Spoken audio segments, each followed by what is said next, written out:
Chapter 1. One hot summer's day. "Do you know," said Pip, "this is the 4th week of the summer holidays. The 4th week, mind, and we haven't even heard of a mystery." "Haven't even smelt one," agreed Fatty. "Gosh, this sun is hot. Buster, don't pant so violently. You're making me feel even hotter." Buster crawled into a patch of shade and lay down with a thump. His tongue hung out as he panted. Bets patted him. "Poor old Buster. It must be terrible to have to wear a fur coat in this weather, one you can't even unbutton and have hanging open." "Don't suggest such a thing to Buster," said Fatty. "He'd look awful." "Oh dear, it's too hot even to laugh," said Daisy, picturing Buster trying to undo his coat to leave it open. "Here we are, all the 5 find-outers and dog," said Larry, "with nothing to find out, nothing to solve, and 8 weeks to do it in. Fatty, it's a waste of the holes. Though even if we had a mystery, I think I'd be too hot to think about clues and suspects and what-nots." The 5 children lay on their backs on the grass. The sun poured down on them. They all wore as little as possible, but even so they were hot. Nobody could bear poor Buster being near them for more than 2 seconds, because he absolutely radiated heat. "Whose turn is it to fetch the iced lemonade?" said Larry. "You know full well it's yours," said Daisy. "You always ask that question when it's your turn, hoping somebody will get it out of turn. Go and get it, you lazy thing." Larry didn't move. Fatty pushed him with his foot. "Go on," he said. "You've made us all feel thirsty now. Go and get it." A voice came up the garden. "Bets, have you got your sun hat on? And what about Pip?" Bets answered hastily. "Yes, Mother, it's quite all right. I've got mine on." Pip was frowning at her to warn her to say nothing about him. He had, as usual, forgotten his hat, but his mother was not to be put off. "What about Pip? Pip, come and get your sun hat. Do you want sunstroke again?" "Blow," said Pip, and got up. Larry immediately said what everybody knew he would say. "Well, you might as well bring back the iced lemonade with you." "You're very good at getting out of your turn," grumbled Pip, going off. "If I'd been quick enough, I'd have told you to get my hat when you got the lemonade." "All right, Mother, I'm coming." The iced lemonade revived everyone at once. For one thing, they all had to sit up, which made them feel much more lively. And for another thing, Pip brought them back a bit of news. "Do you know what Mummy just told me?" he said. "Inspector Jenks is coming to Peterswood this afternoon." "Is he?" said everyone, intensely interested. Inspector Jenks was a great friend of theirs. He admired the 5 find-outers very much because of the many curious mysteries they had solved. "What's he coming for?" asked Fatty. "There's not a mystery on, is there?" "No, I'm afraid not," said Pip. "Apparently his little goddaughter is riding in the gymkhana in Petersfield this afternoon, and he's promised to come and see her." "Oh, what a disappointment," said Daisy. "I thought he might be on the track of some exciting case or other." "I vote we go and say hello to him," said Fatty. Everyone agreed at once. They all liked the burly, good-looking inspector, with his shrewd, twinkling eyes and teasing ways. Bets especially liked him. Next to Fatty, she thought he was the cleverest person she knew. They began to talk of the mysteries they had solved, and how Inspector Jenks had always helped them and encouraged them. "Do you remember the missing necklace and how we found it?" said Larry. "And that hidden house mystery? That was super." "The most exciting one was the mystery of the secret room, I think," said Pip. "Gosh, I shall never forget how I felt when I climbed that tree by the big empty house, looked into a room at the top, and found it all furnished." "We've had some fun," said Fatty. "I only hope we'll have some more. We've never been so long in any holidays without a mystery to solve. The old brains will get rusty." "Yours could never get rusty, Fatty," said Bets admiringly. "The things you've thought of, and your disguises.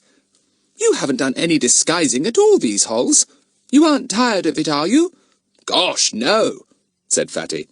"But for one thing, it's been too hot. And for another, old Mr Goon's been away, and the other policeman in his place is such a stodge. He never looks surprised at anything. I'll be quite glad when Mr Goon comes back and we hear his familiar yell of, 'You clear off!' Old Buster'll be pleased too. You miss your ankle hunt, don't you, Buster?" Bets giggled. "Oh dear! The times Buster has danced round Mr Goon's ankles and been yelled at. Buster really is wicked with him." "Quite right too," said Fatty. "I hope Mr Goon comes back soon. Then Buster can have a bit of exercise capering round him." Buster looked up at his name and wagged his tail. He was still panting. He moved near to Fatty. "Keep off, Buster," said Fatty. "You scorch us when you come near. I never knew such a hot dog in my life. We ought to fix an electric fan round his neck or something." "Don't make jokes," begged Daisy. "It's honestly too hot to laugh. I don't even know how I'm going to walk to Peterswood this afternoon to see the inspector." "We could take our tea and ask the inspector plus goddaughter to share it," said Fatty. "Brilliant idea," said Daisy. "We could really talk to him then. He might have a bit of news. You never know. After all, if there's any case on, or any mystery in the air, he's the one to know about it first." "We'll ask him," said Fatty. "Get away, Buster! Your tongue is dripping down my neck." "What we want for a bit of excitement," said Pip, "is a nice juicy mystery, and Mr Goon to come back and make a mess of it as usual, while we do all the solving." "One of these days, Mr Goon will do all the solving, and we'll make a mess of it," said Daisy. "Oh, no," said Bets. "We couldn't possibly make a mess of it if Fatty's in charge." The others looked at her in disgust, except Fatty, of course, who looked superior. "Don't set Fatty off, for goodness sake," said Pip. "You're always hero-worshipping him. He'll be telling us of something wonderful he did last term now." "Well, as a matter of fact, I forgot to tell you, but something rather extraordinary did happen last term," said Fatty. "It was like this." "I don't know the beginning of this story, but I'm sure I know the end," said Larry gloomily. Fatty was surprised. "How can you know the end if you don't know the beginning?" he asked. "Easily, if it's to do with you," said Larry. "I'm sure the end will be that you solved the extraordinary happening in 2 minutes. You caught the culprit, you were cheered and clapped to the echo, and you had as brilliant as ever on your report. Easy." Fatty fell on Larry, and soon they were rolling over and over on the grass, with Buster joining in excitedly. "Oh, shut up, you two," said Pip, rolling out of the way. "It's too hot for that. Let's decide about this afternoon. Are we going to take our tea or not? If we are, I'll have to go and ask my mother now. She doesn't like having it sprung on her at the last minute." Larry and Fatty stopped wrestling and lay panting on their backs, trying to push Buster off. "Yes, of course we're going to take our tea," said Fatty. "I thought we'd decided that. There'll be tea in the marquee in Peterswood, of course, but it'll be stewing hot in there, and you know what marquee teas are like. We'll take ours and find the inspector. He won't like marquee teas any more than we do, I'm sure." "There's a dog show as well as the gymkhana," said Bets. "Couldn't we enter Buster, or is it too late?" "The only prize he'd win today is for the hottest dog," said Fatty. "He'd win that all right. Buster, keep away from me. You're like an electric fire." "We'd better go," said Larry, getting up with a groan. "It takes twice as long to get back home this hot weather. We simply crawl along. Come on, Daisy, stir yourself." Daisy and Larry went down the drive and up the lane to their own home. Pip and Bets didn't have to move because they were already at home. Fatty found his bicycle and put his foot on the pedal. "Buster!" he called. "Come on, I'll put you in my bike basket. You'll be a grease spot if you have to run all the way home." Buster came slowly up, his tongue out as usual. He saw the cook's cat in the hedge nearby, but he felt quite unable to chase it. It was just as well, because the cat felt quite unable to run away. Fatty lifted Buster up and put him in his basket. Buster was quite used to this. He had travelled miles in this way with Fatty and the others. "You'll have to take some of your fat off, Buster," said Fatty as he cycled down the drive. "You're getting too heavy for words. Next time you see Mr Goon, you won't be able to dance round him, you'll only waddle." A call came from Pip's house. "Lunch," said Pip, sitting up slowly. "Come on, I hope it's salad and jelly. That's about all I want. Don't let's forget to ask Mummy about a picnic tea for this afternoon. She'll probably be glad to get rid of us." She was. "That's a good idea," she said. "Tell Cook what you want, and if you take drinks, please leave some ice in the fridge. You took it all last time. Yes, a picnic is certainly a very good idea. I shall have a lovely, peaceful afternoon." Chapter 2. At the Gymkhana. The 5 children, and Buster of course, met in Petersfield about 3 o'clock. The Gymkhana had already begun, and horses were dashing about all over the place. Buster kept close to Fatty. He didn't mind passing the time of day with 1 or 2 horses in a field, but 30 or 40 galloping about were too much. "Anyone seen the inspector?" asked Daisy, coming up with a big basket of food and drink. "No, not yet," said Fatty, getting out of the way of a colossal horse ridden by a very small boy. "Is there any place in this field where there aren't horses tearing about? Buster will have a heart attack soon." "Look over there," said Bets with a giggle. "See the woman who's in charge of that hoopla stall, or whatever it is? She might be Fatty dressed up." They all looked. They saw what Bets meant at once. The woman had on a big hat with all kinds of flowers round it, a voluminous skirt, very large feet, and a silk shawl pinned round her shoulders.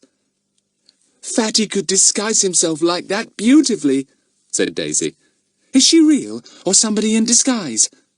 "Inspector Jenks in disguise," said Bets with a giggle, and then jumped as somebody touched her on the shoulder.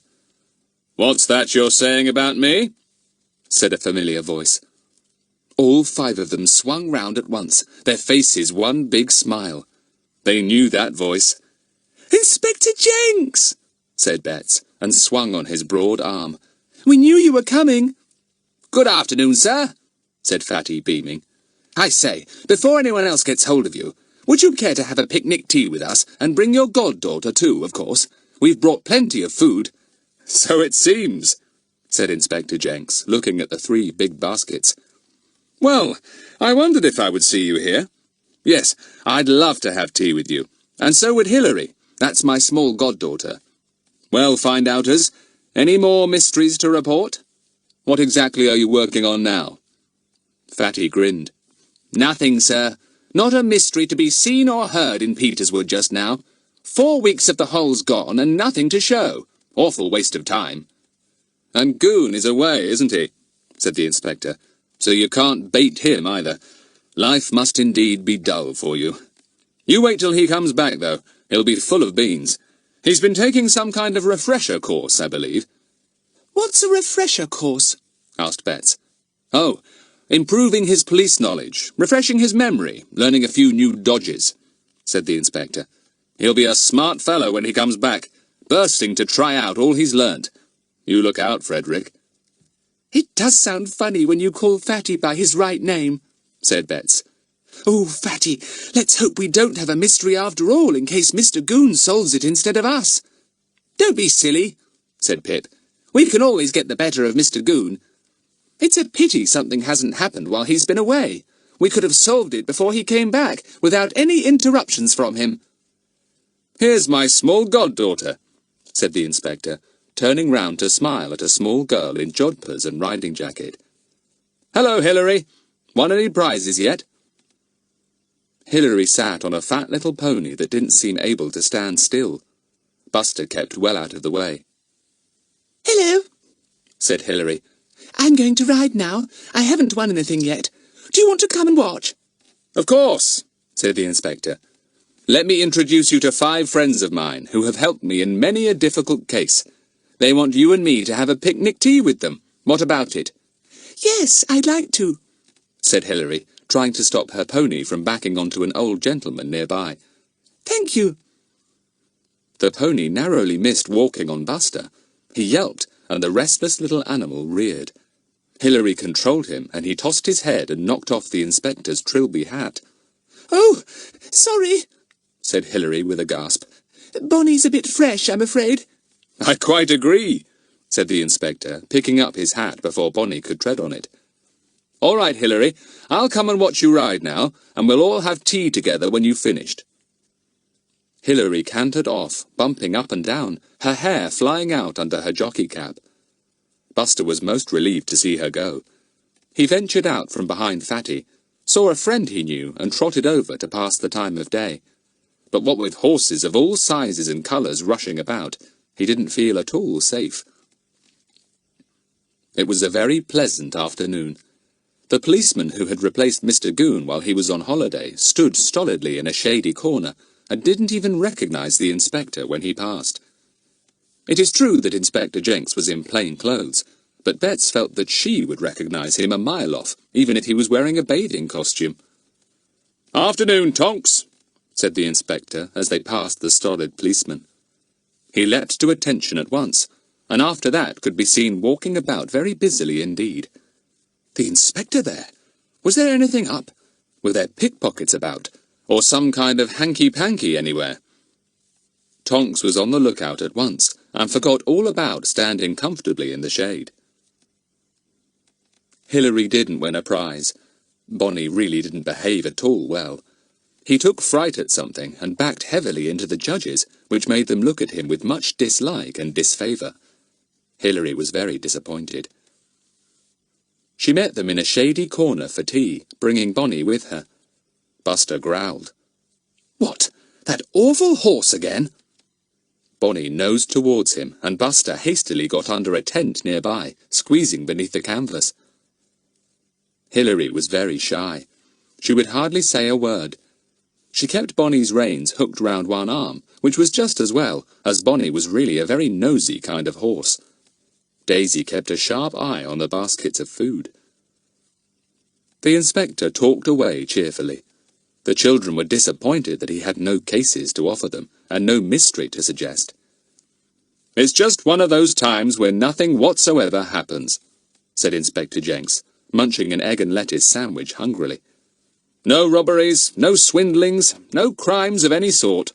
Very peaceful." He waved his sandwich in the air as he spoke, and it was neatly taken out of his hand by Bonnie. Everyone roared at the inspector's surprised face.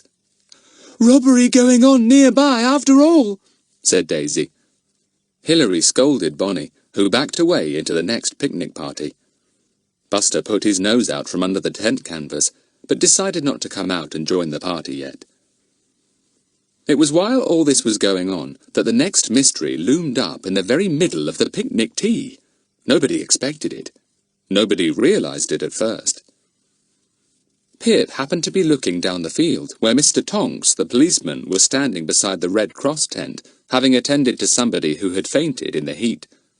He stood there, mopping his forehead, probably feeling that he would be the next one to faint, when a man came quickly up to him. He looked like a gardener or handyman. He spoke to Mr Tonks, who at once took out his black notebook, licked his thumb and flicked over the pages till he came to an empty one. Then he began to write very earnestly. Pip saw this, but he didn't think anything of it. But then Mr Tonks walked over to where Inspector Jenks was sitting with the 5 find-outers and Hilary. "Excuse me for interrupting, sir," he said, "but there's been a daylight robbery in Peterswood. I'll have to go and investigate, sir. Seems pretty serious." "I'll come with you," said the inspector, much to the disappointment of the children. He glanced round. "Sorry," he said. "Duty calls and all that. I may not see you again if I have to go straight back to my office. Thanks for a very fine tea. Goodbye, Hilary. You rode very well." He stepped straight back onto Bonnie, who also backed up and pulled Hilary right over with the reins. In the general muddle, Fatty spoke to Mr Tonks, the policeman. "Where was the robbery?" he asked. "At Norton House," said Mr Tonks. "Up on the hill." "Don't know it," said Fatty, disappointed. He stood up and spoke persuasively to the inspector. "I'll come along with you, sir, shall I? I might, be of a little help." "Sorry, Frederick. Can't have you along just now. said the inspector. "It'll be a plain enough job, I expect, rather beneath your powers. If it's not, well, you'll get going on it, no doubt." He went off with Tonks. Fatty stared after them gloomily. Now they would be first on the job. They would see everything, notice everything. And when Mr Goon came back and took over from Mr Tonks, he would settle it all up and put a feather in his cap. He sat down again. If only he could have gone to Norton House and had a snoop round himself. Now he really couldn't. The inspector would be annoyed to see him there after he had said he didn't want him. And certainly the householders wouldn't allow him to look round all by himself if he went after the inspector had left. "Never mind, Fatty," said Betts, seeing how disappointed he was. "It's only a silly little robbery, I expect. Nothing to bother about. No real mystery." Then something surprising happened. Hilary burst into tears.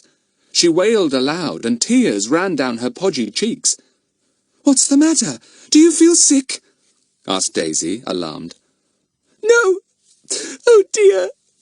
It's my home that's been burgled," wept Hilary. "I live at Norton House. Uncle Jenks must have forgotten it's where I live. Oh, what shall I do?" Fatty rose to the occasion at once. He put his arm round the weeping Hilary. "Now, now," he said, producing an extremely clean white handkerchief and wiping Hilary's face with it. "Don't you worry. I'll take you home myself. I'll look after you. I'll even look all round your house to make sure there isn't a single robber left." "Oh, thank you," said Hilary, still sniffing. "I should hate to go home by myself." "We'd better wait a bit till your godfather has had time to look round himself," said Fatty, who wasn't going to bump into the inspector if he could help it. "Then we'll go, and I'll soon see that everything is quite safe for you, Hilary." Chapter 3. Fatty takes his chance. The others looked at Fatty in admiration. Somehow he always got what he wanted. Things always went right for him. He badly wanted to examine that burgled house, and he had been left behind by the inspector, and lo and behold, he could now go there, taking charge of Hilary, and nobody could say a thing against it. "I can't go just yet," sniffed Hilary. "I've got to ride once more. You won't leave, will you? You will take me right home. You see, my parents are away, and there's only Ginny there. She's our housekeeper." Better and better. With no parents even to deal with, Fatty felt sure he could snoop as much as he wanted to. Larry and Pip looked at him rather jealously. "We'll take Hilary home too," said Larry. "Better not," said Fatty. "Too many cooks, etc., etc." Hilary looked at him, wondering what he meant. The others knew all right. Hilary's tears began to fall again. "It's my riding prices I'm thinking of," she explained between sobs. "My cups, you know. I've won so many. The burglar might have taken them." This talk about prizes seemed rather surprising to the others, who had no opinion at all of either Hilary or Bonnie as regards horsemanship. Fatty patted her on the shoulder and gave her his enormous handkerchief again. "I'll come up to your room with you and see if your things are safe," said Fatty, feeling very pleased to think of the first-hand examination he could make. "Now don't cry any more, Hilary." Betts looked on a little jealously. That silly little Hilary. Why did Fatty make such a fuss of her? Surely he would be ashamed of her, Betts, if she fussed like that. "I'll come too, Fatty," she said. Fatty was about to say no, when he thought that probably it would be a good idea to let Betts come. Hilary could show her this, that, and the other, and he could slip away unseen and snoop round by himself. "Right, Betts," he said. "You can come. You'll be company for Hilary." Betts was pleased. Now that silly little Hilary wouldn't have Fatty all to herself. She would see to that. An enormously loud voice began calling over the field. "Class 22! Please take your places! Class 22! "That's my class," said Hilary, scrambling to her feet. She pulled her cap straight and rubbed her eyes again. She brushed the crumbs off her jacket. Bonnie neighed. He wanted to be off, now that he could see various horses moving about again. He had eaten as much tea as the others. He seemed to be an expert at nosing into baskets. Hilary went off with Bonnie, a podgy little figure with a tear-stained face. Fatty looked round triumphantly, winking at the others. "I shall be in at the start after all," he said. "Sorry you can't come, Pip, Larry and Daisy, but we can't all descend on the house.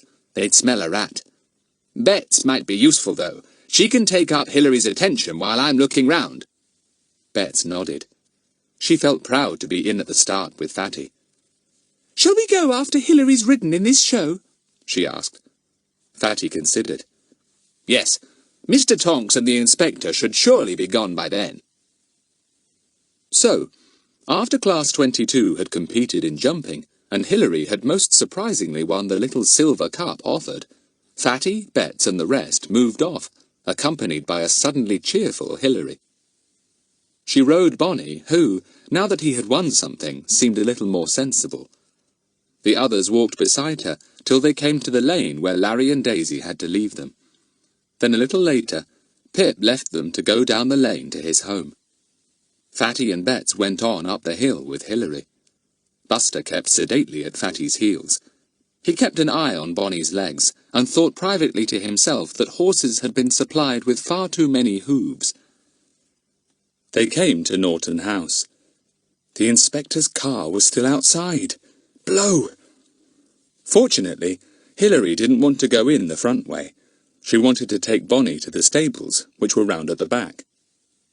Bonnie was led into his stable. "Don't you rub him down or anything before you leave him?" asked Fatty. "I'd be pleased to do it for you, Hilary. You've had a tiring afternoon." Hilary thought that Fatty was the nicest boy she had ever met in her life. Fancy thinking of things like that. She wouldn't have been so much impressed if she had known how desperately Fatty was trying to stay down in the stables till the inspector had gone. Fatty groomed the pony so thoroughly that even Hilary was amazed. Bets watched with Buster, rather bored. "See if they've gone," whispered Fatty to her, jerking his head towards the front garden. Bets disappeared. She soon came back. She nodded. Fatty straightened up, relieved. Now he could stop working on that restless pony. "Now we'll go to the house and find out exactly what happened," said Fatty to Hilary. "I expect your housekeeper is there. She'll tell us everything. Then you must show Bets all the prizes you have won. She'd love to see them, wouldn't you, Bets?" "Yes," said Bets doubtfully. "You must see them too, Fatty," said Hilary. He nodded, also doubtfully. "Come along," said Hilary, and they walked up the long garden path to the house. It was a nice house, square built with plenty of windows. Trees surrounded it, and it could not be seen from the road. They went in at the back door. A woman there gave a little scream of fright. "Oh, lawks! Oh, it's you, Hilary. I'm in such a state of nerves, I declare I'd scream if I saw my own reflection in a mirror." Fatty looked at her. She was a little woman with bright eyes and a good-tempered, sensible mouth. He liked her. She sank down into a chair and fanned herself. "I've heard about the robbery," said Hilary. "Ginny, this is the boy who's brought me home, and this is a girl called Bets. They are friends of my godfather, Inspector Jenks." "Oh, are they?" said Ginny, and Fatty saw that they had gone up in her estimation at once. "Oh, he's a fine man, that Inspector Jenks. So patient and kind. Went over everything he did, time and time again. And the questions he asked me. Well, there now, you'd never think anyone could pour them out like that." "It must have been a great shock for you, Ginny," said Fatty, in his most courteous and sympathetic voice. He had a wonderful voice for that sort of thing. Bets looked at him in admiration. "I was sorry for poor little Hilary, too. I felt I really must see her home." "That was real gentlemanly of you," said Ginny, thinking that Fatty was just about the nicest boy she had ever met. "She's nervous, is Hilary, and I'll be nervous too after this." Oh, you don't need to be, said Fatty. Burglars hardly ever come to the same place twice. Do tell us all about it, if it won't tire you too much. Ginny would not have been tired if she had told her story 100 times. She began at once. Well, I was sitting here, half asleep like, with my knitting on my knee, about 4 o'clock it must have been, and I was thinking to myself, I must really get up and put the kettle on to boil, when I heard a noise. Oh, said Hilary faintly. What sort of noise? Asked Fatty, wishing he could take out his notebook and put all this down. Still, if he forgot anything, Bets would remember it. A sort of thudding noise, said Ginny. Out there in the garden somewhere, like as if somebody had thrown something out the window and it had landed plonk in the garden. Go on, said Fatty, and Bets and Hilary listened, all eyes. Then I heard a cough upstairs somewhere, said Ginny. A man's deep cough that was stifled quickly as if he didn't want to be heard. That made me sit up, I can tell you. A man, I says to myself, upstairs and all. Can't be the master come back. Anyway, that's not his cough. So up I gets, and I yells up the stairs, if there's anybody up there that shouldn't be, I'm getting the police. She paused and looked at the others, gratified to see their intense interest. Very, very brave of you, said Fatty. What happened next? Well, I suddenly sees a ladder outside, said Ginny, enjoying herself thoroughly. The gardener's ladder, it looked like, run up against the wall leading to the mistress's bedroom, and I thinks to myself, aha, Mr. Robber, whoever you are, I'll see you coming down that ladder. I'll take good notice of you too. If you got a bunion on your toe, I'll notice it, and if you got a squint in your eye, I'll know you again. I know how important it is to notice what you can, you see. Quite right, said Fatty approvingly. And what was the robber like? I don't know, said Ginny, and she suddenly looked bewildered. He never came down that ladder after all. There was a pause. Well, how did he leave the house then? Asked Fatty. Did you hear him? Never a sound, said Ginny. I was standing in the hall, so I know he didn't come down the stairs, and there's only one set of stairs in this house. And there I stood, shivering and shaking, I don't mind telling you, till I sees the telephone staring me in the face, and I grabs it and phones the police. Go on, said Fatty. What happened to the burglar? Was he still upstairs? Well, just as I finished telephoning, who should come along but the baker, and I yells to him, Here, you! Come here and go upstairs with me. There's a burglar in the house. And the baker, he's a very, very brave man for all he's so small, he came in and went into every single room, and not a person was there. Not one. He must have got out of another window, said Fatty at last. He couldn't, said Ginny triumphantly. They were all either shut and fastened, or there's a steep drop to the ground enough to kill anyone taking a jump. I'll tell you, he had to come down the stairs or get down the ladder, and he didn't do either. There's a puzzle for you. Well, he must still be there then, said Fatty, and Hilary gave a scream. He's not, said Ginny. The inspector, he looked into every hole and corner, even in the chest in your ma's room, Hilary. I'll tell you what I think. He made himself invisible. Oh, laugh if you like. But how else could he have got away without me seeing him? Chapter 4. Plenty of Clues. Fatty asked Ginny a great many questions, and she seemed very pleased to answer them. Hilary got bored. Come on upstairs and see my riding prizes, she said. Ginny, those didn't get stolen, did they? No, Hilary dear, not one of them, said Ginny comfortingly. I went to look, knowing as how you set such store on them. It's things like your ma's little silver clock and some of the jewellery she left behind and your father's cigarette box that have gone. All things from the bedrooms, nothing from downstairs that I can see. Come on, Bets, said Hilary, pulling Bets out of the room. Let's go upstairs. You come too, Fatty. Fatty was only too pleased. Hilary ran on ahead up the stairs. Fatty had a chance to whisper to Bets. "You must pretend to be awfully interested, Bets, OK? That'll give me a chance to slip away and have a snoop round." Bets nodded. She was bored with the horsey little Hilary, but she would do anything for Fatty. They all went upstairs. Hilary took them into her little room. Bets was quite astonished to see the array of cups and other prizes she had won. She began to ask all kinds of questions at once, so that Fatty might slip away. "What did you win this cup for? What's this? Why are there 2 cups exactly the same? What's this printed on this cup?" Hilary was only too anxious to tell her. Fatty grinned. He was soon able to slip away, with Buster trotting at his heels. He went into all the bedrooms. He noticed that in most of the rooms the windows were shut and fastened, as Ginny had said. In Hilary's parents' room, the window was open. Fatty went to it and looked out. A ladder led down from it to the ground. "That must be the ladder Ginny saw through the hall window," thought Fatty. "I saw it myself as we went to the stairs. How did that thief get down from upstairs without being seen if Ginny didn't see him come down the stairs or the ladder? He can't be here still, because the stolen goods are gone. And anyway, the place must have been thoroughly searched by the inspector and Mr Tonx." He went to see if there was any other window or balcony the thief could have dropped from unseen. But there wasn't.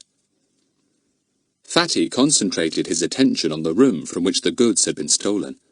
There were large dirty finger marks on the wall by the window. Fatty studied them with interest. "The thief wore gloves. Dirty gloves, too," he thought. "Well, he couldn't have been a very expert thief to leave his prints like that. I'd better measure them." He measured them. "Big-handed fellow," he said. "Takes at least size 8½ in gloves, probably 9s. Yes, must be 9s, I should think. Hello, he's left his glove prints here, too, on the polished dressing table." There were the same big prints again, showing clearly. Fatty looked at them thoughtfully. It should be easy to pick out this thief. He really had very large hands. He went to the window again.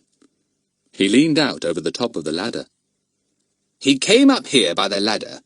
Didn't bother about the lower part of the house. He chunked the stuff out of the window.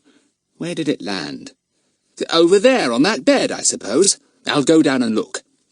But yet, he didn't get down by the ladder. Why?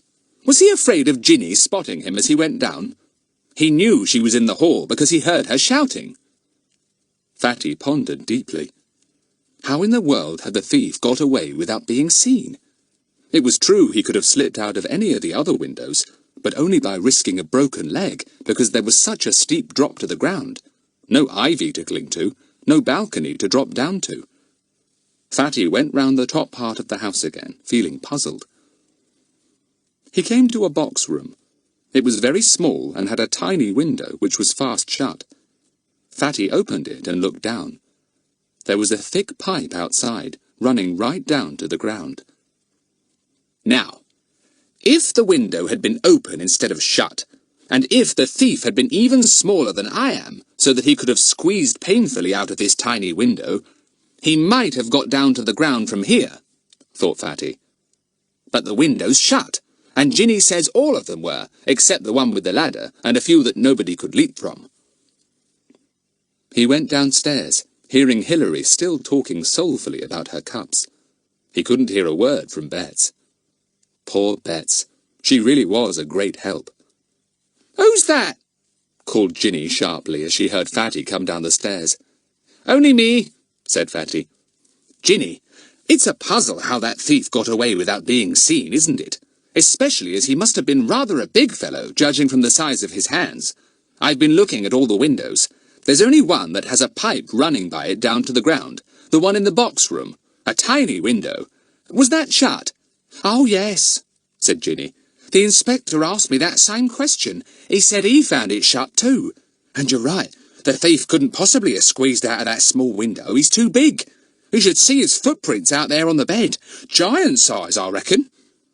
"I'll go and see, if you don't mind," said Fatty. Ginny didn't mind at all. She was only too pleased to let Fatty do anything. A nice, polite boy like that.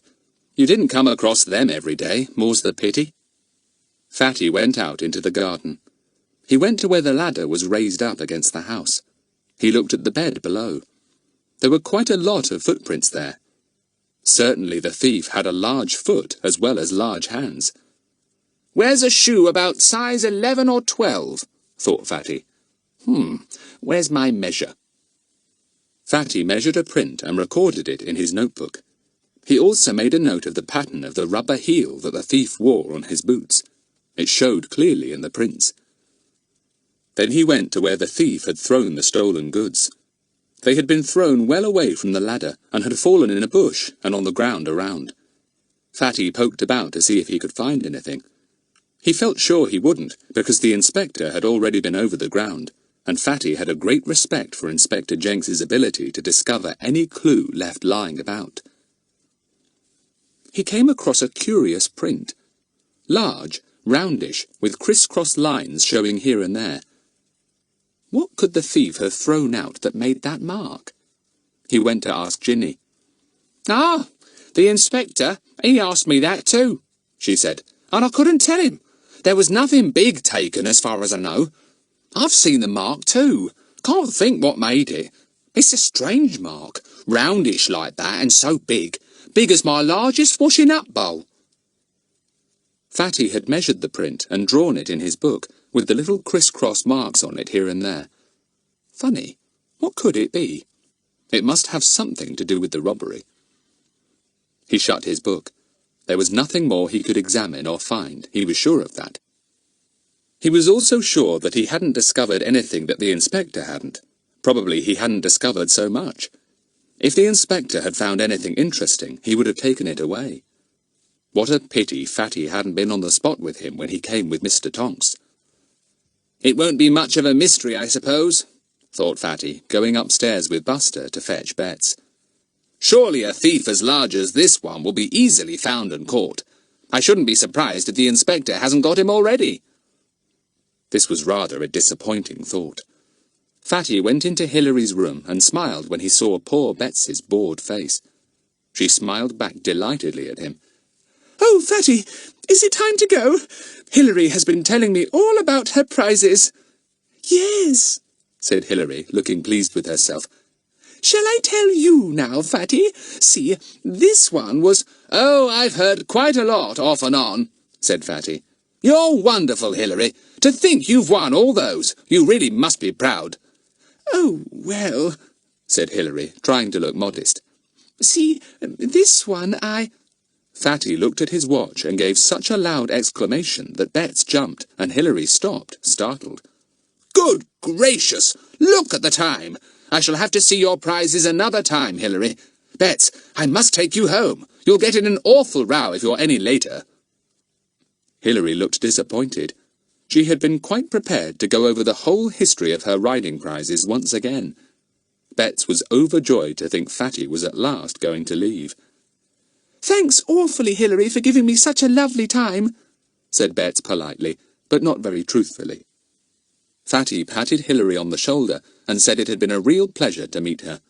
Hilary beamed. She went down to the front gate with them and waved till they were out of sight. Bets heaved a sigh of relief when they at last turned a corner and the waving could no longer be seen.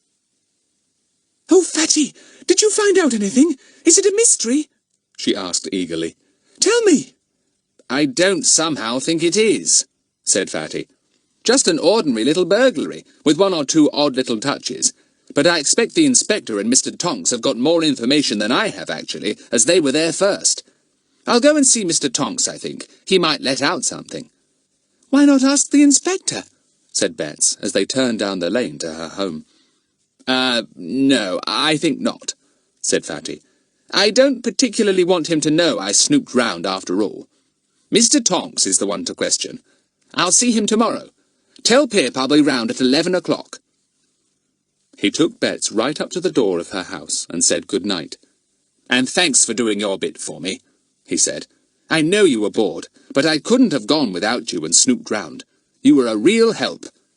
"Then I don't mind being bored," said Bets. "Oh dear, I never want to hear about riding prizes again. Chapter 5. Some information from Tonx. Fatty went home and walked down to the shed at the bottom of the garden where he kept his most valuable possessions. He cast an eye over the various chests and boxes in his closely guarded shed. Here he kept his disguises, old clothes of various kinds, hats, boots, and ragged scarves. Here was a box containing many curious things that he didn't want his mother either to find or to throw away.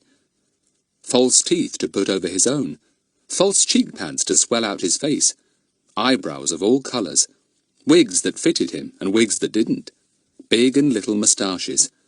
Oh, Fatty had a most interesting collection in this shed of his at the bottom of the garden. He gazed at the array of belongings. I'd like to do a spot of disguising, he thought. I will when Mr Goon comes back. It's not much fun doing it now unless there's a mystery on, or Mr Goon to deceive.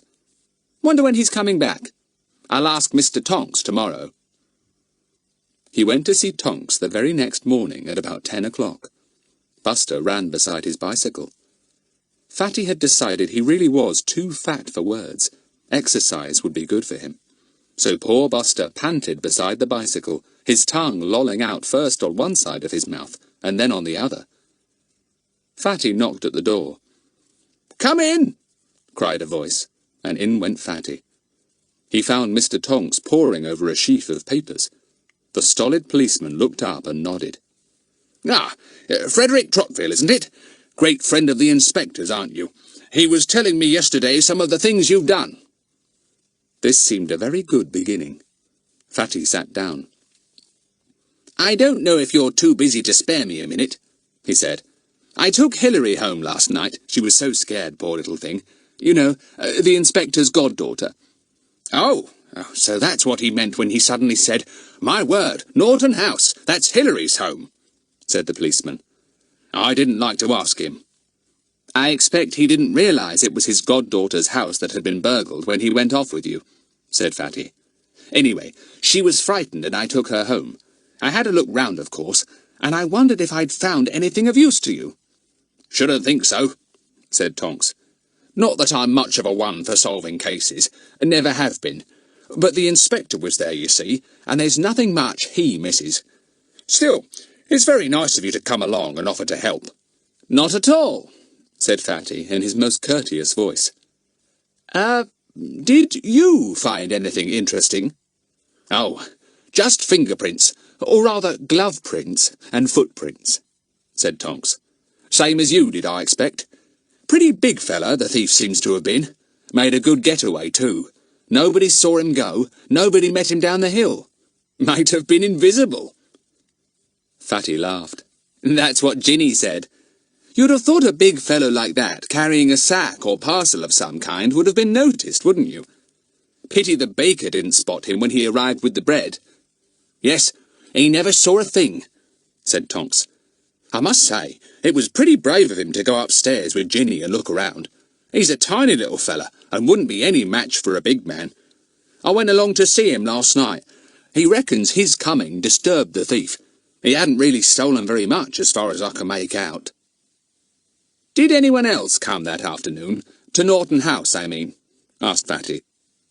"The postman, a woman delivering election leaflets, and a man selling logs, according to Ginny," said Tonks. "We've seen 'em all. They didn't notice anything out of the ordinary, not even the ladder. Anyway, they came a good time before the thief." "Where was the gardener?" asked Fatty. "He'd gone off to take some tackle down to the gymkhana for Hilary," said Tonks. "He came back just as all the excitement was over. The baker sent him off to tell me about the robbery, so down he went to Peterswood again." Fatty fell silent. This was a strange kind of thief. Big, clumsy, easy to see, and yet apparently invisible. Not a soul had noticed him. "Did you find any other clues?" asked Fatty. Tonks looked at him doubtfully. He had already said rather a lot to this polite and quite helpful boy. But ought he to tell him everything? "You needn't worry about what you tell me," said Fatty. seeing at once that Tonks had something else to say and wasn't sure about it. "I'm a friend of the inspector's, you know that. All I can do is help if I can." "Yes, I know that," said Tonks. "The inspector said, 'Well, well, if we can't find the thief, Tonks, Frederick certainly will.'" "Well, there you are," said Fatty, grinning. "You haven't found him yet, so give me a chance, Mr. Tonks." The policeman produced 2 dirty bits of paper. He handed them to Fatty, who looked at them with much interest. One had scribbled on it, "To Frinton." The other was even shorter. It simply said, 1 rods. "What do they mean?" asked Fatty, studying the dirty little scraps of paper. "Don't know any more than you do," said Tonks, taking them back. "Number 2, Frinton. Number 1, rods. Looks like addresses of some sort. But I'm not going off to Frinton or Rods, wherever they are, to hunt for the thief. We found these bits of paper near the bush where the stolen goods had been thrown." "Funny," said Fatty. "Do you think they've really anything to do with this case? They look like scraps of paper torn up by someone and thrown away." "That's what I said," agreed Tonks. "Anyway, I'll have to keep them in case they're important." Fatty could see there was nothing else to find out from Tonks. He got up. "Well, I wish you luck in finding the thief," he said. "It seems to me the only way to spot him will be to snoop round everywhere till we see a man wearing size 12 shoes and size 9 gloves." Tonks gave a sudden grin. "Well, if Mr Goon likes to do that, he's welcome. He's taking over the case when he comes back. Nice for him to have something to do in this dead-and-alive hole. I'm used to a big town. I don't like these quiet country places where the only thing that happens is a dog that chases sheep or a man that doesn't buy his TV licence." Fatty could have told Tonks how wrong he was. He could have told him of all the extraordinary and exciting mysteries that had happened in Peterswood. But he didn't, because of Mr Tonks's unexpected piece of news about Mr Goon. "Did you say Mr Goon was coming back?" he asked. "When?" "You sound pleased," said Tonks. "I did hear you didn't like one another. He's coming back this afternoon. I hand over then. I won't be having any more to do with this case. Anyway, Mr Goon ought to put his hands on the thief soon enough. He can't be far away." Fatty glanced at the clock on the mantelpiece. He must go, or he would keep the others waiting. He had found out all he wanted to know, though it wasn't much help, really. And Mr Goon was coming back. Old Mr Goon. Clear off, with his bombastic ways and his immense dislike of all the 5 find-outers and their doings, to say nothing of Buster. Fatty shook hands solemnly with Tonks, assured him that it had been a great pleasure to meet him, and went off on his bicycle, with Buster panting once again near the pedals. The others were waiting for him in Pip's garden. It was very hot again, and they lay on their backs with iced lemonade in a patch of shade. "Here's old Fatty," said Pip, hearing his bicycle bell ringing as Fatty came at 60 miles an hour up the drive. "How in the world can he ride at that pace when it's so hot?" But Fatty was the bringer of news, and he didn't think once about the heat as he came riding up the garden path to the others. He flung his bicycle down and beamed round at them all. "Mr Goon's coming back," he said, "this afternoon. And he'll take over the case of the invisible thief. So we shall have some fun." Everyone sat up at once. "That's good news," said Larry, who always enjoyed their tussle of wits with Mr Goon.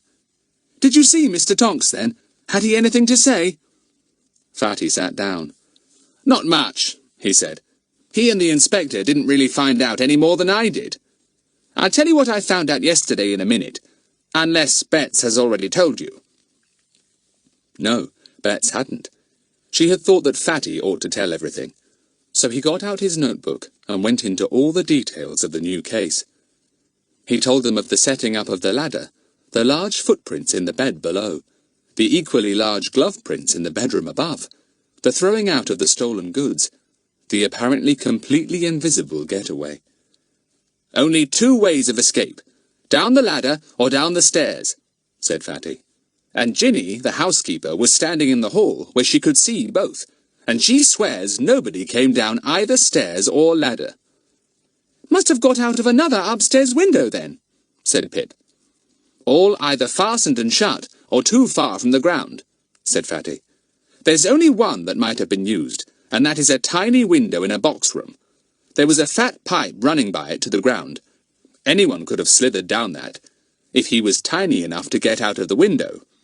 But the window was shut and fastened when Ginny went round the upstairs part of the house.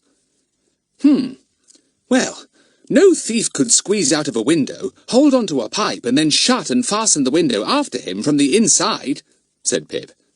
It's a bit of a puzzle, isn't it? Ginny's right. The man's invisible. Well, if he is, he'll certainly perform again, said Larry. I mean, an invisible thief has a great advantage, hasn't he? Fatty laughed. He showed them his notebook with the drawings of the footprints, the glove prints, and the curious round-shaped print with the faint criss-cross marks. Can't imagine what made that mark, he said. It was near the bush where the stolen goods were thrown. And look, can anyone make anything of this? He showed them the curious addresses, if they were addresses, that he had copied into his notebook too. 2 Frinton, 1 Rods, he said. Those words and numbers were found on 2 separate dirty scraps of paper near the bush. What on earth do they mean? Frinton, said Betts, wrinkling her forehead in a frown. Wait a minute, that rings a bell somehow. Frinton, Frinton, Frinton. Where have I heard that lately? Oh, one of your friends sent you a postcard from Frinton-on-Sea, I expect, silly, said Pip. No, wait a minute, I'm remembering, said Betts. It's that place down by the river, not very far from here, actually, the place where they take visitors, Frinton-Lee. Clever old Betts, said Fatty admiringly. There may be something in that. If we find a large-sized fellow slouching about there, we'll keep a watch on him. What about 1 Rods? Said Larry. Nobody could think up anything for that. We'll go round looking at the names of houses and find out if anyone has that name, said Fatty. Rods? It's a peculiar name somehow. Well, find outers. The mystery has begun. Chapter 6. The Second Robbery. Mr. Goon arrived back that afternoon, bursting with importance. His refresher course and the things he had learnt at it had given him completely new ideas about his job. He knew a lot more about the ways of wrongdoers now. He knew a good deal more about how to catch them, and he also knew an enormous amount about the art of disguising himself. It was entirely because of Fatty that Mr. Goon had applied himself to the course given in the arts of disguise. Fatty had bewildered, puzzled, angered, and humiliated poor Mr. Goon so many times because of his artful disguises. The times that boy had turned up as a red-headed cheeky telegraph boy, or an old man, or even a voluble and rude old woman. Mr. Goon gritted his teeth whenever he thought of them. Now, Mr. Goon himself knew a bit about disguises, and he had brought back with him quite a remarkable collection of clothes and other gadgets.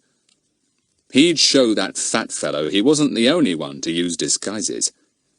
Mr. Goon patted his pocket as he travelled home by coach. Grease paint, eyebrows, a beard, a wig. He was bringing them all back. He'd trick that toad properly. A real toad, that was what that boy was. Mr. Goon was most delighted to hear about the new robbery from Mr. Tonx. Here was something he could get his teeth into at once. With all the new things he had learnt, he could tackle this fresh case easily, finish with it long before Fatty had even begun it. He was a little upset to find that Fatty had apparently already heard about it and was interested in it. "That boy," he growled to Tonks, "can't keep his nose out of anything." "Well, he couldn't very well help it this time," said Tonks stolidly. "He was there when I went and reported the robbery to the inspector." "He would be," said Goon, scowling. "Look here, Mr. Tonks, I'll tell you this. If the crown jewels were stolen one dark night, that boy would somehow know all about it. He'd be there." "Rather far-fetched, that," said Tonks, who thought Mr. Goon was a bit of a turnip head. Well, I'll be going. I've given you all the details. You've got those scraps of paper, haven't you, with those addresses on?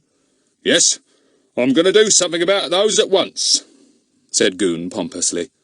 I reckon if those places are watched, something'll come out, and watched they will be. Right, said Tonks. Well, goodbye, Mr Goon. Good luck. He went off, and Goon heaved a sigh of relief. He sat down to look through the papers that Tonks had left. But he hadn't been studying them long before the telephone rang. Goon picked up the receiver and put it to his ear. Police here, he said gruffly. Someone spoke volubly and excitedly at the other end.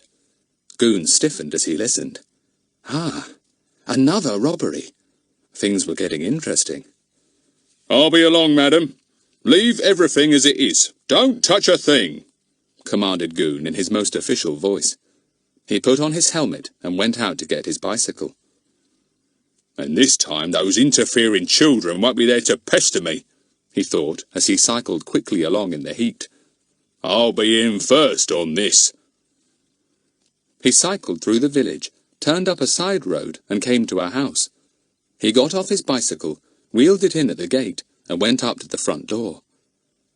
It was opened by Fatty. Mr Goon gaped. He scowled. He couldn't think of a word to say. Fatty grinned. "Good afternoon, Mr Goon," he said in his politest voice, a voice that always infuriated Mr Goon. "Come in. We've been expecting you." "What are you doing here?" said Mr Goon, finding his voice at last. "Tricking me? Getting me here for nothing? I thought it all sounded a bit funny on the phone. Silly sort of voice and silly sort of tale. I might have guessed it was one of your tricks, just to welcome me home, I suppose. Well, you'll be sorry for this. I'll report you. You think because the inspector is friendly to you, you can get away with anything. You think—" "Woof!" said somebody, and Buster darted out in ecstasy, so pleased to hear the voice of his old enemy that he wagged his tail for joy. That was enough for Goon. He departed hurriedly, muttering as he went, his bicycle wobbling down the path. "Well," said Fatty in surprise, "what's up with him? He can't really think I'm hoaxing him. Larry, come here. Mr Goon's gone off his head." Larry and Daisy appeared. They looked after the departing Mr Goon, who was now sailing out of the gate. "He's gone," said Fatty. "He came, he saw, and he didn't stay to conquer. What's up with him?" "You'd have thought that with another robbery he'd have stayed like a shot," said Daisy. "Well, Lucy reported it fully," said Fatty. "I heard her on the telephone." Somebody called out to them. "Was that the police? Tell them to come in here." "It was Mr Goon," said Fatty. "He came, but he went at once. Funny." "Well, thank goodness you and Larry and Daisy are here," said Mrs Williams. "I don't know what I should have done without you." It had all happened very suddenly indeed. Fatty had gone to tea with Larry and Daisy that afternoon, as Pip and Bets had gone out with their mother. They had been having tea in the garden, when someone from the house next door began to call for help. "Help! Robbers! Help! Help, I say!" "Gosh, that's Mrs Williams yelling," said Larry, getting up quickly. "Our next-door neighbour." "What's happened?" asked Daisy, half frightened at the continual shouts. "She's been robbed," said Fatty. "Come on, quick!" All three climbed over the fence and appeared in the next-door garden. Mrs Williams saw them from a window and beckoned. "Come in, quickly! I'm scared!" They rushed in at the back door. There was no one in the kitchen. A heap of groceries lay on the table, and 4 loaves sat neatly side by side. A parcel stood by the door. Fatty's quick eyes noted everything as he ran through the kitchen into the hall. "Kitchen door open. The thief went in there, probably. Wonder if it's the same one as yesterday." Mrs Williams was sitting on her sofa, looking rather white. She was a gentle, grey-haired old lady, and she was very frightened. "Get me my smelling salts out of my bag," she said faintly to Daisy. Daisy got them, and she held them to her nose. "What happened, Mrs Williams?" said Fatty. "Well, I was having my afternoon rest in here," said Mrs Williams, and I suddenly heard the sound of heavy footsteps upstairs. Then I heard the sound of a deep, hollow sort of cough, rather like a sheep makes, really." "A hollow cough," said Fatty at once, remembering that Ginny had also heard the same noise.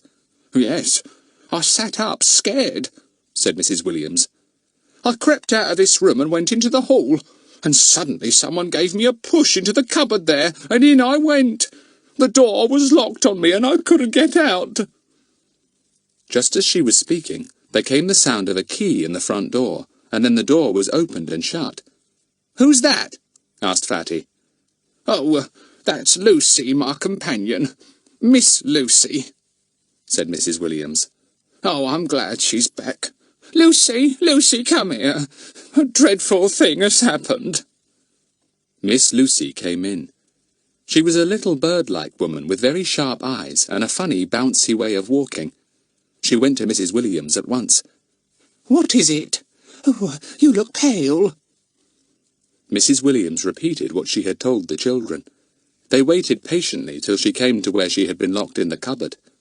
"Well, there I was in the hall cupboard, and I could hear the thief walking about overhead again," said Mrs. Williams.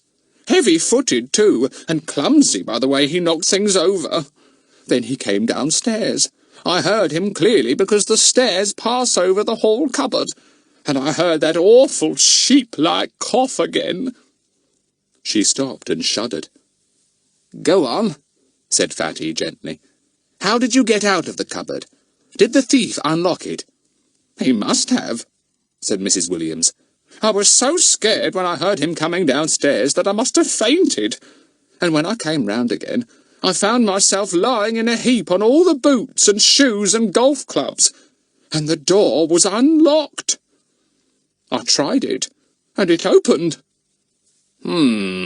Said Fatty. "Miss Lucy, you'd better telephone the police, I think, and I'll take a little look round. This is very, very interesting." Chapter 7. Mr. Goon on the job. Miss Lucy ran to telephone the police at once, and as we know, got on to Mr. Goon. Very excitedly and volubly, she told him all that had happened, and then the household waited for Mr. Goon to arrive. Fatty took a hasty look round while they waited. He was sure the thief was the same as the one who had been to Norton House the day before. For one thing, that deep hollow cough, and for another, the heavy-footed clumsiness sounded as if they belonged to the same burglar. Fatty ran upstairs. The first thing he saw in one of the bedrooms was a print on the wall, just by the door. A large glove print.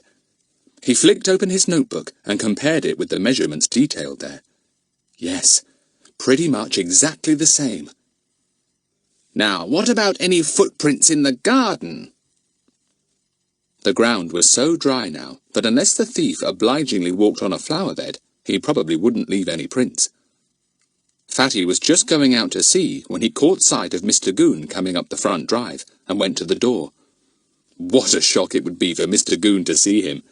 Fatty really enjoyed opening the door. He was surprised when Mr. Goon dashed off so soon. Surely he couldn't be idiotic enough to really think that Fatty had hoaxed him. Well, well. If so, then he, Fatty, might as well get on with his job of snooping round. Mr. Goon wouldn't have let him do that if he had taken charge of the case, that was certain. So Fatty made hay while the sun shone, and slipped out into the garden, leaving Larry and Daisy to try and explain Mr. Goon's sudden departure to Mrs. Williams and Miss Lucy. They were most indignant. Fatty went out through the kitchen door. He had decided that the thief had come in that way, as the front door had been shut. He went down the path that led from the kitchen. He saw a bed of flowers and walked over to it. The bed was underneath the sitting-room window, and it was in that room that Mrs. Williams had been asleep. Fatty gave an exclamation. On the bed were a couple of very large footprints, the same ones as yesterday, he was sure of it. He flicked open his notebook again.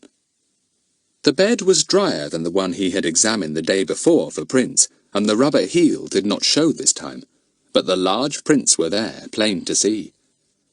The thief came and looked at the window, thought Fatty, and he saw Mrs. Williams fast asleep. Hello, here are some more prints, on this bed. Why did he walk here? There didn't seem any reason why the thief had walked on the second bed, but it was clear that the prints matched the others. In fact, everything matched. The glove prints, the footprints, the hollow cough. Would there also be any mark like that big roundish one that Fatty had seen at Norton House? He hunted about for one, and he found it. It was very faint, certainly, and the criss-cross marks could hardly be seen. The roundish print was by the kitchen door on the dusty path there.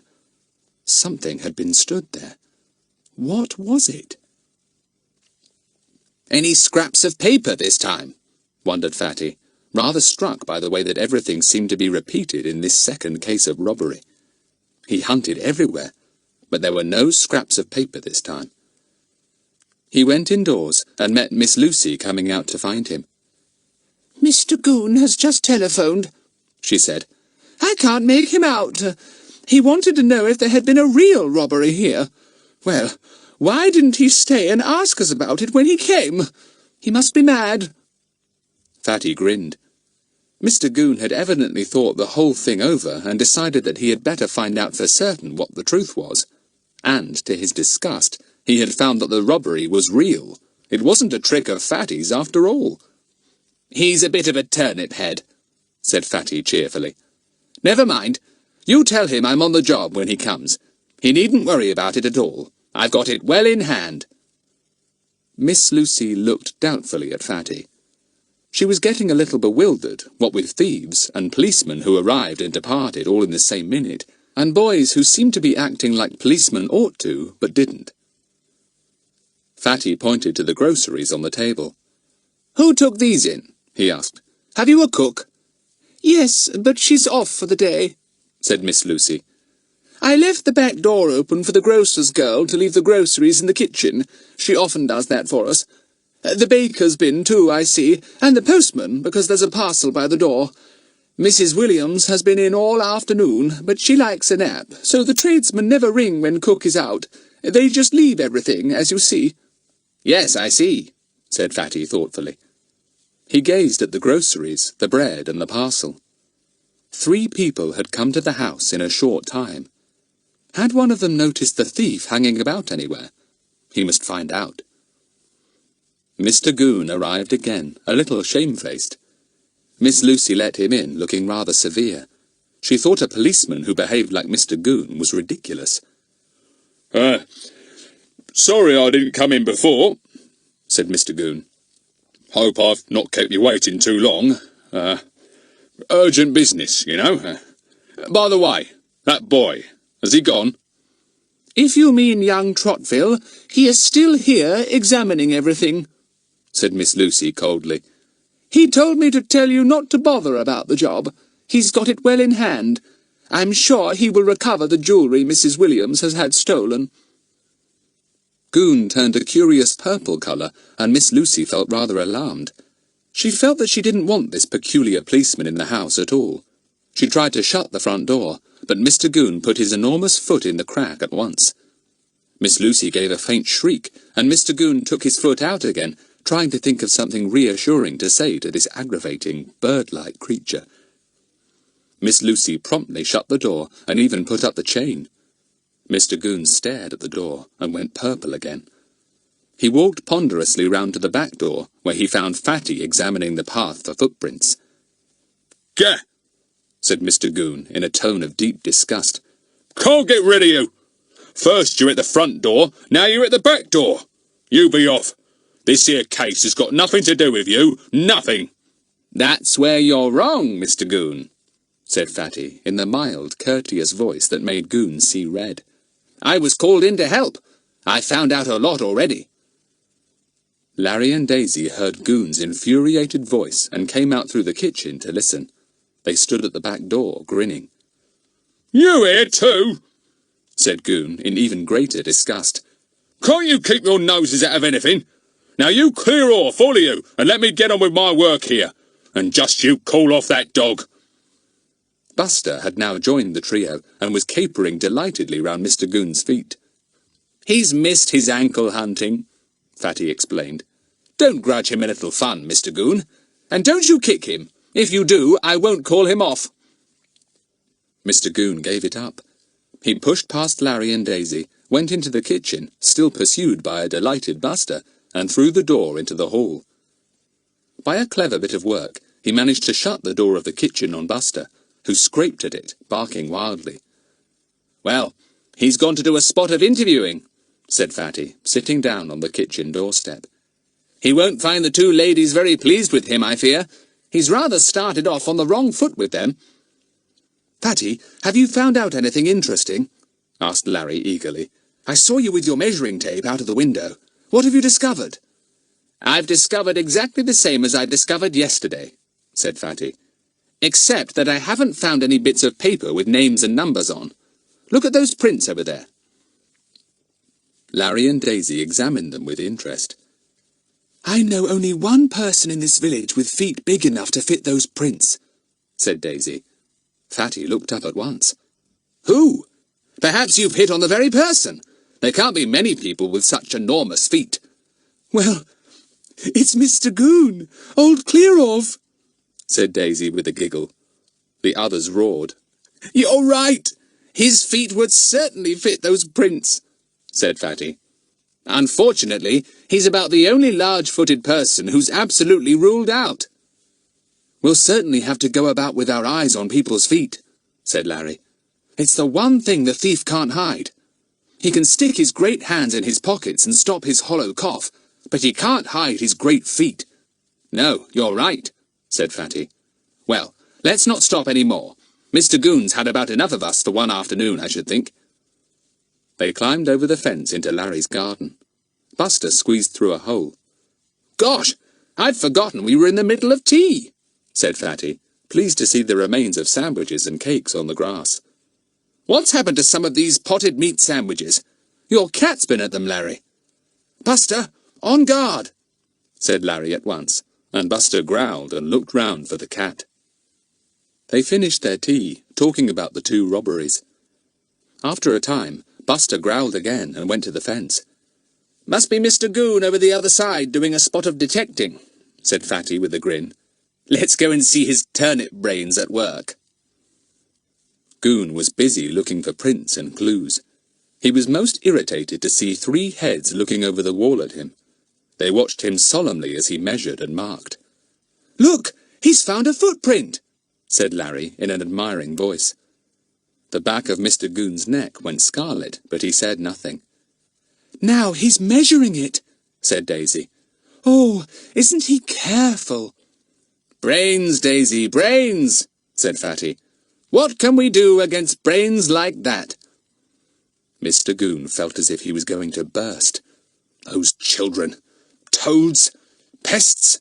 Always in his way, buzzing round like a lot of mosquitoes. He made a very dignified retreat into the kitchen, rather hurried at the end when he discovered that Buster had squeezed through the hole in the fence and was after him. "Clear off!" he shouted, slamming the door in Buster's face. "You clear off!" Chapter 8. Fatty makes some plans. Fatty called a meeting down in his shed the very next day. Larry and Daisy arrived punctually, and Pip and Bets soon after. Buster greeted them all exuberantly, as if he hadn't seen them for years. "This is a proper meeting," announced Fatty. "An official one, I mean. We've got our mystery all right, and we've got just under 4 weeks to solve it. That ought to be plenty of time." "Yes, it ought, for old hands like us," said Larry, grinning. "Did you tell Pip and Bets all about yesterday's robbery next door to us? Do they know everything?" "Yes, I went to tell them last night," said Fatty. "We've got to make plans this morning." "What, lists of suspects and so on?" asked Bets eagerly. "We haven't got a single suspect," said Fatty. "Not one. It's about the only mystery we've ever had with 2 crimes and no suspects at all. Most extraordinary. It's going to be difficult to get on with the case till we find a few suspects to inquire about." "We've got plenty of clues," said Daisy. footprints, glove prints, coughs, bits of paper. What's your plan, Fatty? Asked Pip. I bet you've got one. Well, I have, as a matter of fact, said Fatty modestly. It's like this. All we've got to go on at the moment is what we think the thief looks like. Big-footed, heavy-handed, clumsy, with a deep, hollow cough. And we've got 2 bits of paper possibly dropped by him. And if they are addresses or names, which they probably are, we must watch those addresses or people. Yes, said Larry.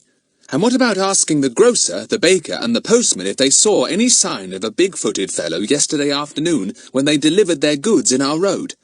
I was coming to that, said Fatty. It seems to me we must split up a bit and each do a job, as we usually do. Oh dear, said Betts. I'm really not much good by myself. You're one of the best of us, said Fatty warmly, and Betts blushed with pleasure. Who solved the mystery of the pantomime cat, I'd like to know? You did, Betts. Oh, yes, you did. Without your bright idea about it, we'd never have solved it. So just you do your bit this time, too. Oh, I will, Fatty, said Betts earnestly. Now you, Larry, go and interview the postman, said Fatty. And you, Pip, go to the baker. If he's the same one that Ginny at Norton House called in to help her, the one who searched the upstairs rooms for her, all the better. He may have noticed something about the 2 cases that we haven't. Right, said Pip. I believe he's our baker, too. And you, Daisy and Betts, go and interview the grocer's girl, said Fatty. Apparently it's a girl who delivers Harris's goods. That's the grocer. Go and get her to talk. Listen to all she says. Remember it, and we'll piece together everything when we meet again. There was a silence. Everyone wondered what little job Fatty had kept for himself. What are you going to do? Asked Betts. I'm going to disguise myself, said Fatty, and Betts gave a squeal of joy. And I'm going to go and watch Frinton Lee, just to see if any big-footed fellow lives there. If I watch the house all day long, I may see something. But, Fatty, you'll be noticed if you stand outside all day long, said Daisy. Besides, what about meals? I've thought of all that, said Fatty. Leave it all to me. I won't tell you my disguise. When you've done your jobs, you can come along and see if you recognise me. I'll be within 50 yards of the house all day long, visible to everyone, but I bet you anything you like that nobody will pay a moment's attention to me. They all stared at him. He stared back, his eyes twinkling. We shall spot you at once, said Daisy. All right, spot me then, said Fatty. Now come on, let's get going. Clear off, all of you, and let me disguise myself. They all went off laughing, wondering what Fatty was going to do. They were absolutely certain that they would spot Fatty at once. So would everyone else notice him? How could anyone loiter outside a house all day long without being noticed? And what about meals? There was nowhere down by Frinton Lee where he could even have a snack. There were fields behind, and the river ran just in front. I'm going back home to wait for the baker, said Pip. He comes to us about 12 o'clock, I think. Oh, that's an awfully good idea, said Larry. I'll come with you and wait for the parcel postman to come to your house too. Then we can keep each other company. He may not come, said Pip. We don't always have parcels. I'll have to chance that, said Larry. I don't feel like going to the post office and asking to interview the parcel postman there in front of everyone. I half thought I'd have to do that at first. What about the grocer's girl? Said Daisy. Do you have Harris for your grocer, Pip? If you do, Betts and I can be with you and Larry, and we can all be together. No, we don't have Harris, said Pip. Let me see now. What roads does the girl deliver to in the mornings? I've seen her somewhere. I know she only goes to your part of the town in the afternoon. I know. She delivers down the other end of the town, said Bet suddenly. I was at Mrs. Kendall's once with a message for Mummy, and the grocer's girl came then. We could go and wait about for her there, Daisy. Right, come on, said Daisy. Goodbye, boys. Don't start playing a game and forget all about your job. Don't be silly, Daisy, said Larry, quite annoyed. The boys went off to Pip's, and the girls went off to the other end of the town. They were lucky, because they didn't have to wait very long. They sat in the small dairy near Mrs. Kendall's, eating ice creams, keeping a watch for the grocer's van. "There it is!" said Bet suddenly, and Daisy looked up to see Harris's yellow van coming round the corner. It came to a stop nearby. Daisy and Bet paid quickly for their ice creams and hurried out. They were just in time to see the grocer's girl jump from the van, hurry to the back, undo the door, and drag out a big box piled with groceries. "Let her go in with it first, and then we'll speak to her when she comes out," said Daisy. They walked slowly to the back of the van. Then Bet saw that a little packet of soap powder had fallen out and was lying in the road. "It must have fallen out of the girl's box," she said to Daisy, and bent to pick it up just as the grocer's girl came out again, this time with her box empty. "You dropped this," said Bet, holding it out. "Oh, thanks very much," said the girl gratefully. "I missed it when I took the things in just now. I'm in an awful hurry this morning. Had an interview with the police, you know, about the robbery at Mrs. Williams's." This was just the opening the other two wanted. Daisy seized on it eagerly. "Oh, did you really? Did you know that my brother and I live next door to Mrs. Williams, and we rushed in to help her?" "No! Well, I never," said the girl, astonished. "Did you see anything of the thief? I hear he took quite a bit of Mrs. Williams's jewellery." "Did he?" said Daisy, who hadn't heard yet what exactly had been taken. "You went to the house yesterday afternoon too, didn't you? Did you see anything of the thief?" "No, not a thing," said the girl. "I didn't see anyone at all.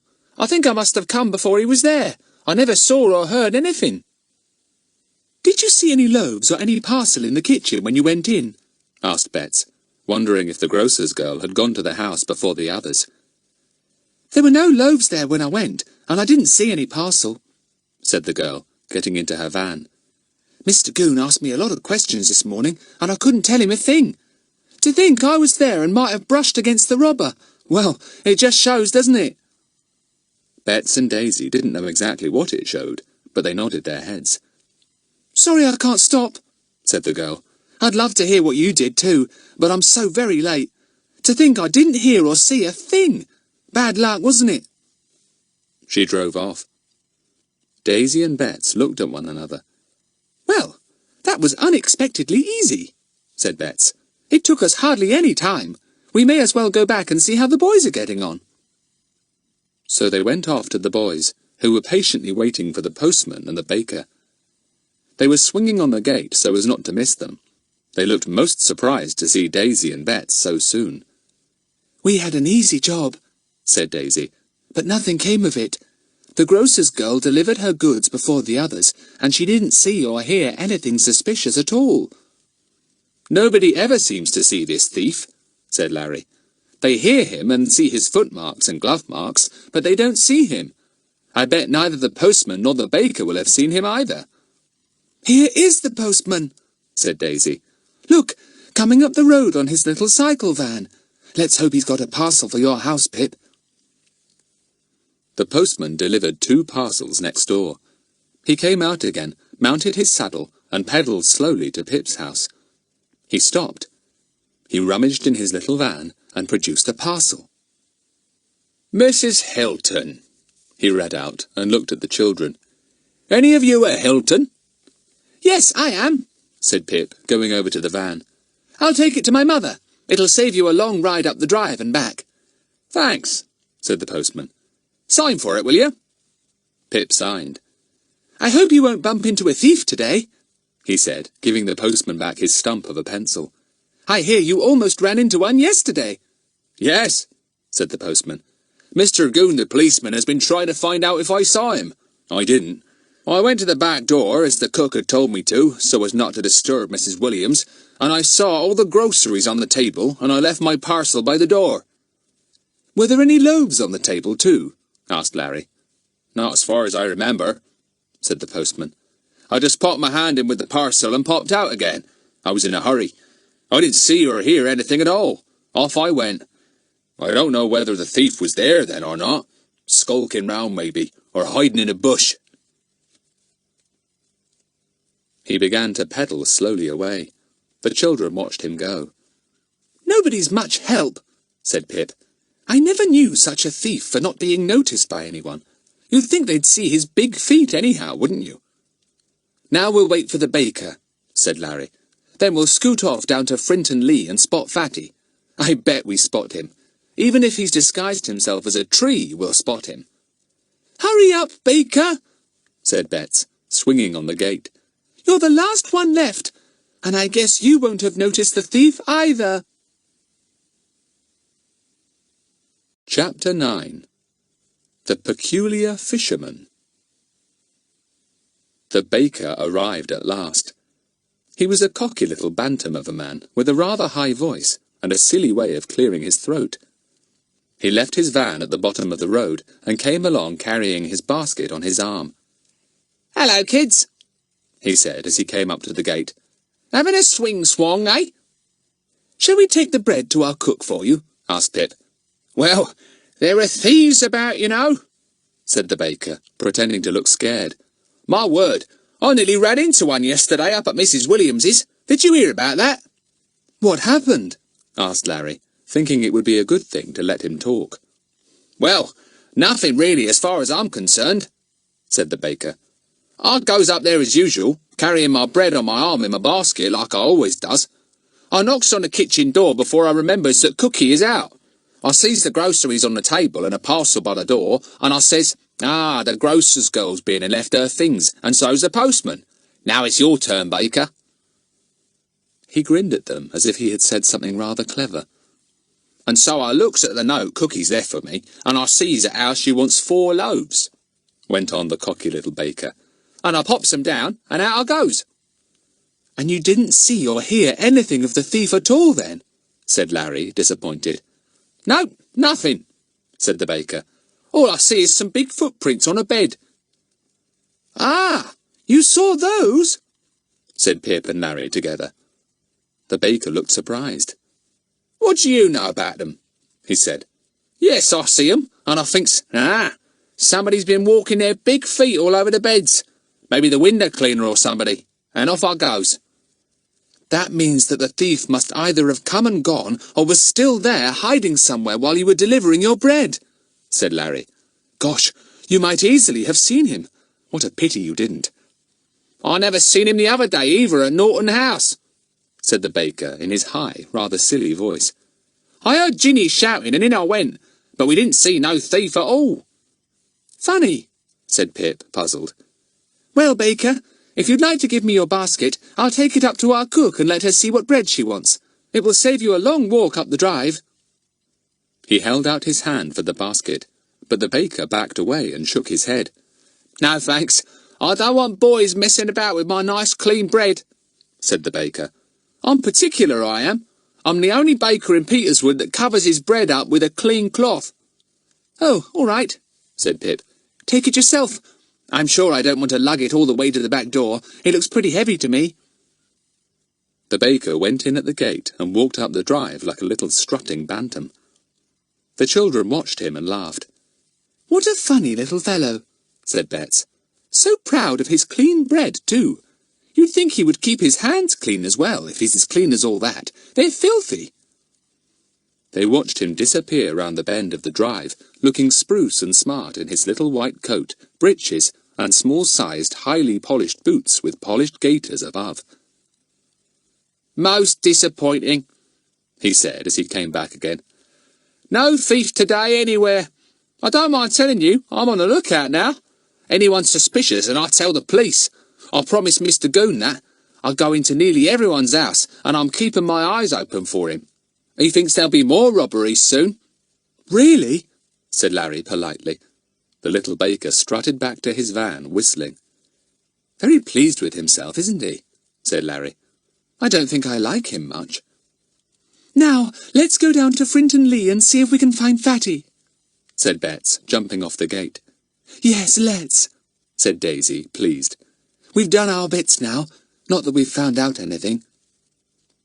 They walked down the lane to the river, then along the river path that led to Frinton Lee. They soon came in sight of it. It was a big, rambling house, once built by rich people, and now owned by someone who ran it for paying guests. Boats slid by on the water. Fishermen sat by the bank, stolid and patient, almost like bits of the scenery, Each had his little camp stool, and each hunched himself over his rod, watching his float like a cat watching a mouse hole. "I've never seen any of these fishermen catch a fish yet," said Betts, stopping by one. "Shh!" said the fisherman angrily, and Betts went away, alarmed. "You'll frighten away the fish he doesn't catch," said Pip with a laugh. "For goodness sake, don't go and disturb a fisherman again." They passed 2 labourers in a field, and then came to Frinton Lee. They looked about expectantly for a heavily disguised fatty. Was he anywhere about? At first they could see nobody. And then, sitting in a little boat not far from the bank, was a hunched-up figure silently fishing. He had on the most extraordinary clothes. His hat was a large cloth cap with a rather loud check pattern. His scarf was a curious sickly green. His coat was a very tight blue alpaca, and he wore red braces that showed in front where the coat fell open. The children stared at this peculiar figure. It took one look at them, and then glanced away. "There's Fatty," said Pip. "But what a get-up! It's not so much a disguise as fancy dress. What's he thinking of to dress like that?" "He must have some reason for it," said Daisy. "Fatty never does anything without a reason. What braces!" "Did you see his face when he looked round at us?" said Larry with a laugh. "Fierce eyebrows and a fierce moustache, and he must have got his cheek pads in again. His face looks so fat." "I do wish he would look at us properly," said Betts, who simply couldn't recognise Fatty at all. "Don't be silly," said Pip. He hopes we won't recognize him, the goof. Still, the fisherman in the boat didn't look in their direction. He fished stolidly. Then he coughed. Very good cough, said Pip in a loud voice. The fisherman took no notice. Psst, Larry said to him, and still he didn't so much as turn his head.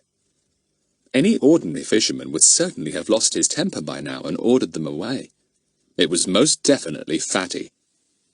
Don't be goofy, called Pip in a low voice.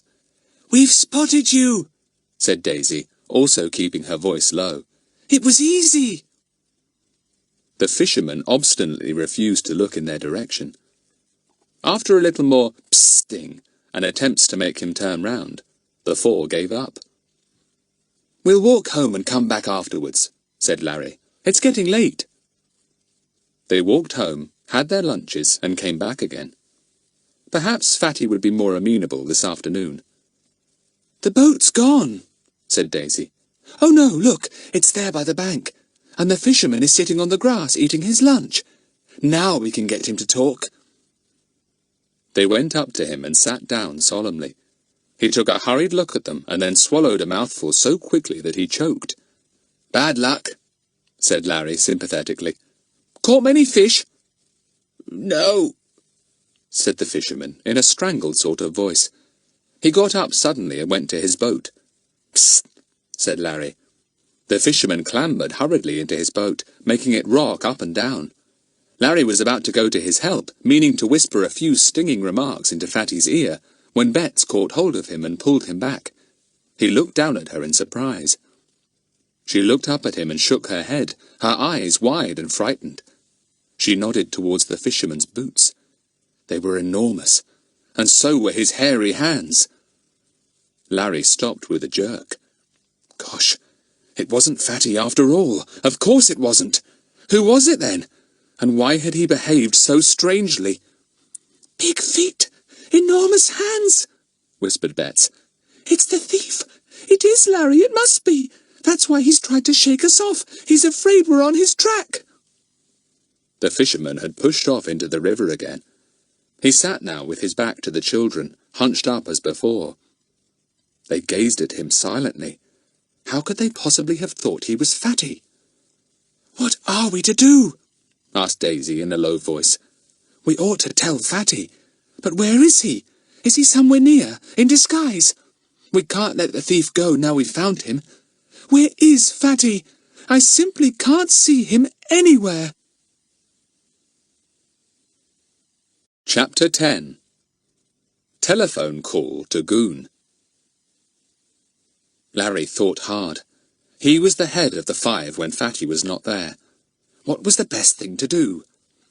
If only we could spot Fatty, he groaned. I'll tell you what we better do. Pip, you and Bet stay here and keep an eye on the thief. Daisy and I will wander about a bit and see if we can spot Fatty. He said he'd be within 50 yards of Frinton Lee, so he will be.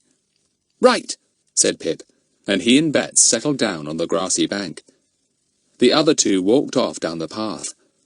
The fisherman heard their footsteps and turned round cautiously to see who it was. See him look round, whispered Betts. He hoped we'd gone.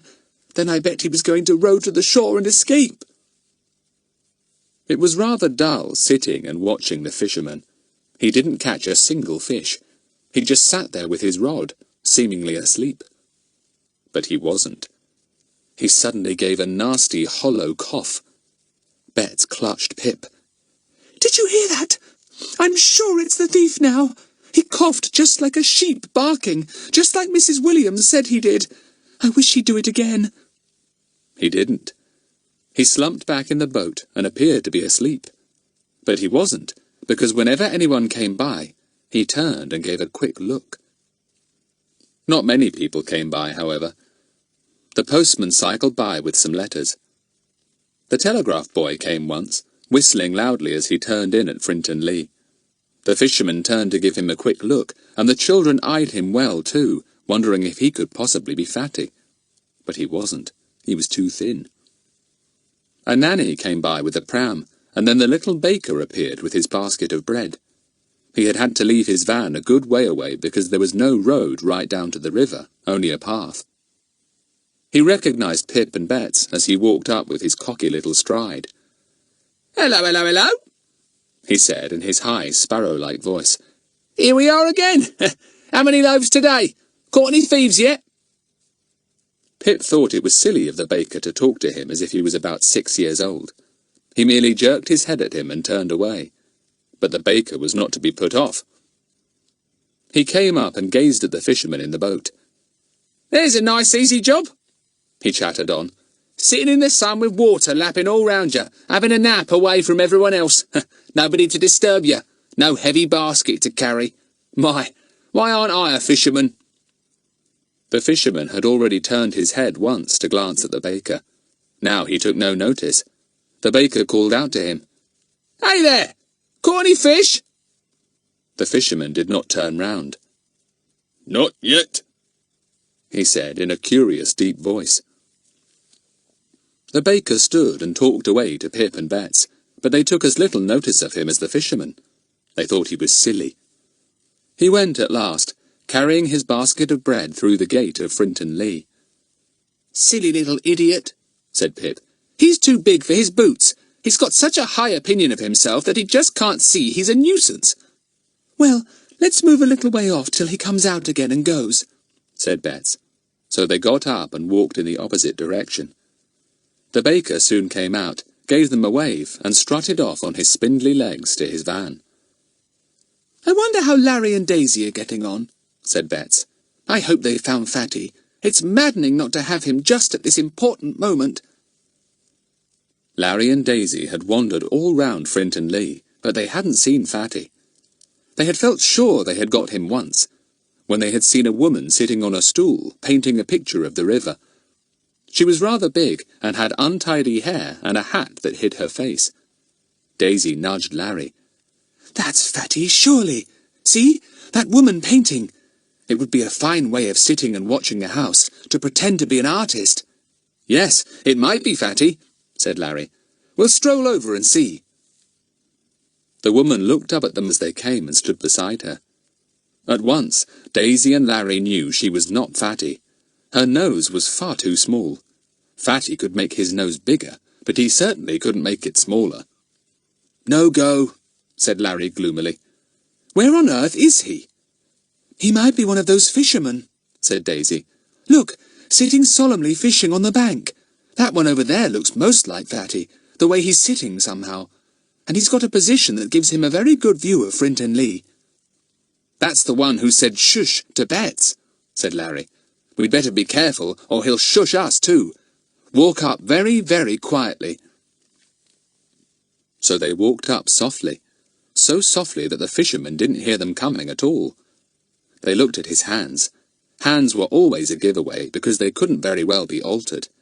But the fisherman wore gloves. They looked at his feet. He wore Wellingtons. He also wore a large shady hat that hid his face. The fisherman had no idea at all that anyone was just behind him.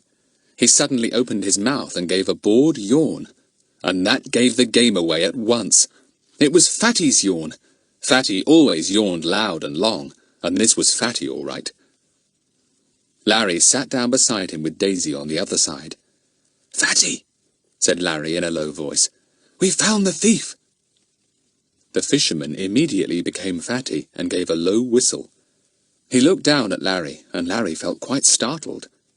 The eyes were Fatty's, but that was all. Fatty had his false teeth in, the ones that slid over his own, and he had also done something peculiar to his eyebrows. He wore a silly little moustache, and these things made him look a different person altogether. But his eyes were the same, direct and clear and shrewd. "What did you say?" asked the fisherman in Fatty's own voice. Larry repeated what he had said. "See that fellow over there in the boat?" said Larry. "Well, he's the thief. You should see his enormous feet and hands, and he's got a cough like a sheep, too. He's the one, Fatty. I bet he lives at Frinton Lee. We've found him." Fatty was silent for a moment. "Are you sure about it?" he said at last. "Well, I'll sit here and keep an eye on him, and you go and telephone Mr Goon." "Telephone Mr Goon?" said Larry, surprised. "Why should we let him know? We're not working with him, are we?" "Do as I say," said Fatty. "If he's not in, telephone again after a while.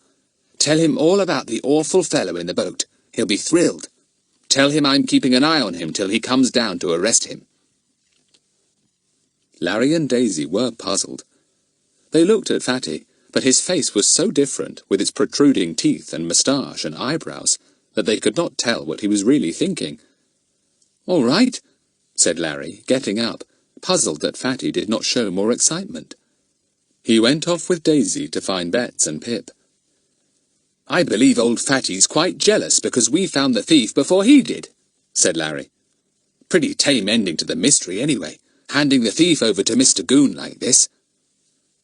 Daisy was disappointed too. It wasn't like Fatty to be jealous. They went to Betts and Pip and sat down beside them. They told them in a whisper what they were to do. "We'll all go and telephone," said Daisy. "I'm fed up with messing about here now. Fatty says he'll keep an eye on the thief out there. He can see him from where he is." They left the river and walked back up to the town. They decided to go to the post office to telephone, but alas, Mr Goon was not in. His cleaning lady answered the phone. She didn't know where he was, but said he had left a note to say he would be back by 4:30 at the latest. "Blow! It's only about 4:45 now," said Larry. "Let's go and get some ice cream and lemonade and wait for a bit." So they had ice creams, 2 each, and iced lemonade in the little sweet shop. That took them about half an hour. Then they strolled back to the telephone box to try their luck again. This time, Mr Goon answered the telephone himself. Larry looked round at the others. "He's in," he said. "Good." "Police here?" said Goon's voice, sounding gruff and sharp. "What is it?" "Mr Goon, it's Lawrence speaking, Frederick Trotville's friend," said Larry. "I've something to report about that robbery case. The 2 cases, I mean." "Well, go on," said Goon sharply. "We've found the thief," said Larry, unable to keep the excitement out of his voice. "We saw him today." "Where?" asked Mr Goon. "In a boat just opposite Frinton Lee," said Larry. "He's been there ages. Probably he lives at the boarding house. You remember there was a scrap of paper with Frinton on it?" There was a peculiar noise at the other end. "What did you say?" said Larry, but Mr Goon was silent. Larry went on eagerly. "He's a frightful-looking fellow, Mr Goon. We recognised him because of his colossal feet and huge hands. He's very ugly, puffy cheeks, rather protruding eyes, and he's got a cough like a sheep, just like Mrs Williams and Ginny said. If you go down to the river now, you'll catch him. Fatty's keeping his eye on him for you." Larry paused. Goon didn't seem to be taking this in. Mr Goon, are you going to arrest him? Asked Larry. A loud snort came down the telephone, then a bang. Goon had put down his receiver so hard that surely he must have chipped it. He's rung off, said Larry, amazed. Whatever's the matter with him? Chapter 11. A Tea Party and a Brainwave. Larry and the others stepped out of the telephone box into which they had all crowded. Larry repeated the conversation. They were all very puzzled. Better go back and tell Fatty, said Larry at last. It's quite obvious that Mr Goon doesn't believe us, so we shall have to do something about it now. I've a good mind to ring the inspector. No, don't do that till we've asked Fatty, said Betts. It seems to me there's something funny about all this. Let's go back to Fatty. Why, there he is, said Daisy suddenly, and sure enough, there was Fatty. He was himself now, very spruce and clean, with Buster trotting delightedly at his heels. The others poured out of the post office and stared in astonishment at Fatty, who grinned back. Fatty, have you left him? How did you get home and change so quickly? What's happened? Asked Larry. Oh, he went immediately after you left, said Fatty. So I left too, of course. Did you follow him? Where did he go? Asked Daisy. No, I didn't follow him, said Fatty. There wasn't any point in doing so. I knew quite well where he was going. Did you telephone Mr Goon? Yes, he was out the first time, but we got him the second time, said Larry. I told him all about the frightful fellow in the boat, all the details, of course, and he just gave a snort and banged the receiver down. I suppose he didn't believe me. Fatty suddenly began to laugh. He laughed as if he had been keeping it in for some time. He exploded, held on to the railings, and laughed till the tears came into his eyes. Betts began to laugh too. He looked so funny, and his laughter was really infectious. "What's the matter?" said Larry suspiciously. "What's the joke? You're acting most peculiarly today, Fatty. So is Mr Goon." "Yes, you're right about him," said Fatty, wiping his eyes. "Oh dear, I'd have given anything to see Mr Goon's face when you rang him up and told him what a hideous fellow he was, with his big feet and hands and protruding eyes." The others stared, puzzled at first, and then a great light dawned on them. Larry sank down onto a wooden bench by the bus stop. He felt suddenly weak. "Gosh, you don't really mean to say that that frightful fisherman in the boat was Mr Goon? Mr Goon himself?" "Well, think back to him," said Fatty. "How you could all fall for that ridiculous disguise of his, I really don't know. You ought to be ashamed of yourselves. Why, Mr Goon himself stuck out a mile in that frightful get-up, and you actually go and think he's the thief." "Oh, Fatty, I put the idea into the others' heads," said Betts, as if she was going to burst into tears. "I saw his big feet and hands. Oh, Fatty!" "You beast, Fatty! You told us to go and telephone Mr Goon, and we've gone and described him to himself," said Daisy, full of horror. "Oh, Fatty, you really are a beast." "Serves you right," said Fatty unfeelingly, and began to laugh again. "Fine lot of detectives you are, I must say.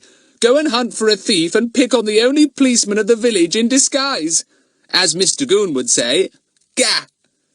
"No wonder he snorted and banged the receiver down," said Daisy, still more alarmed.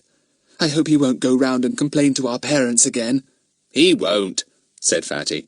"He doesn't know whether you really fell for his disguise or not. If he thinks you did, he'll be very happy to think he took you in. If he thinks you saw through his disguise and were pulling his leg when you phoned, he'll feel a bit of an idiot. He won't say a word either way. He'll only snort." "He won't be very fond of us now," said Pip. "He never was," said Fatty. "All the same, I was surprised to see him there this morning. I spotted him at once out in that boat." "You would," said Larry, half annoyed and half admiring. "When I saw him, I knew he'd had the same idea as we had about Frinton Lee," said Fatty. And what's more, he'll probably go and snoop outside Rod's now, wherever that is. Do you think it's much good snooping round either Frinton Lee or Rod's, wherever that is? Asked Larry. No, I don't think I do, said Fatty, considering the point. It's just that we can't afford to leave any clue unexplored. If we do, it's bound to be the only one that might lead us to the solution. Anyway, I had a bit of luck this afternoon, just before you came to talk to me, Larry and Daisy. What? Asked Larry. You're a lucky beggar, Fatty. You always have any bit of luck that's going. I was sitting fishing when that artist woman came by, said Fatty. I expect you saw her. My hat blew off at that very moment, and she picked it up for me. I began to talk to her, and it turned out that she lives at Frinton Lee. Golly, said Larry. So you asked a few leading questions, I suppose? Fatty grinned. I did. And I found out that the only man staying at Frinton Lee has been very ill and is only just allowed to get up. So we can rule him out as the thief, who must be an agile fellow, to say the least of it. Oh, well, that's good, said Daisy. Your day hasn't been wasted, Fatty. You didn't see the thief, but you did find out he wasn't at Frinton Lee. Your day wasn't wasted either, said Fatty, beginning to laugh again. I hope I don't think of you telephoning old Mr Goon when I'm having dinner with my parents tonight. I shall choke if I do. What about tea? Said Betts. I'm getting hungry. You've just had 2 ice creams and a lemonade, said Pip.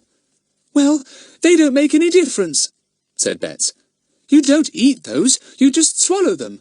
Anyway, we'd better go home quickly, or we'll be too late for tea. I'll treat you all, said Fatty generously. I've got enough money on me.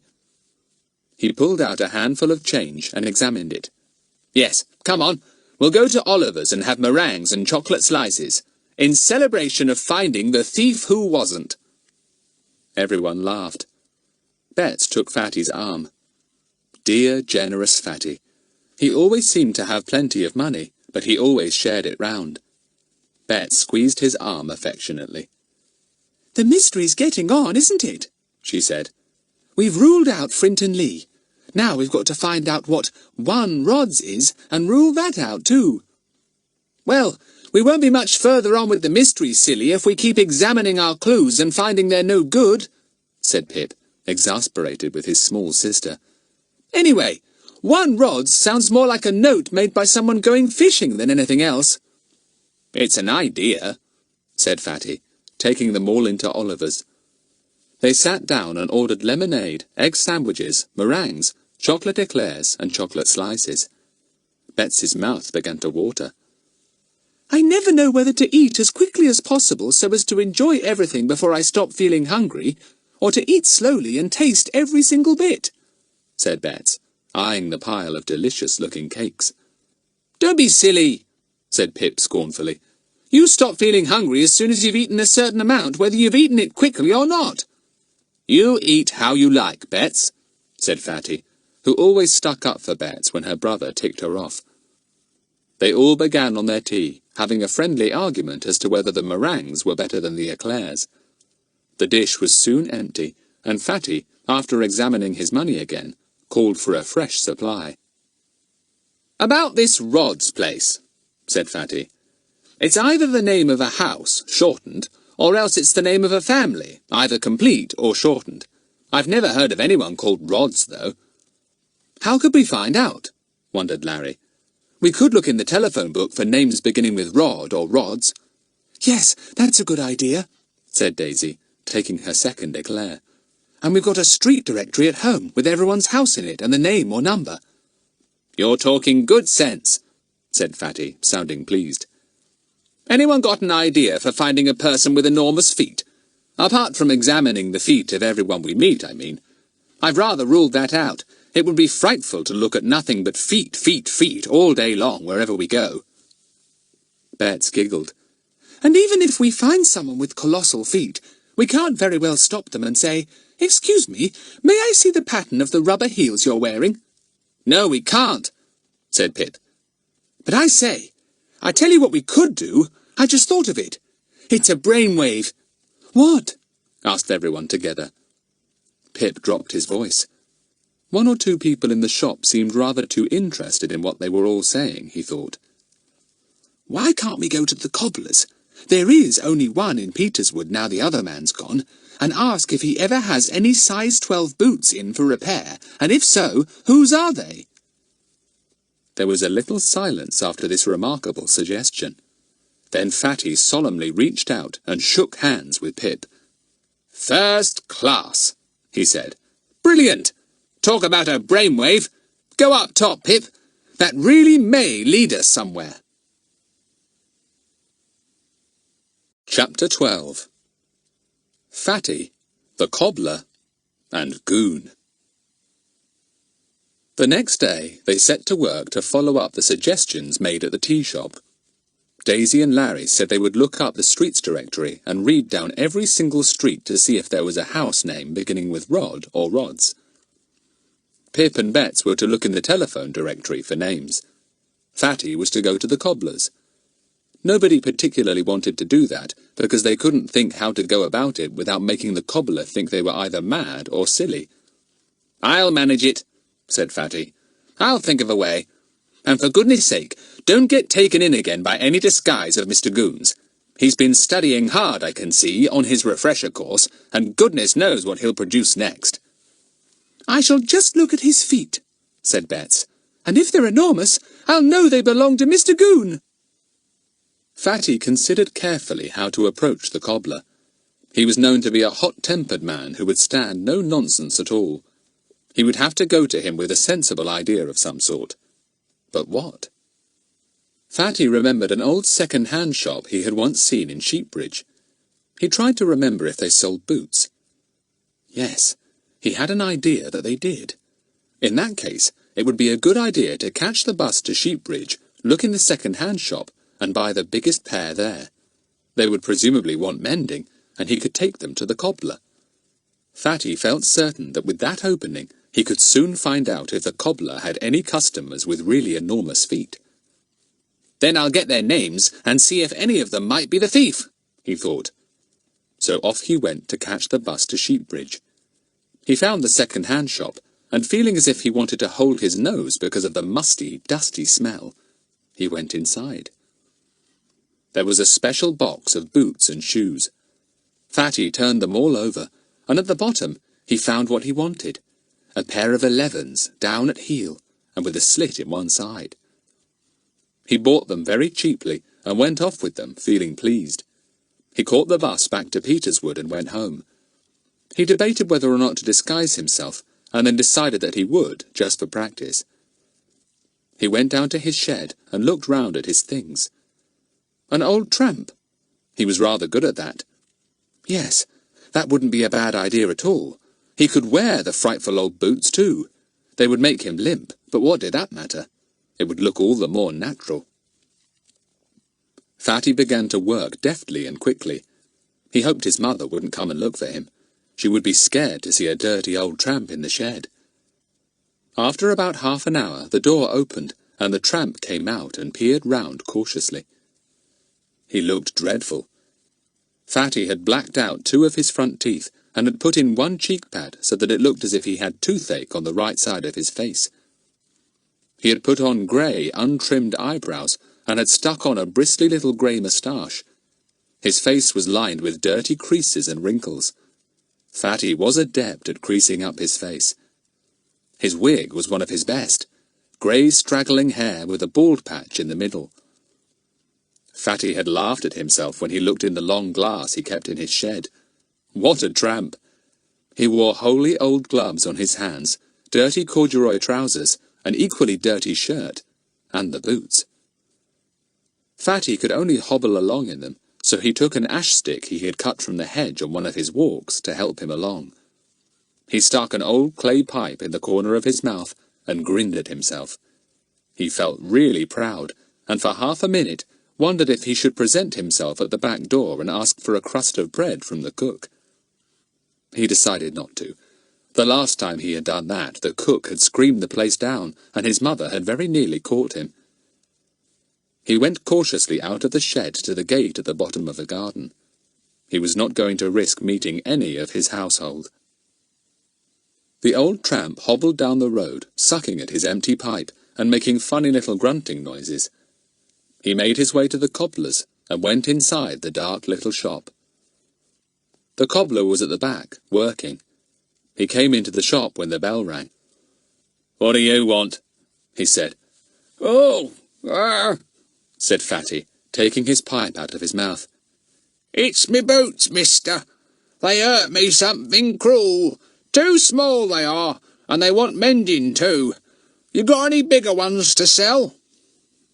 The cobbler bent over his counter to look at Fatty's feet. "What size are they? 11s or 12s? He said. "No, I haven't got that size to sell. It's a big size." The old tramp gave a peculiar wheezy laugh. "Oh, yes, it's big. I was a big man once, I was. I bet you haven't got anyone in this here neighbourhood that's got bigger feet than mine." "There's 2 people with big feet here," said the cobbler, considering. "There's Mr Goon, the policeman, and there's Colonel Cross. They're the biggest of all. I charge 'em more when I sold their boots, the leather I use for their repairs. Do you want me to mend your boots?" "Aye, I do. If you can get me another pair to put on while you mend these," said the old tramp, and he gave his wheezy laugh again. "Or I couldn't borrow a pair of Colonel Cross's. Have you got a pair in to mend?" "No, I haven't, and you wouldn't get 'em if I had," said the cobbler sharply. "Get along with you. Do you want to get me into trouble?" "No, no," said the old tramp. "Do his boots have rubber heels on?" The cobbler lost his temper. "What's that to do with you? Coming in here wasting my time? You'll be wanting to know if the butcher has brown or black laces next. Be off with you, and don't come back again." "That's all right, sir, that's all right," wheezed the old man, shuffling to the door, where he stopped and had a most alarming coughing fit. "You stop smoking a clay pipe and you'll get rid of that cough," said the cobbler bad-temperedly. Then he saw someone else trying to get past the coughing tramp. "Get out of my shop and let the next person in." The next person was a burly man with a little black moustache, a dark brown face, dark glasses, and big feet. He pushed past the old tramp. "Give me room," he said in a sharp voice. Fatty pricked up his ears at once. He knew that familiar voice. Yes, and he knew that unfamiliar figure too. It was Mr Goon. "Goon, in another disguise," thought Fatty in amazement and mirth. "He's done better this time, with dark glasses to hide his frog eyes and some stuff on his red face to make it look tanned." He looked at the burly Goon.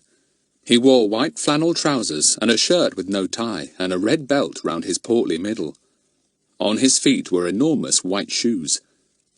"Why the disguise?" wondered Fatty. "Just practising, like me? Or is he going to snoop round somewhere? Perhaps he has found out where or who Rods is. I'd better stand by and find out." He shuffled out and sat down on a wooden bench just outside. He strained his ears to see if he could catch any words. What was Goon doing in the cobbler's? Surely he hadn't got the same bright idea as Pip had had, of asking about repairs to large-sized boots. Goon had. He was very pleased about it. He had made up a nice little story to help him along. "Good morning," he said to the cobbler. "Did my brother leave his boots here to be mended? He asked me to come in and see. Very large size, 12s or 13s. "What name?" asked the cobbler. "He didn't give his name," said Mr Goon. "Just left the boots, he said." "Well, I haven't got any boots as big as that here," said the cobbler. "I've only got 2 customers with feet that size." "Who are they?" asked Goon. "What's that to you?" said the cobbler impatiently. "Am I going to waste all my morning talking about big boots?" "I know one of your customers is Mr Goon," said Mr Goon. "I know Mr Goon very well. He's a great friend of mine. Very nice fella." "Oh, is he? Then you know him better than I do," said the cobbler. "I've got no time for that pompous old policeman." Mr Goon went purple under his tan. "Who's your other customer?" he asked, in such an unexpectedly fierce voice that the cobbler stared. The one with big feet, I mean. You better answer my question. For all you know, I might have been sent here by Mr Goon himself. Bah, said the cobbler, and then thought better of it. The other feller is Colonel Cross, he said. Does he have rubber heels? Asked Mr Goon, and was immediately amazed by the cobbler's fury. Rubber heels? How many more people want to know if he has rubber heels? What do I care? Go and ask him yourself, raged the cobbler, going as purple as Mr Goon. You and that old tramp are a pair, you are. What old tramp? Asked Goon in surprise. The one you pushed past at the door with feet as big as yourself, raged the cobbler. Clear out of my shop now, I've got work to do. Rubber heels. Goon went out with great dignity. He longed to tell the cobbler who he was. What a shock for him that would be. What was it he'd called him? A pompous old policeman? Goon put that away in his memory. One day he would make the cobbler sorry for that rude remark. Now what about this tramp with big feet? Where was he? He might be the thief. They didn't see many people with enormous feet in Peterswood as far as he could find out. Only himself and Colonel Cross. He would have to inquire about Colonel Cross's boots, see if they had rubber heels, though it wasn't very likely that Colonel Cross went burgling other people's houses. Goon blinked in the bright sunshine, quite glad of his dark glasses. Where was that tramp? Well, what a piece of luck. There he was, sitting on the bench nearby. Goon sat down heavily beside him. Fatty took one look and longed to laugh. He saw Mr Goon looking at his big old boots. Ah, they had roused his suspicions. Well, Fatty was quite prepared to sit there as long as Goon, and to have a bit of fun, too. He stuck his boots out well in front of him. Come on, Mr Goon. Say something. Chapter 13. A Little Bit of Fun. Goon hadn't the slightest idea that he was sitting next to Fatty. He looked through his dark glasses at the old man. Could he be the thief? He tried to see his hands, but Fatty was still wearing the holy old gloves. "Want some baccy?" said Mr Goon, seeing that Fatty's clay pipe was empty. Fatty looked at him and then put his hand behind his ear. "Want some baccy?" said Goon, a little more loudly. Still Fatty held his hand behind his ear and looked inquiringly at Goon, sucking at his dirty old pipe and squinting horribly. "Want some baccy?" roared Goon.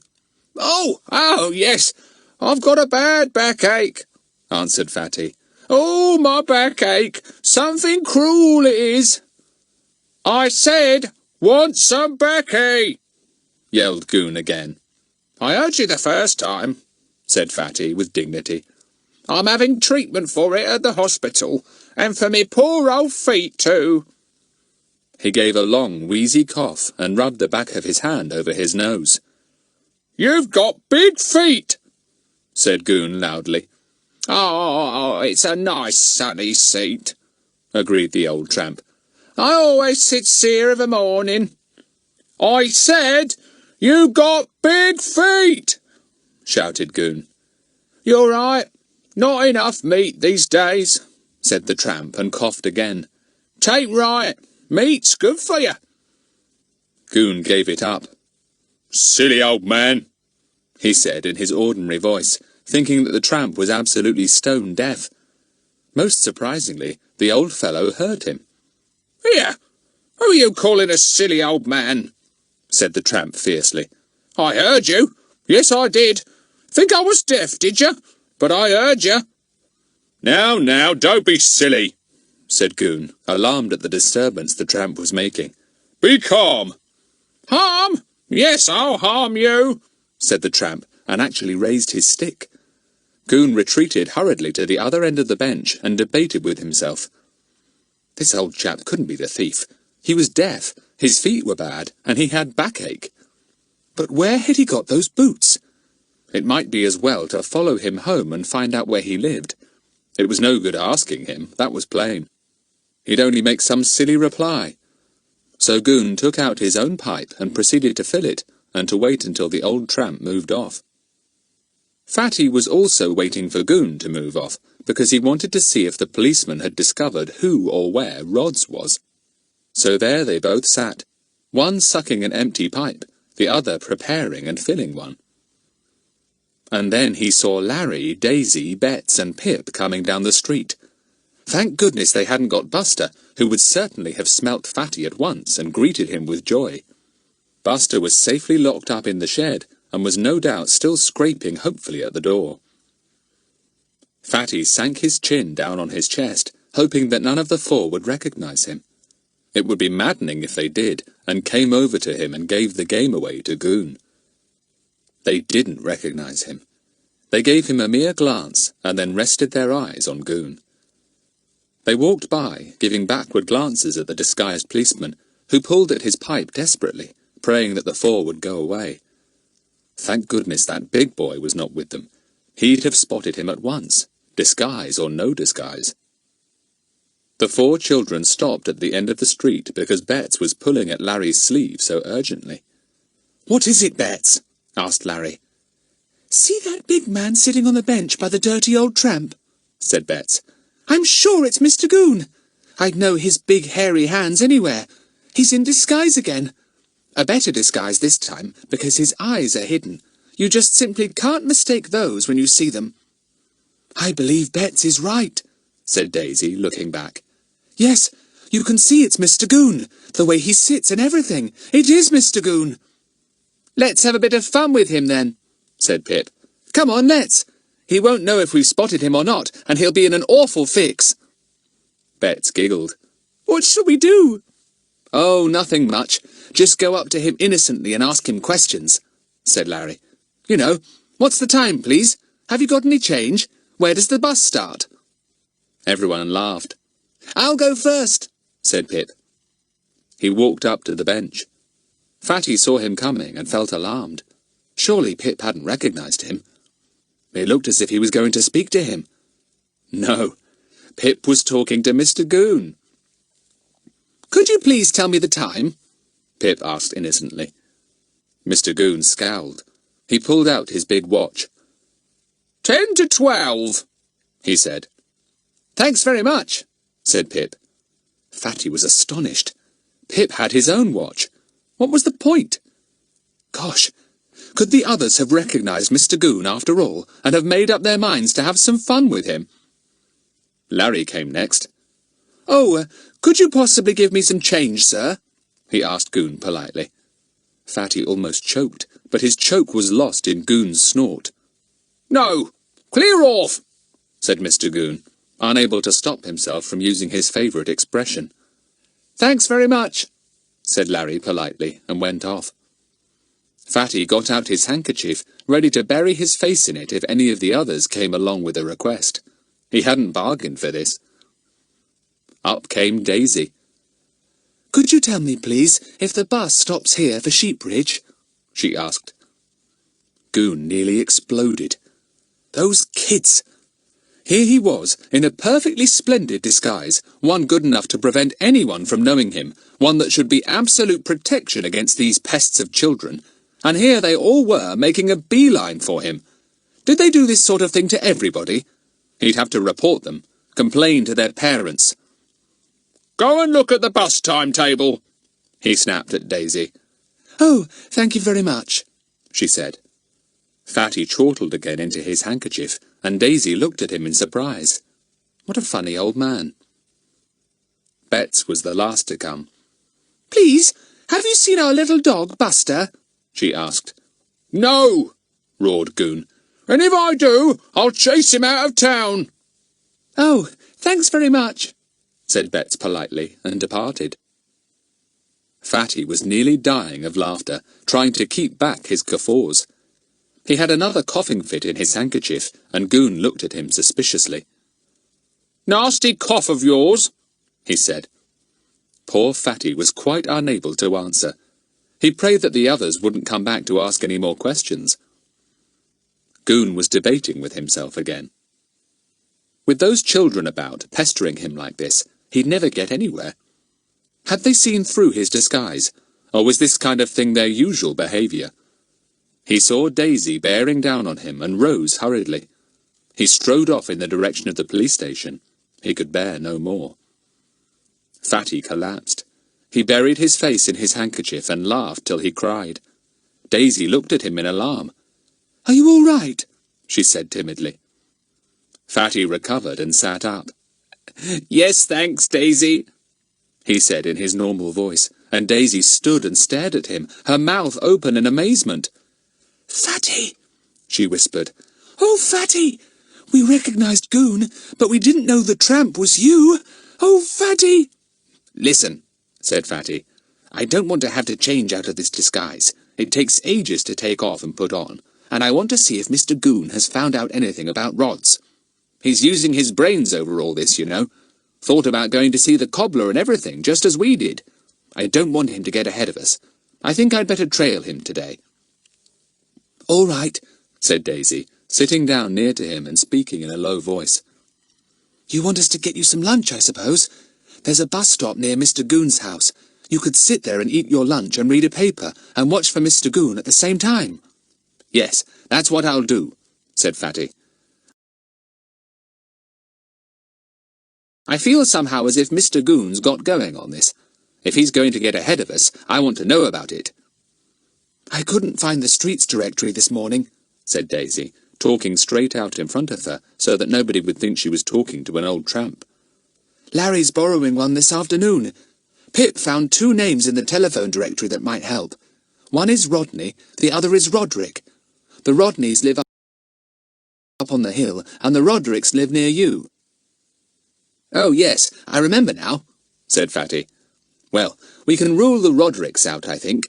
There's only an old lady, a Mrs Roderick, and a young one, a Miss. There's no one there who wears size 12 shoes. I don't know about the Rodneys, though." "Shall I and the others go and see if we can find out anything at the Rodneys?" said Daisy. "We could go this afternoon. Mummy knows them, so I could easily go on some excuse." "There's a Jumble sale on in the town," said Fatty. "Couldn't you go and ask for Jumble? Especially old boots. Large size if possible, as you know an old tramp who wears them." Daisy giggled. "You do have bright ideas, Fatty," she said. "I suppose you're the old tramp who wears them. Yes, I'll go and ask for Jumble. Bets can go with me. I'll go over to the others now. They're standing there wondering what on earth I'm doing talking to myself." They were certainly very surprised to see Daisy sitting down after Goon had so hurriedly departed, apparently murmuring away to herself. They were just about to come over when she left the bench and went to them. "What's up with you?" asked Larry. Daisy smiled delightedly. "That was Fatty," she whispered. "Don't recognise him, for goodness sake. We've got to get some lunch for him somehow, because he thinks Mr Goon is on the track of something, and he wants to trail him." The 4 marched solemnly past Fatty on the bench, and each got a wink from the old tramp. "We're going off to get lunch," said Daisy loudly, as if she was speaking to Larry. But the tramp knew quite well that she was speaking to him. Chapter 14. A very busy afternoon. Fatty shuffled his way to the bus-stop bench near Goon's house. He let himself down slowly, as if he indeed had a bad back. He let out a grunt. An old lady on the bench looked at him sympathetically. Poor old man. She leaned across and pressed some money into his hand. Fatty was so taken aback that he almost forgot he was a tramp. He remembered immediately, though, and put his finger to his forehead in exactly the same way that his father's old chauffeur did when he came to see him. "Thank you kindly," he wheezed. There was no sign of Mr Goon. He had gone hurriedly into the back door of his house and was now engaged in stripping off his disguise. He was going out in his official clothes this afternoon, P.C. Goon, and woe betide any cobblers or others who were rude to him. Soon Daisy came slipping back with a picnic lunch done up in a piece of newspaper. Fatty approved of that touch. Just what he would have his lunch in if he really was an old tramp.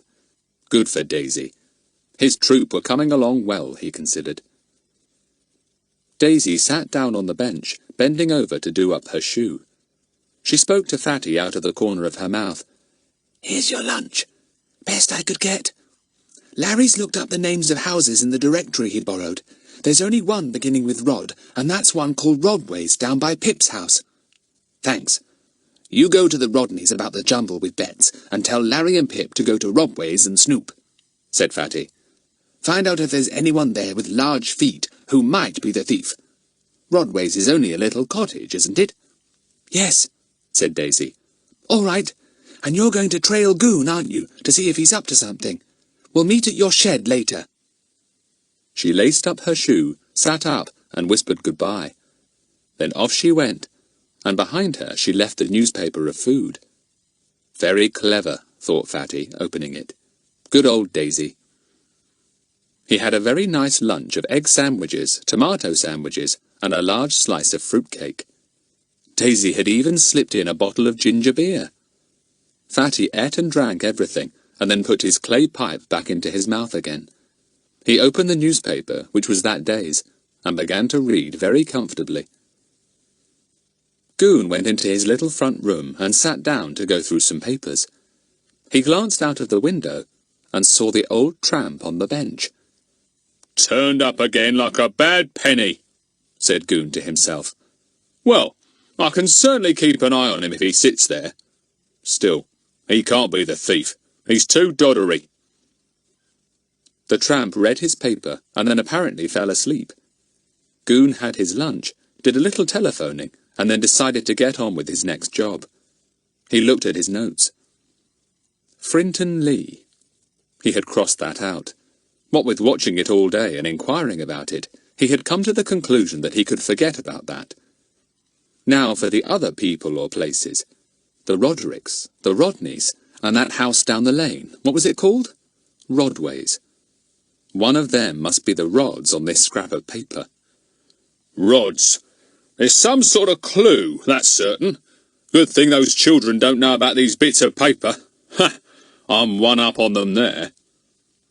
Poor Mr Goon didn't know that P.C. Tonx had shown them to Fatty, or he wouldn't have been nearly so pleased. He put his papers together, frowned, thought of his plan of campaign, and got up heavily, his great boots clomping loudly as he went out into the hall. The old tramp was still on the bench. Lazy old thing, thought Mr Goon.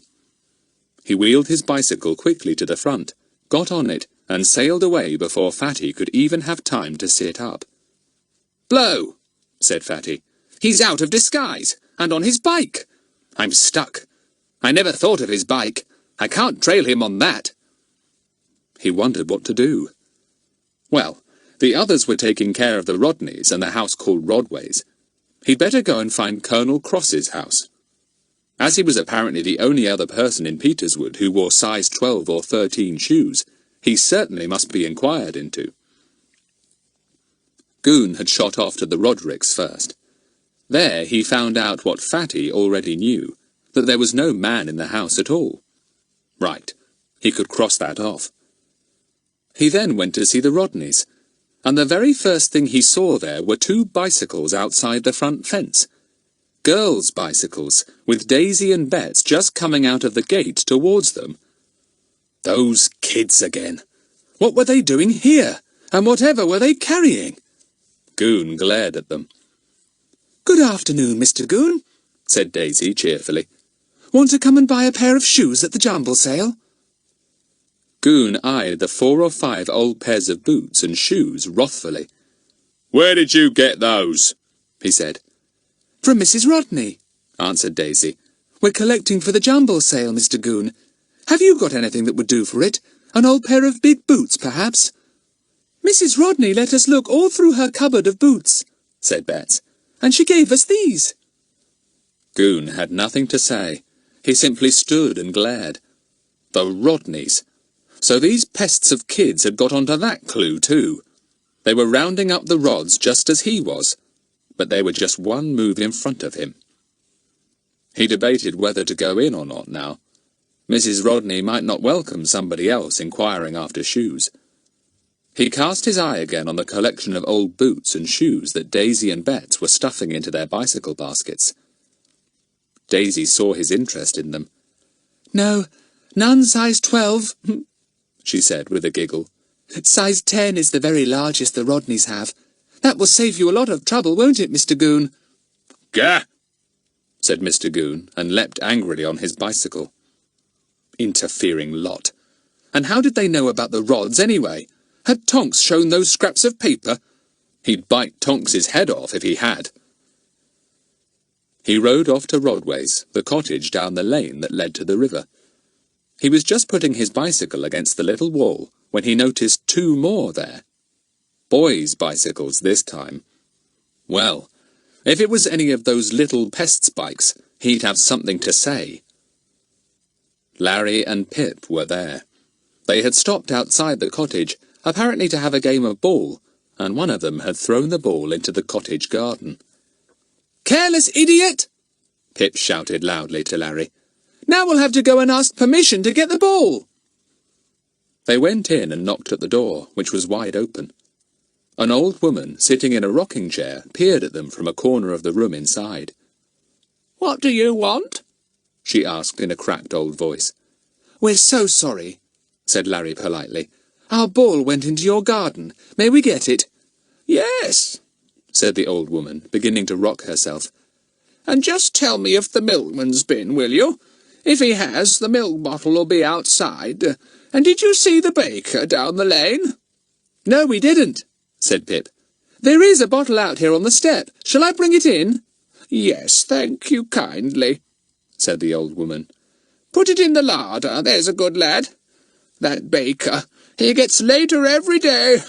I hope I haven't missed him. I fall asleep, you know. I might not have heard him. Larry looked round the little cottage. He saw a big sou'wester hanging on a nail and an enormous oilskin below it. Aha! Somebody big lived here, that was certain. What a big oilskin, he said to the old woman. Giant size. Ah, that's my son's, said the old woman, rocking away hard.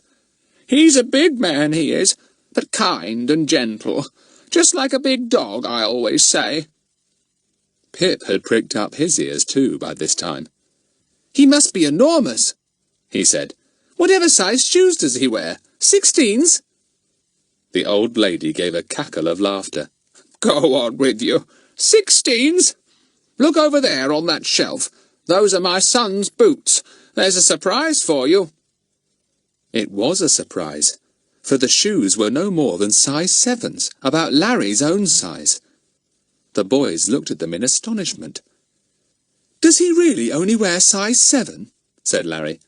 What small feet he has for such a big man. Oh, yes. Small feet and small hands. That's what my family always have, said the old woman, showing her own misshapen but small feet and hands. Pip looked at Larry. Rodway's was definitely ruled out. The thief didn't live here. Someone came up the path and called in. Grandma! Baker boy here! Gosh, it's that awful little peacock of a baker again, said Pip in disgust. We can't seem to get rid of him. 1 loaf as usual, baker, called the old lady. Put it in my pan for me.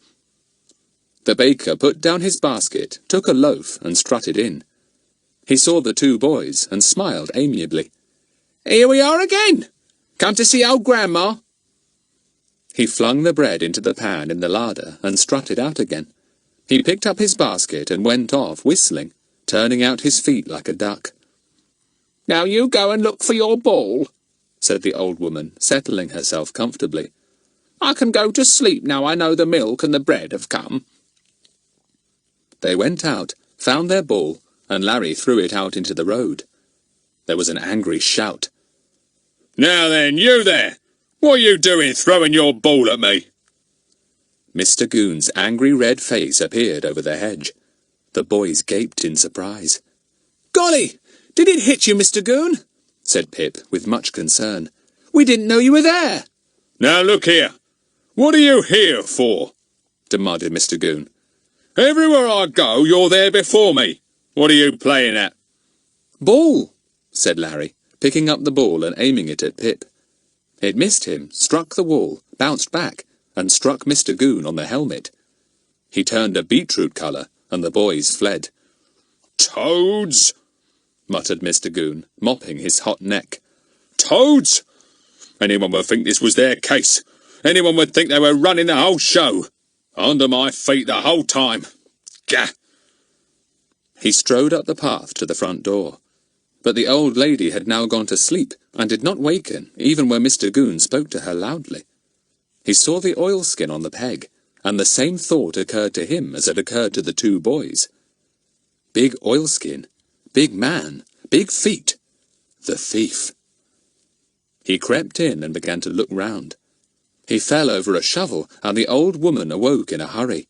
She saw Mr Goon and screamed, "Help! Help! Robbers! The thieves! Help, I say!" Mr Goon was scared. He stood up and spoke pompously. "Now, madam, it's only the police come to call. What size shoes does your son take?" This was too much for the old woman. She thought the policeman must be crazy. She began to rock herself so violently that Mr Goon was sure the chair would fall over. He took one last look round and ran, followed by the old woman's yells. He leapt on his bicycle and was off up the lane in a twinkling. Poor Mr Goon. He was no match for an angry old woman. Chapter 15. Mostly about boots. Fatty had gone off to find Colonel Cross's house. It was a pleasant little place, not far from the river. Sitting out in the garden was a big man with a white moustache and a very red face. Fatty studied him from the shelter of the hedge. He looked a bit fierce. In fact, very fierce. It was quite a good thing he was asleep, Fatty thought. Not only asleep, but snoring. Fatty looked at his feet. Enormous! The cobbler was right. The Colonel certainly wore size 12 or 13 boots. Fatty thought he could see a rubber heel on one of them, too. Goodness! Suppose he had at last hit on the right person? But Colonel Cross didn't look in the least like a thief or burglar. Anything but, thought Fatty. Fatty wished he had a small telescope or long-sighted glasses so that he could look more closely at the rubber heel. He didn't dare go crawling into the garden and look at the heels. The Colonel was certainly very fast asleep, one leg crossed over the other, but he might be one of those light sleepers that woke very suddenly. The Colonel did wake suddenly. He gave an extra loud snore and woke himself up with a jump. He sat up and wiped his face with the tablecloth of a handkerchief. He certainly was enormous. He suddenly caught sight of Fatty's face over the hedge and exploded. "Did you wake me up? What are you doing there? Speak up, man!" "I didn't wake you, sir," said Fatty in a humble voice. "I was just looking at your feet." "Bless us all, my feet! What for?" demanded the Colonel. "I was wishing you had an old pair of your boots to give me," said Fatty very humbly. "I'm an old tramp, sir, and tramping's hard on the feet. Very hard, sir, and I've big feet, sir, and it's hard to get boots to fit me. Cast-off boots, I mean." "Go round and ask my housekeeper," said the Colonel gruffly. "But see you do something in return if there's an old pair to give you." This was a wonderful noise, rather like what a horse makes. Fatty stored it away for future use. Fine. He would startle the others with it one day. "Thank you, sir. I'll chop up wood or do anything if I can have a pair of your boots," he said. He left the hedge and went round to the back door. A kindly-faced woman opened it. "Good day, ma'am. The Colonel says, have you got a pair of his old boots for me?" asked Fatty, his hat in his hands so that his straggly grey hair showed. "Another old soldier," sighed the housekeeper. "There's not a pair of boots, but there may be an old pair of shoes, and even so, they're not really worn out yet. Dear me, the Colonel only came back yesterday, and here he is giving his things away as usual." Fatty pricked up his ears. "Where has he been?" he asked. "Oh, India," said the woman, "and now he's home for the last time. Arrived by air yesterday." "Ah," thought Fatty, "then that rules out the Colonel. Not that I really thought it could be him. He doesn't look in the least like a burglar. Still, All suspects have to be examined. All clues have to be followed." The woman came back with a pair of old shoes. They had rubber heels on. Fatty's eyes gleamed when he saw them. The pattern of the heels looked extremely like the pattern he had drawn in his notebook. How interesting! "Did you say you often give your master's shoes away?" he asked. "Not only shoes, anything," she said. "He's fierce, you know, but he's kind, too, always handing out things to his old soldiers. But since he's been away, I've sent his things to the Jumble sales each year." "My, I hope you didn't send any of this size boots or shoes," said Fatty jokingly. "They would have done fine for me." "I sent a pair of boots last year," said the woman. "They would just have done for you. But who would buy such enormous ones, I don't know. I said to Miss Kay when she asked me for them, 'Well, there now, you can have 'em, but you won't sell 'em, I'll wager.'" Fatty made a mental note to find Miss Kay and ask her if she remembered who bought the big boots belonging to the Colonel. It might have been the thief. "The Colonel said I was to do a job for you," said Fatty, remembering. "Well now, you go and weed that bed out in the garden," said the housekeeper. "I can't seem to get down to it. He's asleep again. I can hear him snoring, so you won't disturb him." "I'll be pleased to do it," said the old tramp, and shuffled off. The housekeeper stared after him. He seemed so feeble that she felt rather guilty at having asked him to weed that bed. Fatty knelt down and began to weed. He spent a pleasant 10 minutes pulling out groundsel and chickweed, and in sorting out the thoughts in his head. He was beginning to think that the clues of 2 Frinton and 1 Rods were not clues at all, simply bits of paper blown by chance into the Norton House garden. The real clues were the big footprints and glove prints, and perhaps the strange print with the criss-cross marks on it. Still, if the Colonel's boots led him to the thief who had bought them, the scraps of paper would have come in useful after all, Fatty thought swiftly as he weeded. He heard the sound of bicycle tires on the lane outside. The sound stopped as someone got off the bicycle. A head looked cautiously over the hedge. Fatty looked up at the same moment. Goon was peering over the hedge. He saw Fatty at the same moment as Fatty saw him, and gave a startled grunt. That tramp! He'd left him asleep on the bench outside his house, and now here he was weeding in the Colonel's garden. Goon couldn't believe his eyes. Fatty nodded and smiled amiably. Goon's eyes nearly dropped out of his head. He felt very angry. Everywhere he went there was somebody before him. First those girls, then those boys, now this deaf, old, dirty tramp. If Goon had been a dog, he would have growled viciously. "What are you doing here?" said Goon in a low, hoarse voice. "Weeding," answered Fatty, forgetting to be deaf.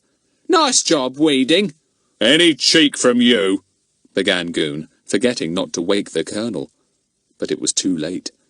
Colonel Cross awoke once more with the jump. He sat up and mopped his forehead. Then he caught sight of Goon's brilliant red face over the top of the hedge. Goon was still addressing Fatty. "What are you doing in this neighbourhood?" Goon was saying aggressively. The Colonel exploded. "What's that? What's that? Are you addressing me, my man? What are you doing, I should like to know?" The last noise startled Goon very much. Fatty chortled as he weeded. "It's all right, sir. I was speaking to that tramp," said Goon with dignity. I had occasion to speak sternly to him this morning, sir. Can't have loiterers and tramps around, what with robberies and things." "I don't know what you're talking about," said Colonel Cross. "Go away. Policemen should know better than to come and wake me up by shouting to tramps who have been given a job in my garden." "I came to have a word with you, actually, sir," said Goon desperately. "Privately. If you think I'm going to get up and go indoors and hear a lot of nonsense from you about robberies and tramps and loiterers, you're wrong," said the old Colonel fiercely. "If you've got something to say, say it here. That old tramp won't understand a word." Fatty chortled to himself again. Goon cleared his throat. "Well, I came, sir, just to ask you about your boots." "Mad," said the Colonel, staring at Goon. "Mad! "Must be the hot weather. Wants to talk about my boots. Go away and lie down. You're mad." Goon was afraid to go on with the matter. He wheeled his bicycle down the lane and waited a little while to see if the old tramp came out. He meant to have a word with him. He'd teach him to cheek him in the Colonel's garden. Fatty finished the bed and tiptoed out, because the Colonel was once more asleep. He said good day to the housekeeper and went off down the path with the old pair of shoes slung round his neck. He was longing for a moment to open his notebook and compare the pattern of those rubber heels. He didn't see Mr Goon till he was almost on top of him. Then the policeman advanced on him with fire in his eye. He stopped short when he saw the enormous pair of shoes slung round Fatty's neck. To think he'd come all the way down there to talk politely to the Colonel about his boots, and had been ordered off and told he was mad. And this dirty old tramp had actually begged a pair and was wearing them round his neck. Shoes that might be great big clues. "Gimme those," ordered Goon, and grabbed at the shoes. But the feeble, shuffling old tramp twisted cleverly out of the way and raced off down the road as if he was a schoolboy running in a race. As indeed he was. Fatty put on his fastest speed and raced away before Mr Goon had recovered sufficiently from his surprise even to mount his bicycle. Fatty turned a corner and hurled himself through a hedge into a field. He tore across it, knowing that Goon couldn't ride his bicycle there. He would have to go a long way round to cut him off. Across the field, over the stile, across another field, down a lane, round a corner, and here was the front gate of his own house. Into the gate and down the path to the shed. The cook caught a brief glimpse of a tramp-like figure from the kitchen window, and then it was gone. She hardly knew if she had seen it or not. Fatty sank down in the shed, panting, and then got up again to lock the door. Phew! What a run! Goon was well and truly left behind. Now, to examine the rubber heels. Chapter 16. On the track at last. Fatty pulled out his notebook and turned over its pages eagerly till he came to the drawings he had made of the footprints. He glued his eyes to his sketch of the pattern of the rubber heel shown in one of the prints. Line going across there, 2 little lines under it, long one there, and 3 lines together, he noted.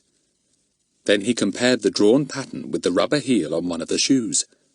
It's the same, he said exultingly. The absolute same. That proves it. Although it's not the Colonel, it's somebody who wears his old boots. Somebody who bought a pair last year at Miss K's Jumble sale. I'm on the track at last. He was thrilled. After all their goings and comings, their watchings and interviewings, which seemed to have come to nothing, at last they had something to work on. Something Mr Goon hadn't got. Fatty did a solemn little jig round his shed. He looked very comical indeed, for he was still disguised as a tramp. He carried one of the big shoes in each hand, and waved them about gracefully, as if he was doing a scarf or flower dance. He heard a sound at the window, and stopped suddenly. Was it Mr Goon, or his mother? It was neither. It was Larry's grinning face, enjoying the spectacle of the old tramp's idiotic dance. Fatty rushed to the door and unlocked it. All the others were there, smiling to see Fatty's excitement. "What is it, Fatty? You've got good news," said Daisy, pleased. "I must get these things off," said Fatty, pulling off his grey wig and suddenly appearing 40 years younger. "Phew! A wig's very hot in this weather.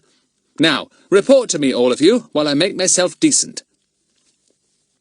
They all made their reports. First the girls, who giggled when they told him of the boots and shoes they had got from the Rodneys for the Jumble sale. "We've taken them already to give to Miss K, the person who's running it," said Daisy. "Oh dear, if you could have seen Mr Goon's face when he saw us staggering out with loads of shoes and boots. Anyway, there's nobody at the Rodneys with big feet, so that's another clue finished with. I don't somehow think those scraps of paper meant anything." "Nor do I," said Larry. We got mixed up with old Clear-Off too. He arrived at Rodway's when we were there. He nearly had a heart attack when he saw us. He was so furious. We really thought we'd got something at that place, though, when we saw a colossal sou'wester and oilskin hanging up. But no, the owner wears small-sized shoes after all. Now tell us what you did down at Colonel Cross's, said Daisy expectantly. Go on, Fatty. Fatty related his tale with gusto, and when he came to the bit where he had looked up from his weeding and seen Mr Goon's face glowering over the hedge, with the sleeping Colonel between them, the others went off into fits of helpless laughter. Oh, Fatty, if only I'd been there, said Daisy. What about the shoes? Tell us. Fatty told them everything, and proudly displayed the shoes. And now, the greatest news of all, he said, turning up the shoes suddenly so that they displayed the rubber heels. See the rubbers? Well, look. He placed his notebook down beside one of the shoes, so that the drawing and the rubber heel were side by side. The children exclaimed at once. It's the same pattern! The very same! Golly, we're getting somewhere now! But surely it can't be the Colonel who's got anything to do with the robbery? No, said Fatty, and explained about how a pair of his boots had been sent to last year's Jumble sale. And if we can find out who bought them, I think we've got our hands on the thief, said Fatty exultingly. We shall find that the person who bought them is somebody else with big feet, somebody the cobbler doesn't know about, because probably the fellow mends his own boots. We're on the track at last. Everyone felt thrilled. They watched Fatty become his own self again, rubbing away the greasy lines on his face, removing his eyebrows carefully, sliding his aching feet out of the stiff old boots he wore. He grunted and groaned as he took off the boots and rubbed his sore feet. I had 3 pairs of socks on, he said, because the boots are so big and stiff. But even so, I bet I'll limp for days. You do everything so thoroughly, Fatty, said Bets admiringly, watching him become the Fatty she knew. Secret of success, Bets, said Fatty with a grin. Now then, what do we do next? I feel that our next move is very, very important, and it's got to be done quickly before old Mr Goon gets another move on. Daisy gave a little giggle when she remembered how they had seen through Mr Goon's disguise that morning and pestered him. Poor old Clear-Off. Please can you tell us the time? Please can you give us change? Oh dear, however dared they be such pests? Anyone know Miss Kay? Asked Fatty, putting on his shoes and lacing them up. She apparently ran the Jumble sale last year. Is she running it this year? Yes, said Daisy. She's the one we took the Rodneys' shoes to. But, Fatty, we can't very well go barging up to her and ask her straight out who bought those boots of the Colonel's last year. She'd think it awfully strange. I'm not thinking of doing any barging or blurting out of silly questions, said Fatty with dignity. I've got a very fine idea already. No barging about it. Of course Fatty's got a good idea, said Bets loyally. He always has. What is it, Fatty? I'm simply going to present our very finest clue to Miss Kay for her Jumble sale, the Colonel's big shoes, and mention casually that perhaps the person who bought them last year, whoever he was, might like to buy the same size again this year, said Fatty. Same kind of rubber heels and all. Everyone gazed admiringly at him. That was about the best and most direct way of getting the vital information they wanted without arousing any suspicion at all. Trust Fatty to produce an idea like that. Very good, Fatty, said Pip, and the others agreed. Let's have tea now, said Fatty, looking at the time. I'll go and see if I can get something out of our cook. You come with me, Bets, because she likes you, and we'll take it out under that tree over there and have a picnic and relax a bit after all our hard work today. He and Bets went off together. They came back with an enormous tea on 2 trays and an excited Buster. The cook had looked after him all day and kept him from following Fatty. Now he was wild with delight to be with his friends again. It's a marvel both the trays haven't crashed, said Fatty, putting his down carefully. I never knew such a dog for getting under your feet when you're carrying anything heavy. Get away from that cake, Buster. Daisy, do stop him licking it all over. There'll be no icing left. Oh, golly, now he's stepped on the buns. Bets caught Buster and held him down beside her. He can't help dancing about. He's so pleased we're back, she said. See what lovely things we've brought you all. I feel we've earned a good tea. They talked over their day as they ate, giggling whenever they thought of poor Mr Goon and his despair at finding them just in front of him wherever he went. I'm going down to Miss Kay's this evening, said Fatty, taking the shoes. Oh, wonderful, magnificent shoes that will solve the mystery for us. And before 7 o'clock comes, I'll be back with the name of the thief. A little telephoning to the inspector, and a little explaining, and we shall be able to let Mr Goon know tomorrow that the case is closed. The mystery is solved, as usual, by the 5 find-outers and Doc. Hip, hip, hurrah, said Pip. I say, Bets, don't give Buster any more of those potted meat sandwiches. I want some too. Fatty, stop her. Buster's fat enough as it is. If he gets much fatter, he won't be able to help in any more mysteries. Not that he's really helped in this one much. Now you've made him put his tail down, said Bets, and gave him another sandwich. Oh, Fatty, do let me come with you to Miss Kay's. You know who she is, don't you? She's the cousin of that horrid little baker, the one who always tries to be funny. She's just as silly as he is, said Daisy. I told you that we took the Rodneys' boots and shoes to her this afternoon. She's got a dreadful collection of things there. Honestly, I think Jumble is awful. She was very pleased with the boots and shoes. She says they go like hot cakes at a sale. Well, I think I'll go now, said Fatty, getting up and brushing the crumbs from his front. Coming, Bets? Yes, you can come too, Buster. Bets, Buster and Fatty went out. Fatty carried the Colonel's shoes wrapped in a bit of brown paper. Well, so long, said Fatty cheerfully. Get out the flags for when we come back. We'll bring you the name of the thief. Chapter 17. A Bitter Disappointment. Fatty and Bets walked off to Miss Kay's with Buster trotting at their heels. They kept a sharp lookout for Mr Goon. Fatty felt sure that he had guessed who the old tramp was that afternoon, and he didn't particularly want to meet him just then. Miss Kay lived in a tiny cottage next to her cousin and his wife. Bets hoped they wouldn't see the little baker.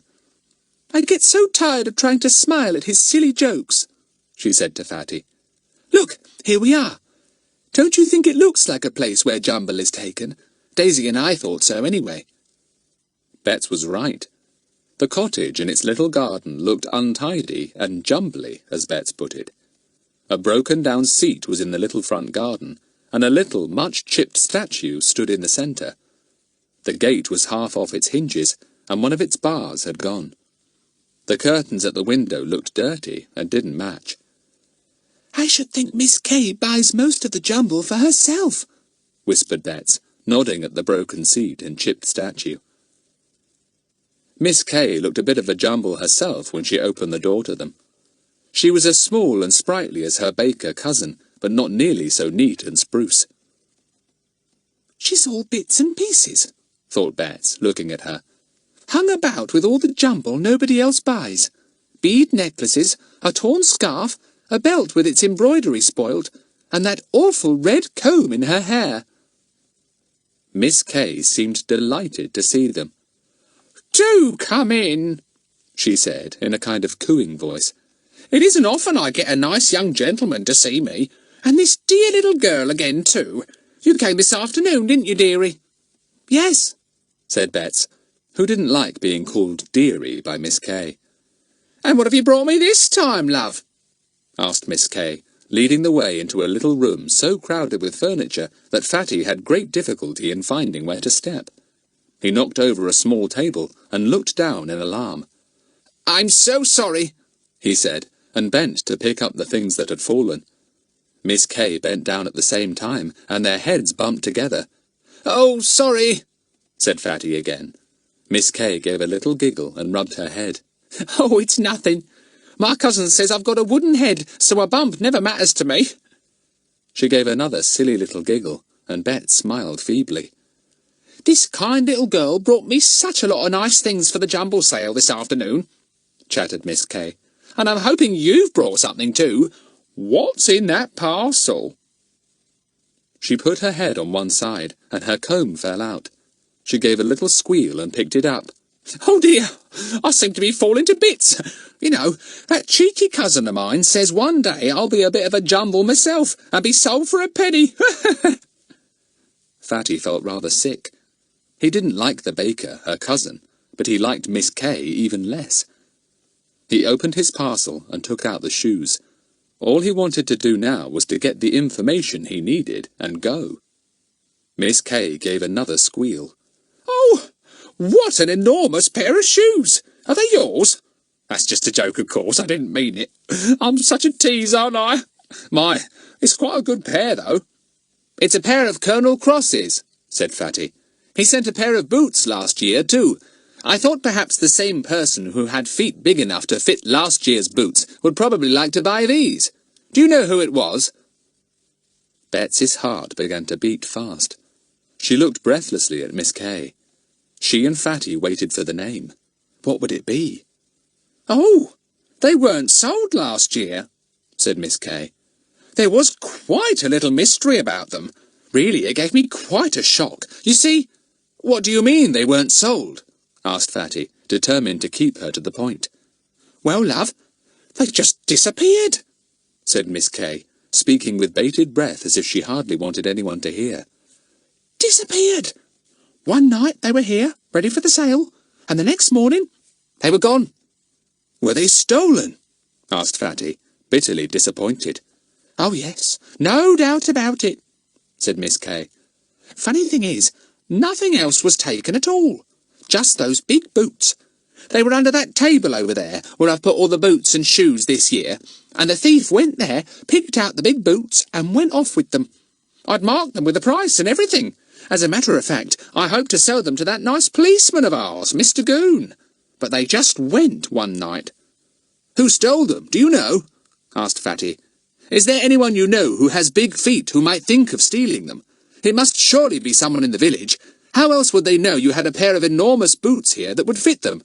They knew where to find them, too, under that table in your cottage. Miss Kay gave another little squeal. How very clever you are, love. As clever as that nice Mr Goon. No, I don't know who took the boots, and I don't know anyone with enormous feet either who could wear them. Did Mr Goon know about it? Asked Fatty. Oh, no. My cousin said that as I'd only marked the boots cheaply, it wasn't worth taking up the time of the police over a pair of Jumble boots, said Miss Kay. He's very good like that, my cousin is. He gave me some money towards the stolen boots, and I gave some myself, and we put the money into the Jumble box, so the sale didn't lose by it. I do hope you think I was right. Quite right, said Fatty, bored with all this niggling over Jumble boots, and wild to think that their wonderful idea was no good. The boots had been stolen, and nobody knew who had taken them. Nobody even seemed to know anyone with outsized feet. There seemed to be a dearth of large feet in Peterswood.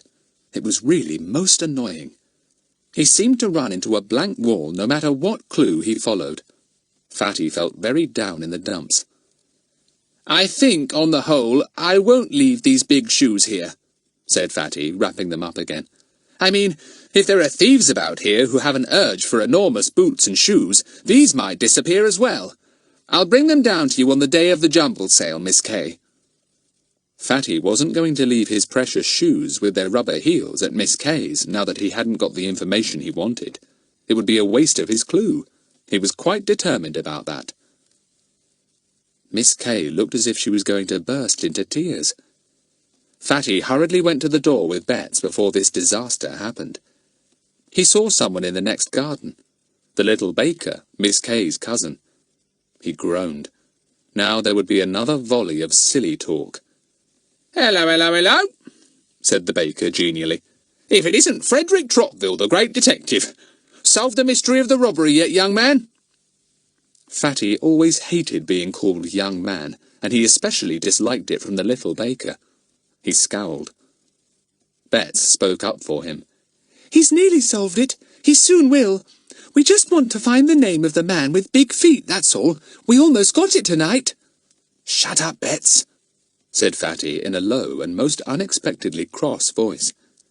Bets flushed and fell silent, but the little baker made up for her sudden silence. "Well, well, well, we shall expect to hear great things soon. I suppose the same man did both the robberies. I saw his prints all right. Me and Mr Goon, we had a good old chinwag over it. Ah, Mr Goon'll get the thief all right. Before you do, young man. He's on the track. Yes, he's on the track. Told me so when I left his bread today. Those were his very words. 'I'm on the track, Twit,' he said, just like that." "Interesting," said Fatty in a bored voice, and opened the gate for Bets to go through. The little baker didn't like Fatty's tone of voice. He strutted up to his own gate and stood there, going up and down on his heels in rather an insolent manner, leering at Bets and Fatty. "Interesting, you says, just like that. Pride goes before a fall, young man. You watch your step. I've heard a lot about you from Mr Goon." "That's enough, Twit," said Fatty in such a stern, grown-up voice that Bets jumped. So did Twit. He altered his tone at once. "I didn't mean no harm. Just my joke, like. Me and my cousin, Miss Kay, we do like a joke, don't we, cuz?" Cuz was apparently Miss Kay, who was standing by her front gate, smiling and listening, bobbing up and down on her heels just like her cousin. "Guard your tongue, Twit," said Fatty, still in his grown-up voice. "You'll get yourself into trouble if you don't." He walked off with Bets, angry, disappointed, and rather crestfallen. Twit and Miss Kay watched them go. Twit was red in the face and angry. "Insolence," he said to his cousin. "Young upstart, talking to me like that. I'll learn him. Thinks himself very clever, does he? Ah, Mr Goon's right. He's a toad, that boy." "Oh, don't talk like that," said Miss Kay fearfully. "You'll lose your customers." Bets slipped her hand through Fatty's arm as they went home. "Fatty," she said, "I'm awfully sorry for what I said to Twit. I didn't think it mattered." "Well, I suppose it doesn't," said Fatty, patting Bets's hand. "But never talk when we're solving a mystery, Bets. You just might give something away. Though it seems to me that Twit must know pretty well everything from Mr Goon. They sound like bosom friends."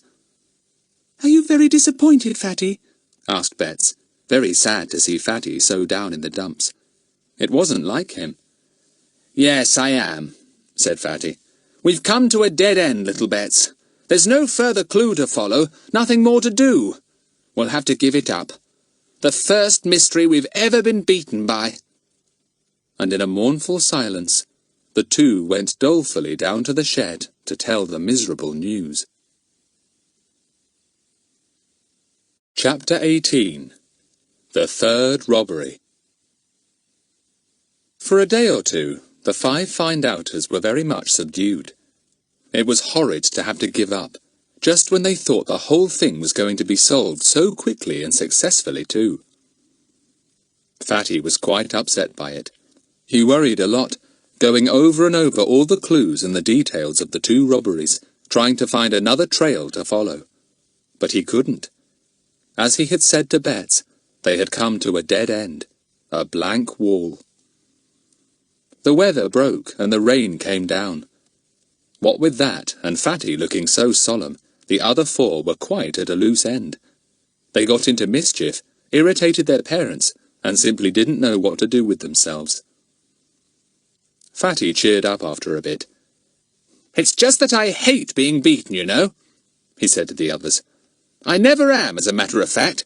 This is the first time, and if anybody feels inclined to say, 'Well, I suppose it's good for you, Fatty,' I warn them, don't say it. It isn't good for me. It's bad." "Well, do cheer up now, Fatty," said Daisy. "It's really awful having you go about looking like a hen out in the rain. As for poor old Buster, I hardly know if he's got a tail these days. It's tucked between his legs so tightly. It hasn't wagged for days." "Hey, Buster! Good dog, Buster!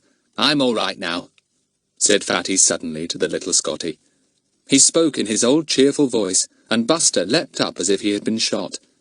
His tail wagged 19 to the dozen. He barked, flung himself on Fatty, and then went completely mad.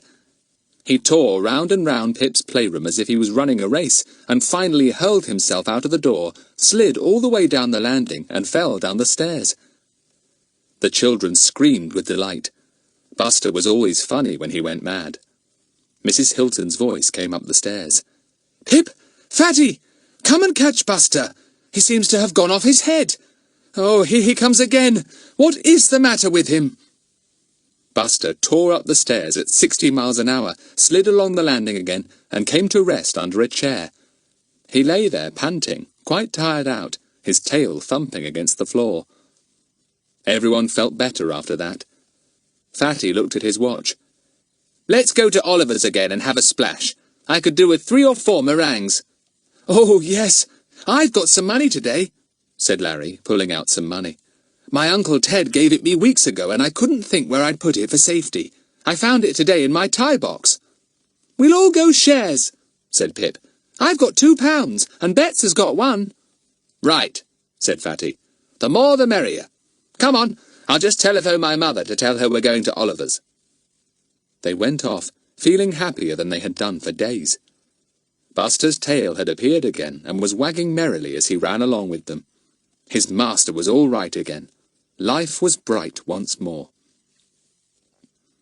They stayed a long time over their tea, talking hard and eating equally hard. Nobody said a word about the mystery. They weren't going to remember defeat when eclairs and meringues and chocolate cake were spread in front of them. That would be silly. Feeling rather full, they walked back to Fatty's and went down the garden to the shed. Buster trotted on ahead. He surprised them all by suddenly barking urgently and loudly. "What's up, Buster?" shouted Fatty, beginning to run. Larry raced down the path with him. Whatever could Buster be barking about like that? Pip and Larry came to the shed. The door was wide open, though Fatty always left it shut and locked. Fatty ran in, amazed. He looked round. His things were all in the muddle. Clothes had been dragged down from the pegs, drawers in a chest had been emptied, and everywhere was mess and muddle. Someone had been there and turned everything upside down. "My money's gone, of course," said Fatty in exasperation. "I'd got £2 I was saving for Mummy's birthday. Why did I leave it here? I never do leave money in the ordinary way. Blow!" "Anything else gone?" asked Larry. Pip, Daisy and Bets crowded into the untidy shed. Bets burst into tears, but nobody took any notice of her, not even Fatty. "My knife's gone, that silver one," said Fatty. "And that little silver case I kept odds and ends in. And yes, my cigarette case is gone, the one I use when I'm disguised. Well, the thief is welcome to that. I suppose he thought it was silver, but it isn't." "Oh, Fatty!" wailed Bets. "What's happened? Has a robber been here? Oh, what shall we do?" She went outside to swallow her tears and be sensible. And then she suddenly saw something that made her stare. She yelled loudly, "Fatty! Fatty! Come here, quick!" Fatty appeared at top speed, the others behind him. Bets pointed to the muddy path near the shed. On it were clear footprints, enormous ones. "Gosh!" said Fatty. "It's our robber again! The very same one! Look at the marks his rubber heels made, the same pattern as before!" "Will there be glove prints too?" asked Daisy excitedly, and she went back into the shed. "Shouldn't think so," said Fatty, following. "There's no wallpaper or paint to show them up." "Well, look! There they are!" said Daisy, pointing triumphantly. And sure enough, there were 2 large glove prints showing clearly on the looking-glass that Fatty had in his shed. "He likes to leave his mark, doesn't he?" said Larry. "You'd almost think he was saying, 'This is the robber, his mark.'" "Yes," said Fatty thoughtfully. "Well, it's the same fellow, all right. He hasn't got away with a great deal, thank goodness, but what a mess!" "We'll soon clear it up," said Bets, eager to do something for poor old Fatty. "Let's take a very, very careful snoop round before we move anything," said Fatty. "The mystery has come right to our very door. It's all alive-o again. We may perhaps be able to solve it this time." "I suppose you're not going to inform the police?" said Larry with a laugh. "No, I'm not," said Fatty very firmly. "First thing I'm going to do is to measure the footprints to make absolutely certain they're the same ones that we saw before, at Norton House and at Mrs. Williams's." They were, of course, exactly the same. No doubt about it at all. The glove prints were the same too. "We can't find out whether there was a hollow cough this time," said Pip, "because there was nobody here to hear it. I suppose there aren't any scraps of paper, are there, Fatty?" "None," said Fatty. "But there weren't at Mrs. Williams's either, you know. I'm beginning to think that they really had nothing to do with the robberies. They don't really link up with anything." Daisy went wandering off down the path a little. She came to another print by the side of the path, almost under a shrub. She called Fatty. "Look," she said. "Isn't this strange print like the ones you found in both the other robberies?" Fatty knelt to see. On the wet ground under the shrub, the mark was quite plain. A big roundish print with criss-cross lines here and there. "Yes," said Fatty, puzzled, turning over the pages of his notebook to compare his drawing with the print. "It's the same. I cannot imagine what makes it, or why it appears in all the robberies. It's extraordinary." They all gazed down at the strange mark. Pip wrinkled his forehead. "You know, somehow I feel as if I've seen it somewhere else besides the robberies. Where could it have been?" "Think, Pip," said Fatty. "It might help." But Pip couldn't think. All he could say was that he thought he had seen it somewhere on the day when they all went interviewing. "That's not much help," said Fatty with a sigh. "We were all over the place that day. Now, we'd better put everything back. I can't see that we can find any more clues.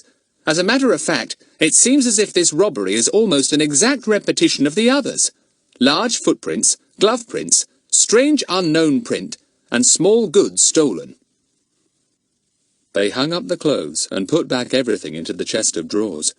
They kept a sharp lookout for any possible clue, but as far as they could see, there was none at all. "How did the thief get down to the shed?" asked Larry. "Did he get in through the back gate leading into the lane, do you think? It's not far from the shed. Or did he come down the path from the house?" "Well, if he made that mark under the shrub, it rather looks as if he came from the house," said Fatty. "On the other hand, the large footprints are only round and about the shed. I didn't find any on the path up to the house, did you?" "No," said Larry. "Well, it's more likely he would have come quietly in through the back gate down by the shed. He wouldn't be seen then. It's very secluded down here at the bottom of the garden. It can't be seen from the house at all." "All the same, I think we'd better ask the cook and the maid if they saw anyone," said Fatty. "They just might have. And we'll ask who has been to the house this afternoon, too. Any tradesman or visitor who might have seen somebody." "Yes, good idea," said Larry.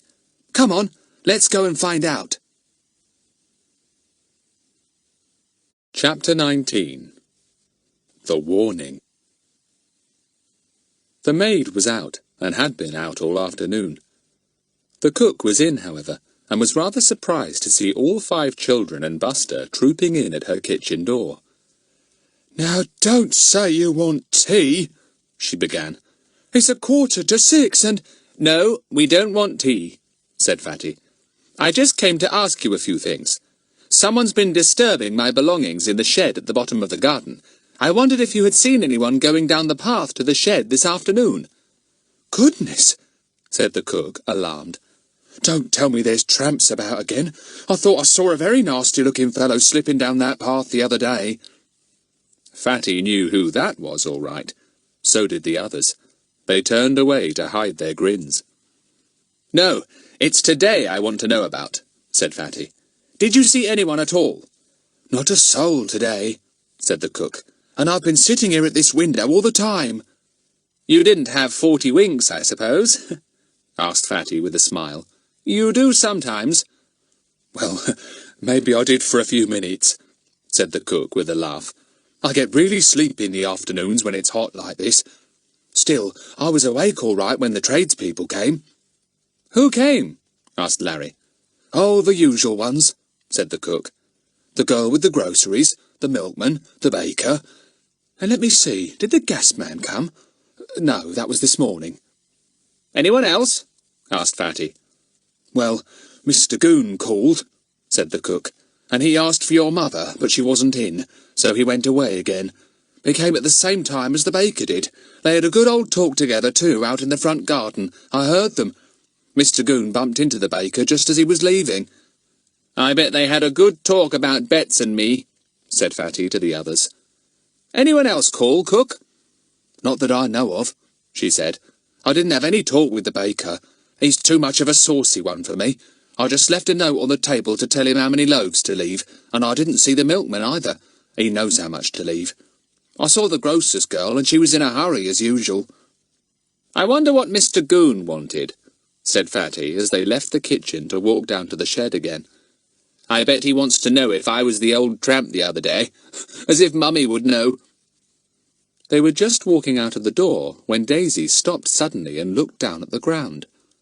Look, she said, and pointed. They all looked, and there, just by the kitchen door, in a wet patch of ground, was the same roundish mark that they had seen under the shrub, the same as they had seen at the 2 other robberies as well. Gosh, said Fatty, staring down. The thief did actually come to the kitchen door, then. He must have made that mark. But why? Your cook said nobody else came except the people she mentioned, said Larry. It seems to me as if the thief came here, peeped in and saw the cook asleep, and went down to the shed to do his dirty work. Then why didn't he leave large footprints here? Said Daisy. There's only small ones going to and from the bottom of the garden. I looked. There's no large ones at all. No larger than size 7, anyway. It beats me, said Pip. It beat them all. Now there had been 3 separate robberies, all obviously done by the same man, who left exactly the same marks each time, and yet he had never once been seen, though he really must be a very big fellow indeed. He's invisible. That's how he can do all these things, said Daisy. I mean, surely somebody would have seen him one of the times, but all he does is come and go and leave behind foot and glove prints and do just what he likes. He must be laughing up his sleeve at all of us. It can't be old Mr Goon, can it? Said Bets, hopefully. He has large feet and hands, and he has got a hollow sheep-like cough, and he really does hate you, Fatty. He came here today, too. Why couldn't he have slipped down and been spiteful, turning all your things upside down and making a mess? I dare say he'd like to, said Fatty. But remember, he was away at the time of the first robbery, and honestly, I don't think he's mad enough to do such idiotic things. I mean, it's sheer dishonesty, robbing people like this, and Mr Goon wouldn't risk his job and his pension. No, rule that right out, Bets. Are you going to ask the milkman and the others if they saw anyone? asked Bets. Fatty shook his head. No, I'm pretty certain now that if the milkman, the baker, or grocer's girl had seen anyone here this afternoon wandering about in large-sized boots, they would have told cook. Anyway, I'm not interviewing that cocky little baker again. Wouldn't he be pleased if he knew I'd been robbed? He'd rub his little hands like anything and rock to and fro on his toes and heels with glee. Yes, he would, said Bets, rocking to and fro as she remembered how he had gone up and down on his heels. Nasty little man. I hope he doesn't hear about this. No one is to, said Fatty firmly. I'm not going to have Mr Goon strolling down the garden and fingering everything in my shed. How he'd love to look through my make-up box and pick up all my moustaches and eyebrows and wigs. Well, none of us will say a word about this afternoon's do, said Larry. We'll keep the thief guessing. He'll wonder why there's no news of his last robbery. The thief burst the lock on your door, Fatty, said Bets. How will you lock it tonight? I'll slip out and buy a padlock, said Fatty. That'll be the easiest thing to do tonight. Put a padlock on the door. I'll come with you when you go home. I can get one at the garage. It stays open till 7. So at 10 to 7, Fatty and the others strolled up the lane to the garage in the village. They bought a strong little padlock and came out examining it. A voice behind them made them jump. It was Mr Goon, starting on his first night round. Huh! A padlock? Maybe you'll need that, Frederick. You'd better be careful. Everyone swung round in astonishment. What do you mean, Mr Goon? said Fatty. I've had notice that you'll be the next on the robbery list, said Goon importantly. I came to warn your mother this afternoon.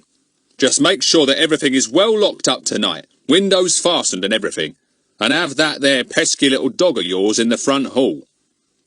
What is this all about? said Fatty, hoping that nobody would blurt out anything about the robbery that had already happened that afternoon. What nonsense, Mr Goon. Mr Goon swelled up a little, and Betts was sure one of his uniform buttons was about to spring off. He fumbled in his breast pocket and brought out his little notebook. He undid the elastic strap and ran through the pages. Everyone watched in silence. He took out a scrap of dirty paper and handed it to Fatty. There you are. If that isn't a plain warning, I don't know what is. Course, you don't need to take no notice of it at all. And anyway, I'll be sure to be round 2 or 3 times tonight to see as everything is all right round at yours. Fatty took the scrap of paper. On it, printed in uneven lettering, were 3 words. Trotville's next. Big feet. Fatty silently passed it round to the others.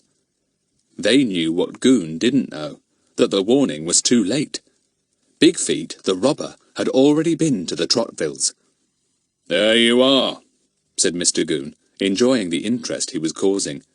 The impertinence of it! Good as saying, fat lot of good you are, I'll tell you where I'm going to strike next. Signing himself Big Feet too. He's got some sauce. Mr Goon, have you got the other scraps of paper on you? Asked Fatty. The ones found at Norton House with 2 Frinton and 1 Rods on. It would be useful to compare them. Goon gave a scornful little snort. Think I didn't compare them, Mr Smarty? 'Cause I did.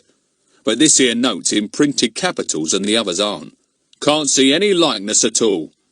I think you're wrong, Mr Goon, said Fatty, suddenly speaking like a grown-up again. And if you like, I'll show you the likeness. Gah, said Goon in disgust. Think you know everything, don't you? Well, I'll tell you, I've compared the 3 scraps of paper, and this one's different. I don't believe it, said Fatty. That stung Mr Goon, and he glared. He felt in the little pocket of his notebook and produced the other 2 notes. He showed them to Fatty, together with the 3rd one. See? No likeness at all, he said triumphantly. I'm not thinking of the words written on the papers, said Fatty. I'm thinking of the paper they're written on. It's exactly the same. Whoever wrote the first notes wrote this one too. So those first scraps of paper were clues after all, though they led to nothing. Mr Goon stared at the scraps of paper. Fatty was right. They had obviously been torn from the same notebook or sheets of paper.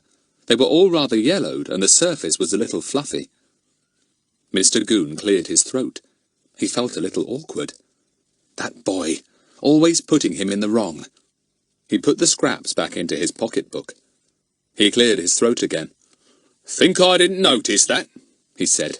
Why, it hits you in the eye. It didn't seem to have given you a very hard blow then, said Fatty. Well, I'm not heeding that warning, Mr Goon, so you can sleep in peace tonight. There will be no robbery at the Trotvilles, I can tell you that. Chapter 20. Mostly about Goon. The 5 children, with Buster, went on their way, Fatty thinking deeply. The others respected his thoughts and said nothing. They came to the corner where they had to part with Larry and Daisy. Any orders, Fatty? said Larry respectfully. What? Oh, orders. No, none, said Fatty, coming out of his trance. Sorry to be so goofy all of a sudden. But it's funny, isn't it? That warning, I mean. Why did the thief send it? He must be really sure of himself, though, of course, he might have sent it to Mr Goon after he'd done the job. I just don't understand it. When did Mr Goon get it? Said Daisy.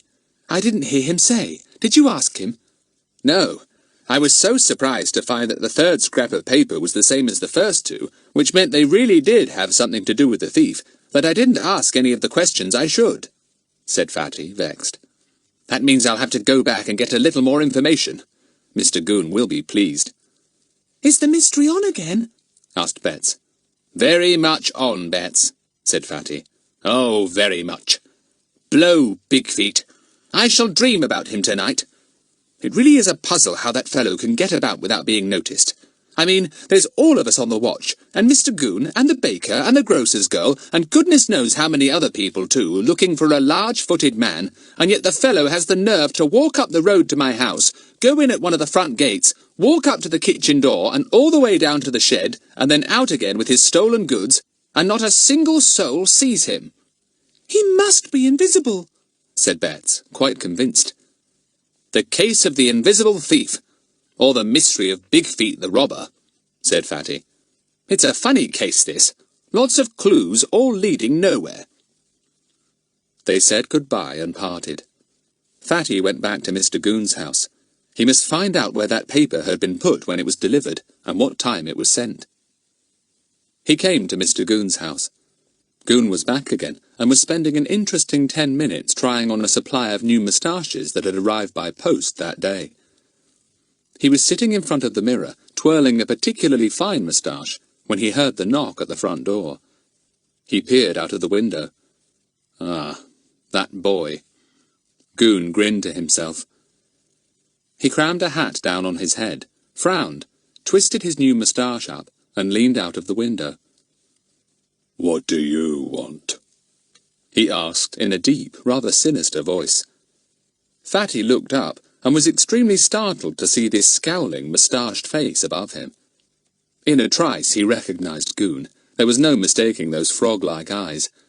However, if Goon wanted to think he could make himself unrecognizable by adding a moustache and a scowl, Fatty was quite willing to let him. Good evening, said Fatty politely. Could I speak to Mr Goon, or is he busy?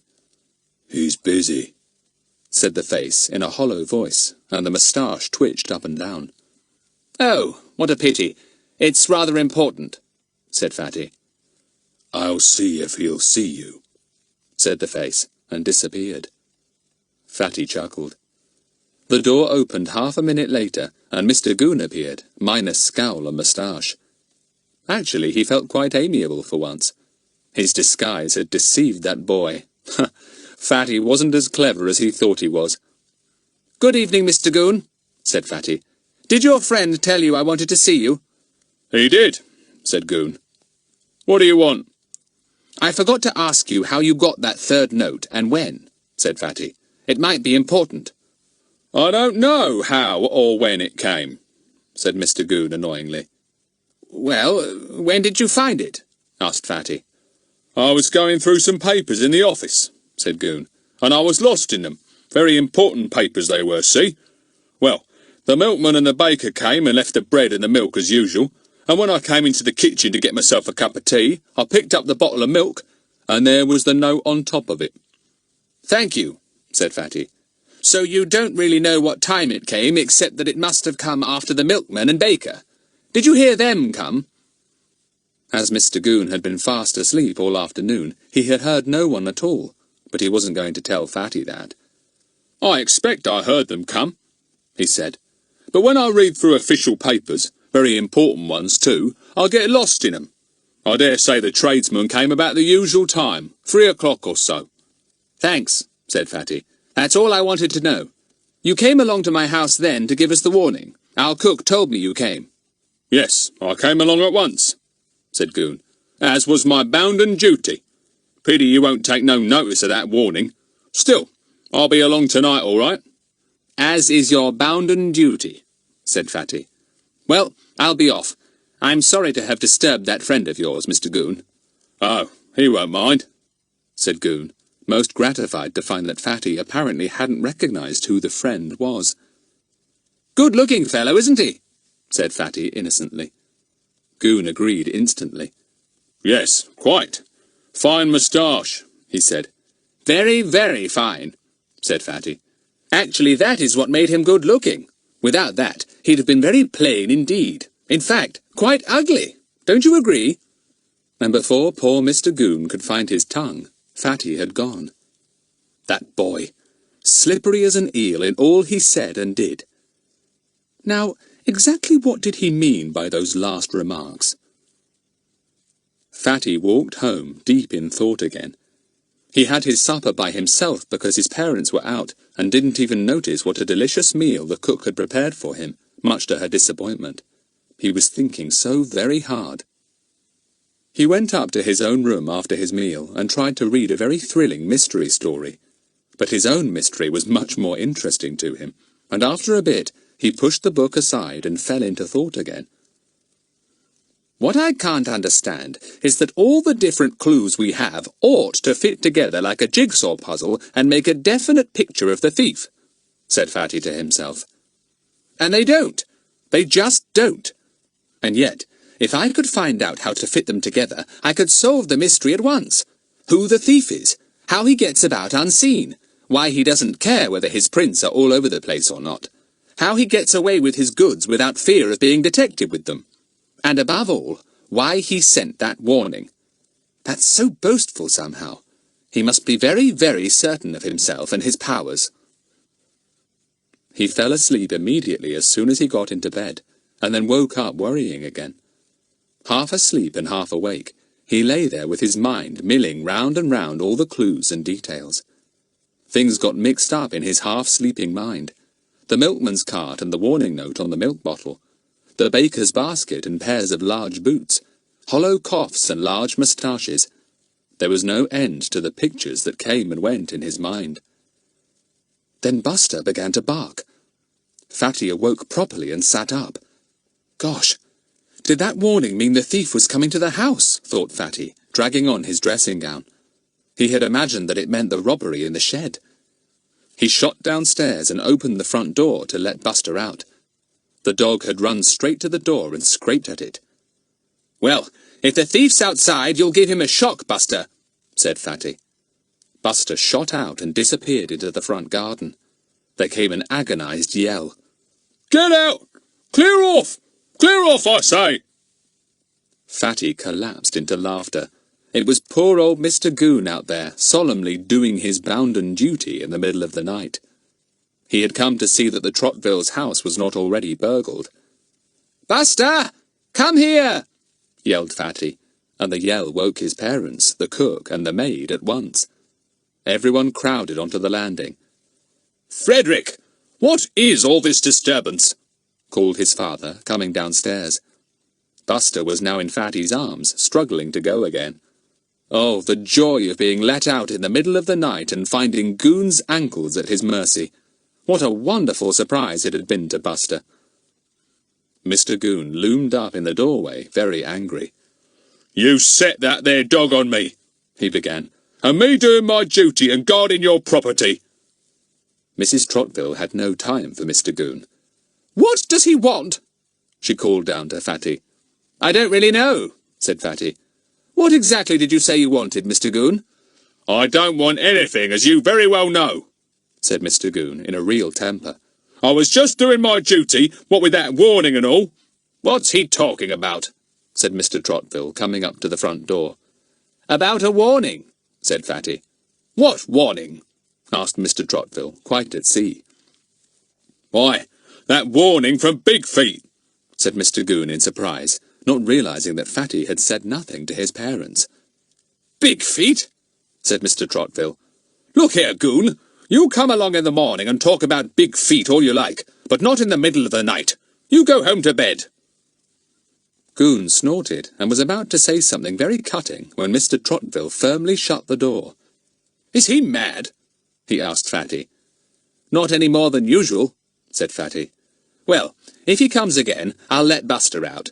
He won't come very often after that." But Goon didn't come again.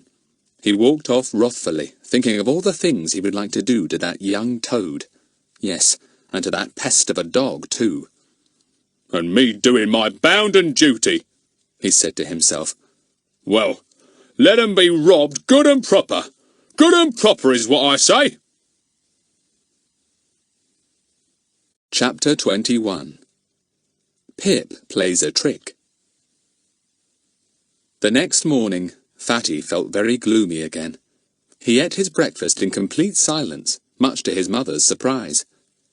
"Do you feel quite well, Frederick?" she asked him. "What, Mummy? Oh, yes, I'm all right," said Fatty. "Just thinking, that's all."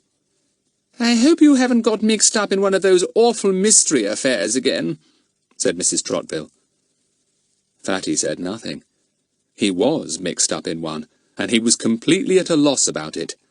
3 different robberies, one in his own shed, heaps of clues, and no solution at all unless he made up his mind that the thief was invisible, which was obviously impossible. "The worst of it is, he's laughing up his sleeve at us the whole time," thought Fatty in exasperation. "I feel that it's someone who knows us. Do we know him? And he's so jolly certain of himself and his ability to get away unseen that he even has the cheek to warn us where he's going to commit the next robbery." He thought of his visit to Miss Kay and his high hopes when he went there. If only those boots hadn't been stolen, everything would have been so easy. "Frederick, you really must go and get your hair cut this morning," said Mrs. Trottville. "It's far too long." "All right, Mummy," said Fatty, who had been expecting this suggestion for the last 2 weeks. He knew his hair was rather long, but it made disguises a bit easier if his hair was long and he wasn't going to wear a wig. He could pull it about a bit and make it go different ways under a hat. "Ring up and make an appointment," said Mrs. Trottville. "Then you won't have to wait for ages." When the others came at 10 o'clock to meet in Fatty's shed and see if anything further had happened, they were met by a gloomy Fatty. "Got to go and get my hair cut," he said. "I'll be back in about half an hour. You can either wait for me here or go and have your first ice cream of the day while I'm at the hairdresser's." "All right," said Larry. "Anything further happened?" "Nothing much, except that Mr. Goon came in the middle of the night to see if we'd been burgled or not, and I really thought it might be the thief and let old Buster out. Gosh, he was thrilled to find Mr. Goon's ankles out there." Everyone laughed, and Fatty cheered up a bit. "Well, what are you going to do? Wait here?" asked Fatty. "Yes, I think we will," said Larry. "We're all a bit short of cash today. We'll laze here under the trees till you come back. Don't be long." Fatty went off, still looking gloomy. The others looked at one another. It was not very nice when Fatty was in low spirits. It didn't often happen, but when it did, it cast a definite gloom over the party. "I wish we could do something to cheer Fatty up," said Bets. "Well, let's play a trick on him or something," said Pip. "Too hot," said Larry. "Not enough time, either. He'll be back so soon." Pip wandered into Fatty's shed. He looked round. He wondered what he could do. Dress up and disguise himself so that Fatty wouldn't know him? No, there wasn't time to do that properly. His eyes fell on the enormous pair of shoes that Fatty had got from Colonel Cross's housekeeper and had refused to leave with Miss Kay. There they were, hanging on a peg by their laces. Pip looked at them, and an idea came into his head. He grinned. Gosh, he certainly had got an idea, one that would make Fatty and the others sit up properly. He would enjoy himself over this idea. Talk about a little bamboozling. He took off his rubber shoes and slipped them into his pocket. He took down the big shoes and pulled them on. They slip-slopped about on his feet, but he could just walk in them. Pip went cautiously out of the shed unseen by the others, who were on the other side of a bush. He knew Fatty would come back through the garden gate not far from the back of the shed. He also knew that there was a bed there that had just been dug over and prepared by the gardener for lettuces. Pip walked painfully over to the nice smooth bed. He took a few steps this way on the earth and a few steps that way. Then he stopped to see his footwork. Marvellous! It looked for all the world as if Big Feet the thief had visited them once again and left his giant-sized footprints plainly to be seen. Pip grinned again. He took a few more steps, treading as hard as he could. Then he walked quietly back to the shed, took off the shoes, and put on his own once more. He'd like to see old Fatty's face when he came back and saw those footprints. He walked out to the others. "Shall we go and meet Fatty?" he said. "Come on, he'd be pleased. It's only a little way." "All right," said Larry, and Bets and Daisy agreed at once. "I can see Mrs. Trottville in the front garden," said Pip, peering through the trees. "We'd better go and say hello to her." He didn't want to take the others past his beautifully prepared footprints. He wanted the full glory of them to burst on everyone at once. He hugged himself gleefully. They said a few polite words to Mrs. Trotville and then escaped. They walked almost to the hairdresser's before they met Fatty. He came towards them looking very smooth-headed indeed. Buster trotted as usual at his heels. "Hello, come to meet me," said Fatty, pleased. "Right, ice creams for everyone in return." "Oh, no, Fatty," said Daisy. "You're always spending your money on us." "Come on," said Fatty, and they went to have ice creams. Pip sat as patiently as he could with his. He hoped everyone would hurry up. Suppose the gardener went down to that bed and raked over the footprints. His trick would be ruined. They finished their ice cream at last and walked back to Fatty's. Pip wished they would hurry, but they wouldn't, of course. "We'll go in the garden gateway," said Fatty, as Pip had hoped he would say. "It's nearer." They all went in. The bed with the footprints was not very far from the gate. Bets was running ahead with Buster when she suddenly saw them. She stopped at once, amazed. Then Fatty saw them. He stopped dead and stared as if he couldn't believe his eyes. Larry and Daisy looked down in astonishment. "Gosh!" said Fatty. "What do you make of that? Fresh made, too!" Pip grinned and tried to hide it, but nobody was looking at him at all. Their eyes were glued to the enormous footprints. "I say, the thief's been here whilst we were gone," said Daisy. "Just those few minutes." "There's the gardener over there. We'll ask him who's been here," said Fatty. But the gardener shook his head. "Nobody came down the garden while I've been working here," he said. "And I've been here for an hour or more. Never saw a soul." "Invisible as usual," groaned Fatty. "I just can't make it out. He comes and goes as he likes, does what he likes, and nobody ever sees him." He took out a magnifying glass and bent to look closely at the prints. He frowned a little and then got out his notebook. He opened it at the drawings there. Then he straightened up. "This is odd," he said. "I don't understand it. These prints are the same size, and the rubber heel pattern is the same, but the print isn't quite the same. The thief didn't wear the same boots." "Clever old Fatty," thought Pip. "He even spotted that the prints were made by those big shoes and not by big boots worn by the real thief. He really is a marvel." The 5 children walked to the trees and sat down. Pip kept his head turned away because he simply couldn't help grinning all over his face. What a joke! How marvellous to see the others taken in like this, all serious and solemn and earnest. "It beats me," said Fatty. "It absolutely beats me. Running all over the bed like that for apparently no reason at all. He must be mad as well as a thief. I mean, what's the point? Just to show off, I suppose." Pip gave a little snort of laughter and tried to turn it into a cough. Bets looked at him in surprise. "What are you grinning for?" she asked. "What's the joke?" "No joke," said Pip, trying to straighten his face.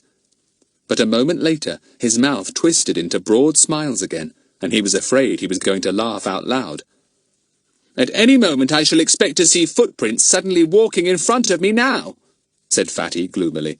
"I've really got the things on my mind." Pip gave a squeal and burst into laughter. He rolled over on the ground. He laughed till he almost burst his sides. The others looked at him in amazement. "Pip, what's the joke?" demanded Fatty. "It's oh dear, I can't tell you," stuttered Pip, and rolled over again. "He's gone potty," said Larry in disgust. Fatty looked at Pip hard. He poked him with his foot. "Shut up now, Pip, and tell us what the joke is," he said. "Go on, you've been up to something. What is it?" "Oh my, it's those footprints," gasped Pip. "I took you all in beautifully, didn't I?" "What do you mean?" cried everyone, and Fatty reached out and shook Pip. "I made them," said Pip, helpless with laughter. "I put on those big shoes and made those prints myself." Chapter 22. Meeting at 2:30. Larry, Daisy and Bets fell on Pip until he cried for mercy. Buster joined in and barked madly.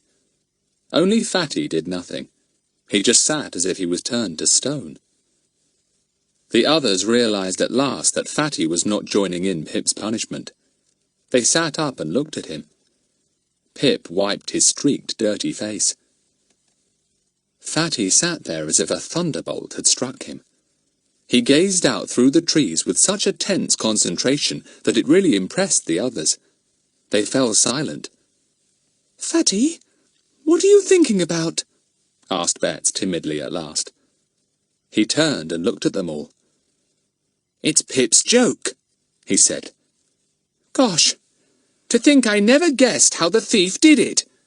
Pip's solved the mystery." The others gaped in surprise. "How do you mean?" asked Larry at last. "Can't you see even now?"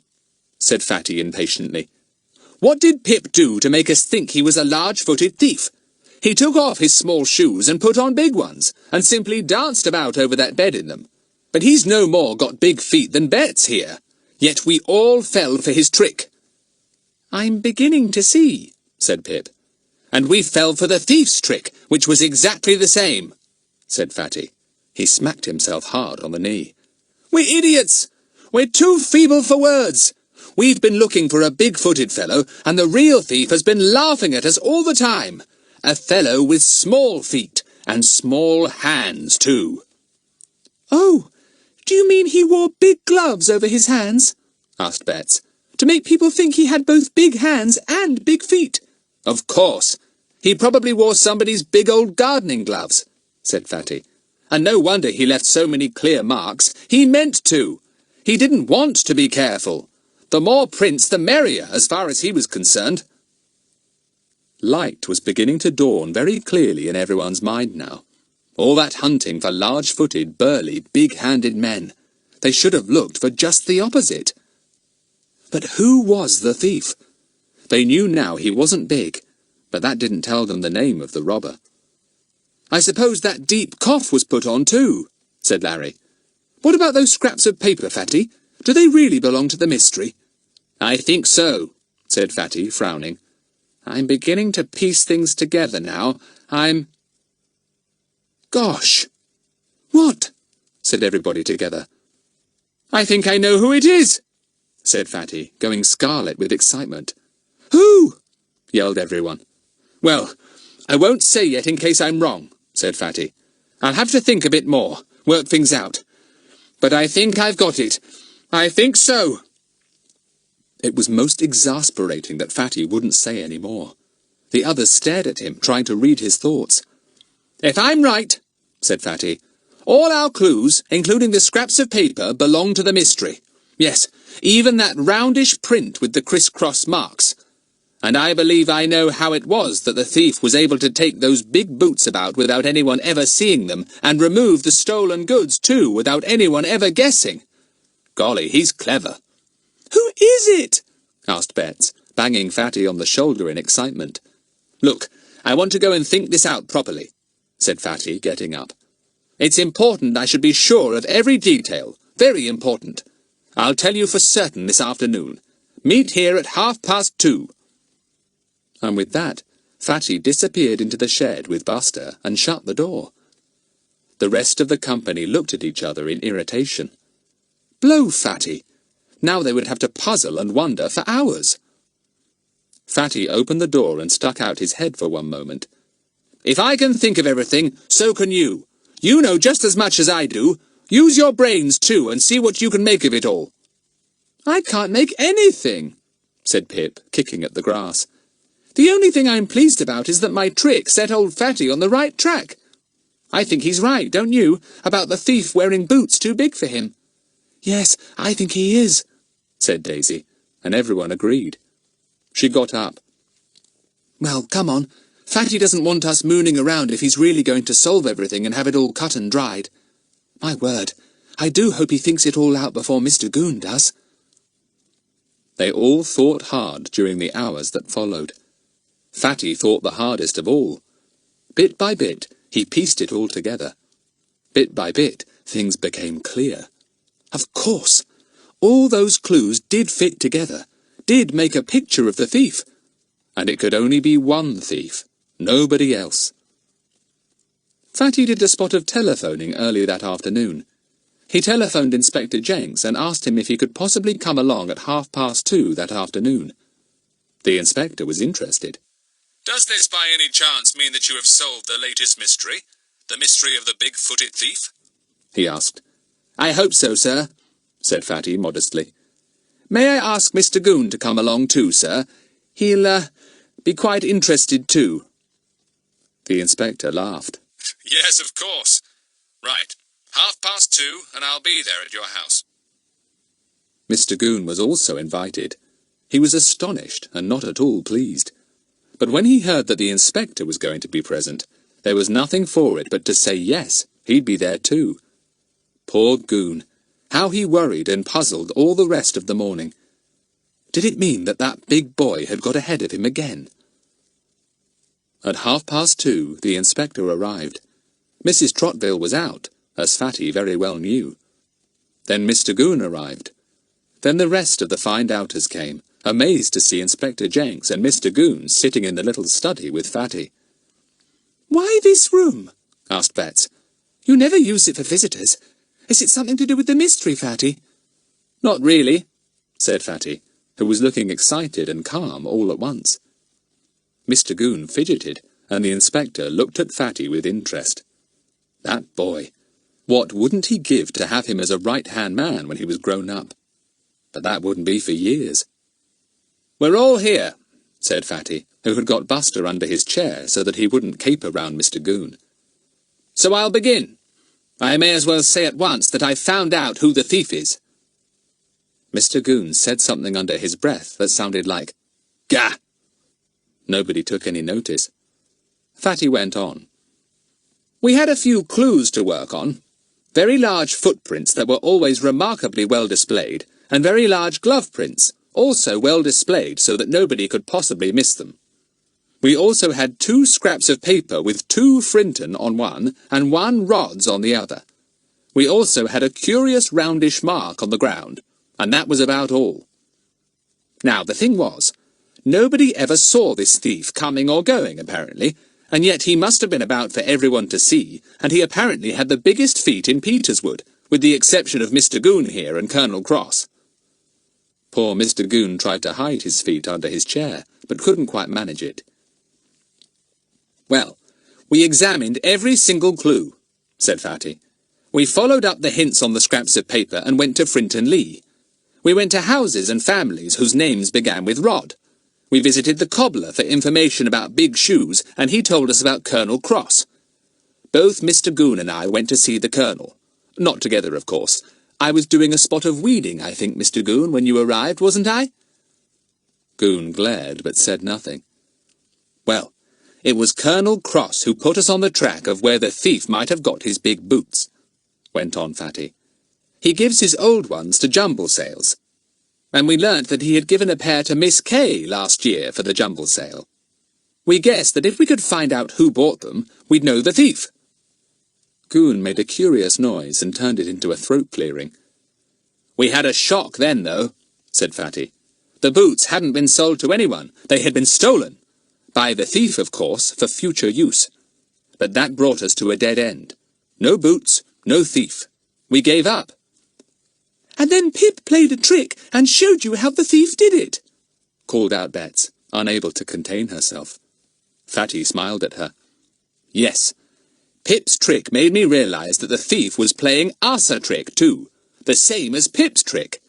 He was wearing very large boots over his small shoes in order to make enormous prints that would make us think he was a big fellow, and the same with his gloves. Ha! said the inspector. Smart work, Frederick. Very smart. So then I had to change my ideas and begin thinking of a small fellow instead of a very big one, said Fatty. One who came unquestioned to our houses, whom nobody would suspect or bother about. Mr Goon leaned forward, breathing heavily. The others fixed their eyes on Fatty in excitement. Now he was going to tell them the name of the thief. But he didn't. He paused, as if he were listening for something. They all listened too. They heard the click of a gate and footsteps coming along the path that led along the study wall to the kitchen. "If you don't mind, sir, I'll introduce you to the thief himself," said Fatty, and he got up. He went to the door that led from the study into the garden, and opened it as a small figure came by. "Good afternoon," he said. "Will you come in here for a minute? You're wanted." And in came a small, strutting figure with a basket on his arm.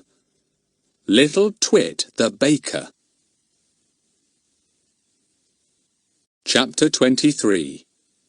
Well done, Fatty. "Twit!" said Mr Goon, and half rose from his chair in amazement. The inspector looked on, unmoving. All the children gaped, except Fatty, of course. Buster flew out at Twit, barking. "Down, Buster! Back under my chair!" ordered Fatty, and Buster subsided. Twit looked round in surprise and alarm. "Here! What's all this?" he said. "I've got my work to do." "Sit down," said the inspector. "We want you here for a few minutes." "What for?" blustered Twit. "Here, Mr Goon, what's all this about?" But Goon didn't know. He sat stolidly and said nothing. He wasn't going to get himself into any trouble by appearing to be friendly with Twit. "Twit," said Fatty, "I've got you in here for reasons of my own. Put your basket down. That's right. Take off the cloth." Twit sullenly took off the cloth. Loaves of bread were piled in the basket. Another cloth lay beneath them. "Take out the loaves and put them on the table," said Fatty. "And the cloth under them, too." "Now, what's all this?" said Twit again, looking scared. "I've got my work to do, I tell you. I'm not messing about with my loaves." "Do as you're told, Twit," said the inspector. Twit immediately took out his loaves and laid them on the table. Then he took out the cloth beneath them. Fatty looked into the bottom of the basket. He silently took out 4 things that lay closely packed there. 2 large boots and 2 large gloves. He set them on the table. Twit collapsed onto a chair and began to tremble. "This is how he managed to go about, carrying the boots and gloves, ready for any chance he might have for a little robbery," said Fatty. "He never knew what afternoon he might find an easy chance. Perhaps nobody in the house except a sleepy maid or mistress, which, as we know, he did find." Fatty picked up one of the boots and turned it over. He showed the inspector the rubber heel. "I expect, sir, you took a drawing of the footprint on the beds at Norton House," he said, "or Mr Tonx did, and so you will see that the rubber heels on these boots and in your drawing are the same. That's proof that the thief wore these boots that Twit has in his basket." Fatty turned to the trembling Twit. "Will you give me your notebook, the one you put down any orders or telephone calls in?" he said. Twit scowled, but put his hand into his pocket and brought out a little pad of cheap paper. Fatty took it. Then he spoke to Mr Goon. "Have you got those 2 scraps of paper on you, Mr Goon?" Mr Goon had. He produced them. Fatty compared them, and the warning note too, with the paper on the pad. The paper was exactly the same, cheap, thin, and with a fluffy surface. "Those 2 scraps of paper you found at Norton House, sir, were bits that Twit had made notes on to remind him of the amount of bread to leave. 2 loaves for Frinton Lee, and 1 loaf for Rodway's. He apparently makes notes of his orders and slips them into his basket to remind him.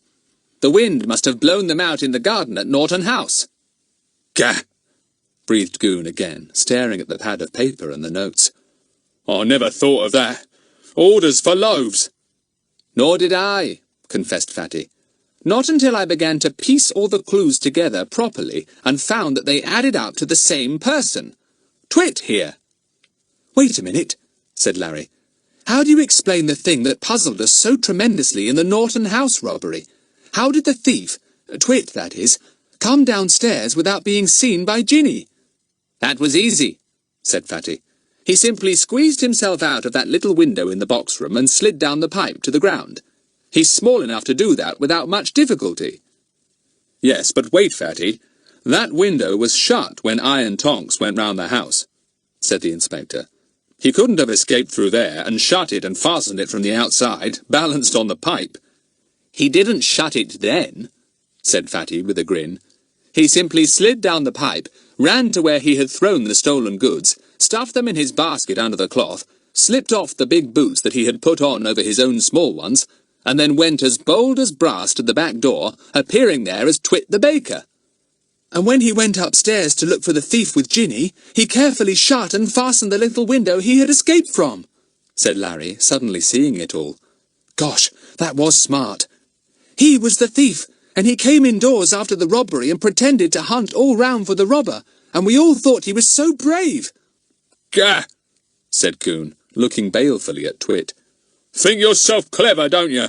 Stuffing everybody up with lies. Making yourself out a hero, too, looking for a thief who was standing in your own shoes. He certainly pulled the wool over everyone's eyes, said Fatty. It was a pretty little trick, and needed quite a lot of boldness and quick thinking. It's a pity he doesn't put his brains to better use. Fatty, what about that funny roundish mark, the one with criss-cross lines? Asked Betts. Was that a clue, too? Yes, said Fatty with a grin. Come out for a minute, and I'll show you what made that mark. I could have kicked myself for not thinking of it before. They all crowded to the door, except Twit, who sat nervously picking at his fingernails. Fatty carried the basket to the door. He set it down in a damp part of the path. Then he lifted it up again. Look! It's left a mark of its round shape, and little criss-cross basket lines, cried Daisy. Oh, Fatty, how clever you are! Golly! I saw that mark outside Rodway's cottage, suddenly said Pip. Larry, don't you remember, when we were in that cottage with the old woman? The baker came and left his basket outside to go and put the loaves in the pan, and after he had gone, I noticed the mark his basket had left, and it reminded me of something. Of course, it was the drawing in Fatty's book. That's it, said Fatty. That mark was always left where a robbery was committed, because Twit had to stand his basket somewhere, and if he stood it on a dusty path or a damp place, the heavy basket always left a mark. That's why we found those roundish marks at each robbery. If we'd guessed what they were, we would soon have been on the track. They were now back in the room. Fatty replaced the loaves in the basket, wrapped up in their cloths. No wonder Twit was always so particular about putting cloths over his loaves to keep them clean, he said. They were very convenient for hiding whatever else he had there. Not only the boots and gloves, but also anything he stole. Quite smart, said the inspector. Carried the things he needed for his robbery, as well as his loaves, and also had room for stolen goods, too. All under an innocent white cloth. Where did you get all these bright ideas from, Twit? Twit said nothing, but gazed sullenly at his smartly polished little boots with their highly polished gaiters. Where did you get the big boots from, Twit? Asked Fatty. Oh, you don't need to bother to answer. Your cousin, Miss Kay, runs the Jumble sale, doesn't she? And she had the boots given to her for it last year, and you saw them and took them. Goodness knows how many times you've carried those boots round in your basket, hoping to find a chance to wear them and play your big-footed trick. I never stole 'em, said Twit. I paid for 'em. Yes, you paid a few coins, said Fatty, just so that everyone would think you were a kind, generous fellow, paying for Jumble sale boots that had been stolen. I heard all about it, and it made me wonder. It didn't seem quite in keeping with what I knew of you. Mr Goon cleared his throat. I take it you are certain this here fellow is the thief, sir? He said to the inspector. Well, what do you think of the evidence, Goon? Said the inspector gravely. You've been on the job too, haven't you? You must have formed opinions of your own. No doubt you also suspected Twit. Mr Goon swallowed once or twice, wondering whether he dared to say yes, he had suspected Twit. But he caught Fatty's eye on him, and decided he wouldn't. He was afraid of Fatty and his sharp wits. Well, no, sir. I can't say as I suspected the baker, he said, though I was coming to it. Frederick Trotville was just one move ahead of me, sir. Bad luck on me. I've tried out all the dodges I learnt at the refresher course, sir, the disguises and all that, and Mr Goon, have you really disguised yourself? Said Fatty, pretending to be amazed. I say, you weren't that dirty old tramp, were you? Well, if you were, you took me in properly. Goon glared at Fatty. That old tramp? Why, surely it was Fatty himself who had gone shuffling round in tramp's clothes. Yes, and eaten his lunch under Mr Goon's very windows. Gah! Take Twit away, Goon, said Inspector Jenks, getting up. Arrange with him to find someone to take the bread round, or nobody will have tea this afternoon. Twit, I shall be seeing you later. Twit was marched out by Mr Goon, looking very small beside Goon's burly figure. All his strut and cockiness were gone. He was no longer a little bantam of a man, peacocking about jauntily. He looked more like a small woebegone sparrow. Inspector Jenks beamed round, and Buster leapt up at him. Very nice work, find-outers, he said. Very nice indeed. In fact, as my niece Hilary would say, smashing. Now, what about a spot of ice cream somewhere? I'm melting. Oh, yes, said Betts, hanging on to his arm. I knew you'd say that, Inspector. I felt it coming. My word, you'll be as good as Fatty some day, guessing what people think and do, said the inspector. Well, Frederick, I'm pleased with you. Pleased with all of you. And I want to hear the whole story, if you don't mind, from beginning to end. So over double-size ice creams, he heard it with interest and delight. It's a curious story, isn't it? Said Fatty when they had finished. The story of a cocky little man who thought the world of himself and was much too big for his boots. Betts gave a laugh and had the last word. Yes, so he had to get size 12 and wear those, Fatty. But they gave him away in the end. They did, said Fatty. Well, that's another mystery solved. And here's to the next one. May it be the most difficult of all.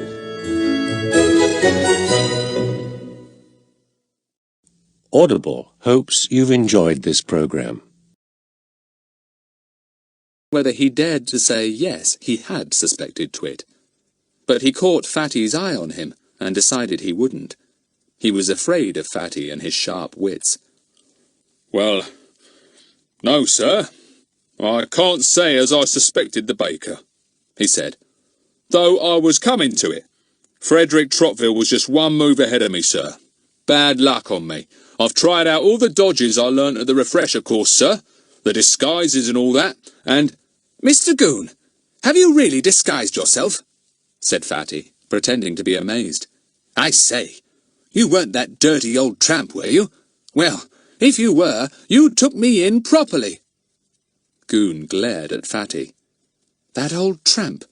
Why, surely it was Fatty himself who had gone shuffling round in tramp's clothes. Yes, and eaten his lunch under Mr Goon's very windows. Gah! Take Twit away, Goon, said Inspector Jenks, getting up. Arrange with him to find someone to take the bread round, or nobody will have tea this afternoon. Twit, I shall be seeing you later. Twit was marched out by Mr Goon, looking very small beside Goon's burly figure. All his strut and cockiness were gone.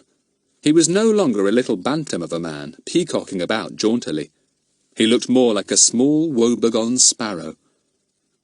Inspector Jenks beamed round, and Buster leapt up at him. Very nice work, find-outers, he said. Very nice indeed. In fact, as my niece Hilary would say, smashing. Now, what about a spot of ice cream somewhere? I'm melting. Oh, yes, said Betts, hanging on to his arm. I knew you'd say that, Inspector. I felt it coming. My word, you'll be as good as Fatty some day, guessing what people think and do, said the inspector. Well, Frederick, I'm pleased with you. Pleased with all of you. And I want to hear the whole story, if you don't mind, from beginning to end. So over double-size ice creams, he heard it with interest and delight. It's a curious story, isn't it? Said Fatty when they had finished. The story of a cocky little man who thought the world of himself and was much too big for his boots. Betts gave a laugh and had the last word. Yes, so he had to get size 12 and wear those, Fatty. But they gave him away in the end. They did, said Fatty. Well, that's another mystery solved. And here's to the next one. May it be the most difficult of all.